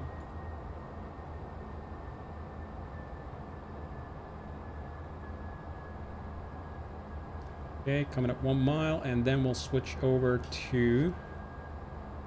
Here, within 10 miles, it swaps over to the runway. So now we've got the extended runway center line and runway icon. 1,000 feet to go.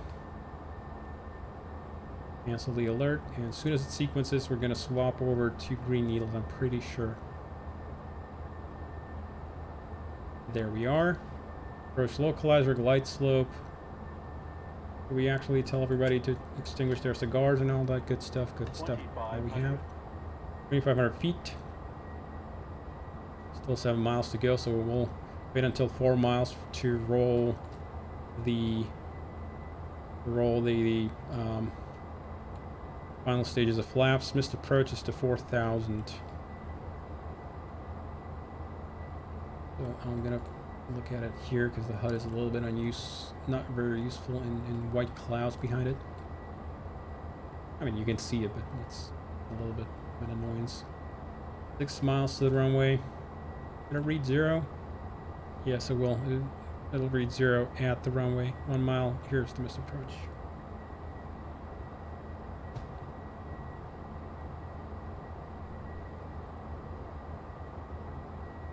What's the profile here? Descent angle. Let's say.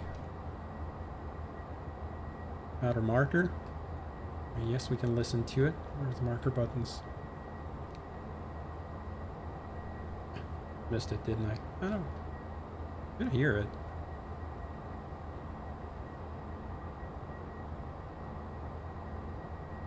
Why's the marker audio working? Alright, speaker isn't on. Yeah. So, 4 miles. Start decelerating. Drop the gear. Got the runway inside, so it's no big deal. Final stage of flaps. 1,000. And just about.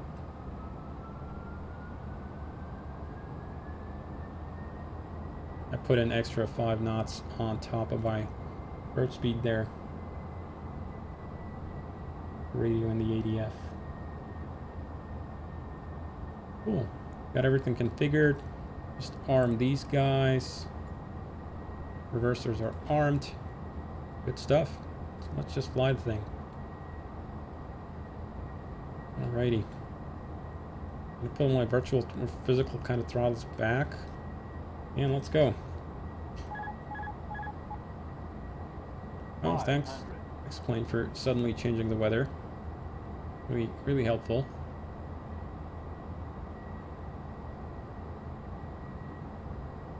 Just line up the line there, 3-degree line with the pappies, and you're gonna be good. Approaching minimums. Minimums.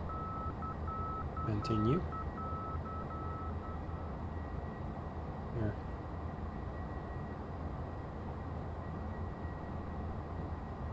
$100. 50, 40, 30, 20, 10.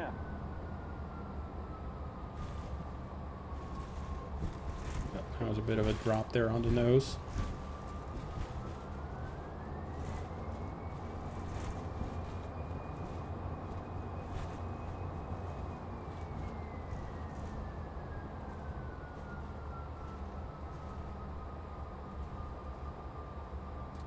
Go to reverser. And we could take a left here. Let's turn this on to solid.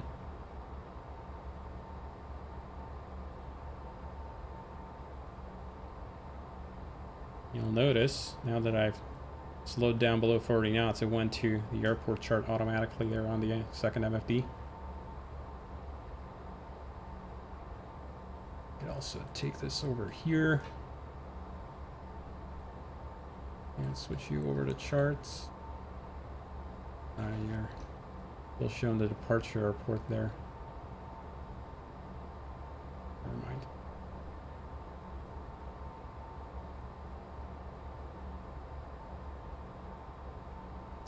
So stop here, get that out of the way, those lights off, those guys come off, stow this guy, and all the other crap.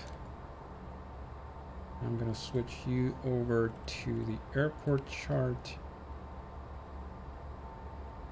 and we're gonna just go straight ahead. Brakes off, look both ways.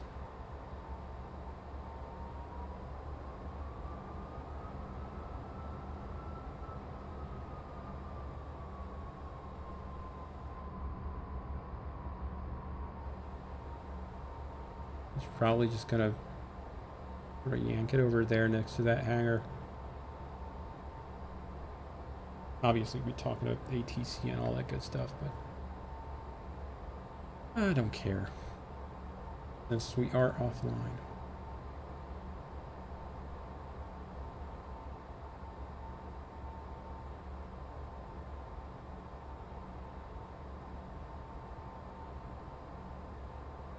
Let's go to parking, I don't know, near those fuel trucks or something.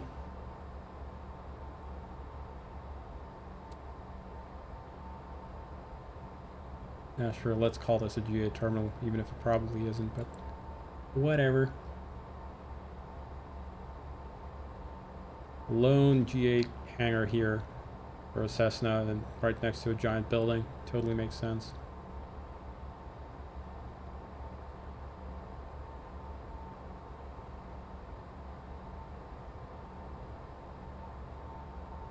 Sure. Call this parked. Actually, and like so.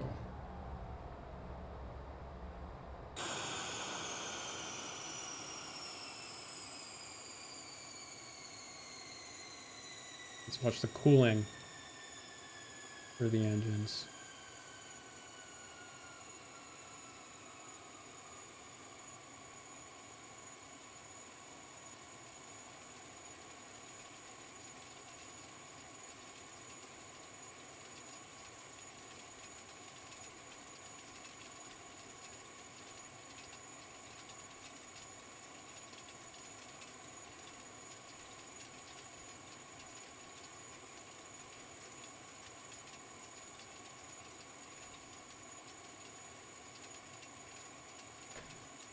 Cool.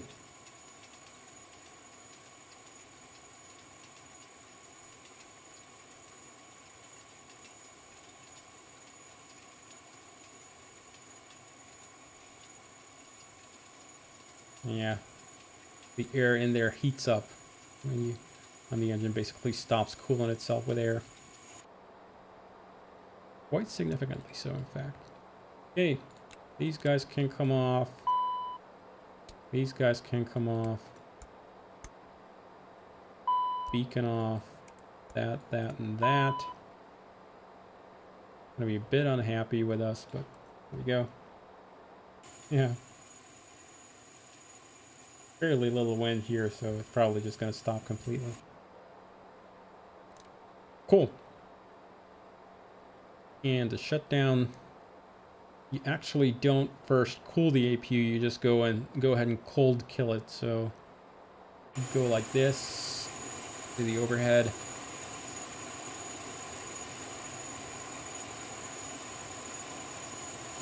And just go ahead and kill the APU straight away.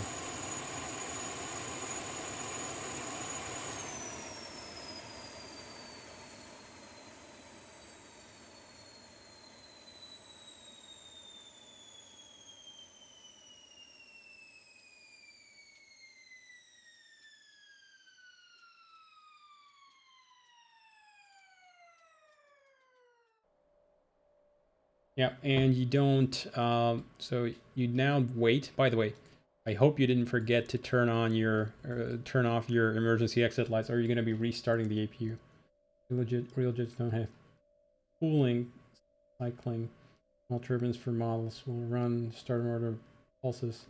Well, Helios, some manufacturers recommend that, but apparently Honeywell, the makers of this particular APU, recommend fewer heat cycles rather than cooling, or rather than a lower temperature, because the APU apparently can take the extra heat load.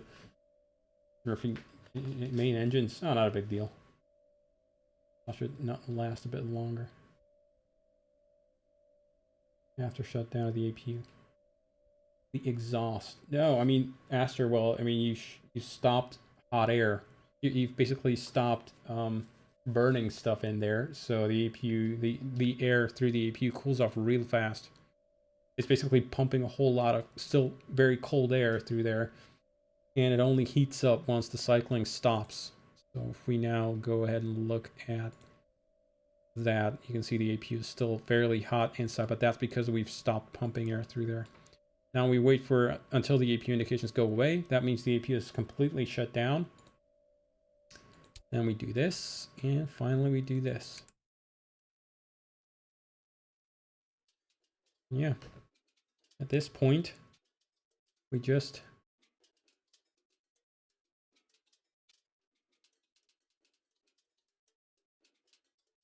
can we actually hear it? Yeah, it's fairly quiet. Did I turn the sounds down? I didn't. Anyway, so that's the full flight in the Challenger. Cool. So folks, I'm gonna wrap it up here. See you next time. See you on Discord. Everybody take care. Much love. How much more to go, Elios? We can chat on Discord, okay? More attention next time. Everybody, take care. Have a good one, and I'll see you over on Discord, I guess, and stuff. Yeah.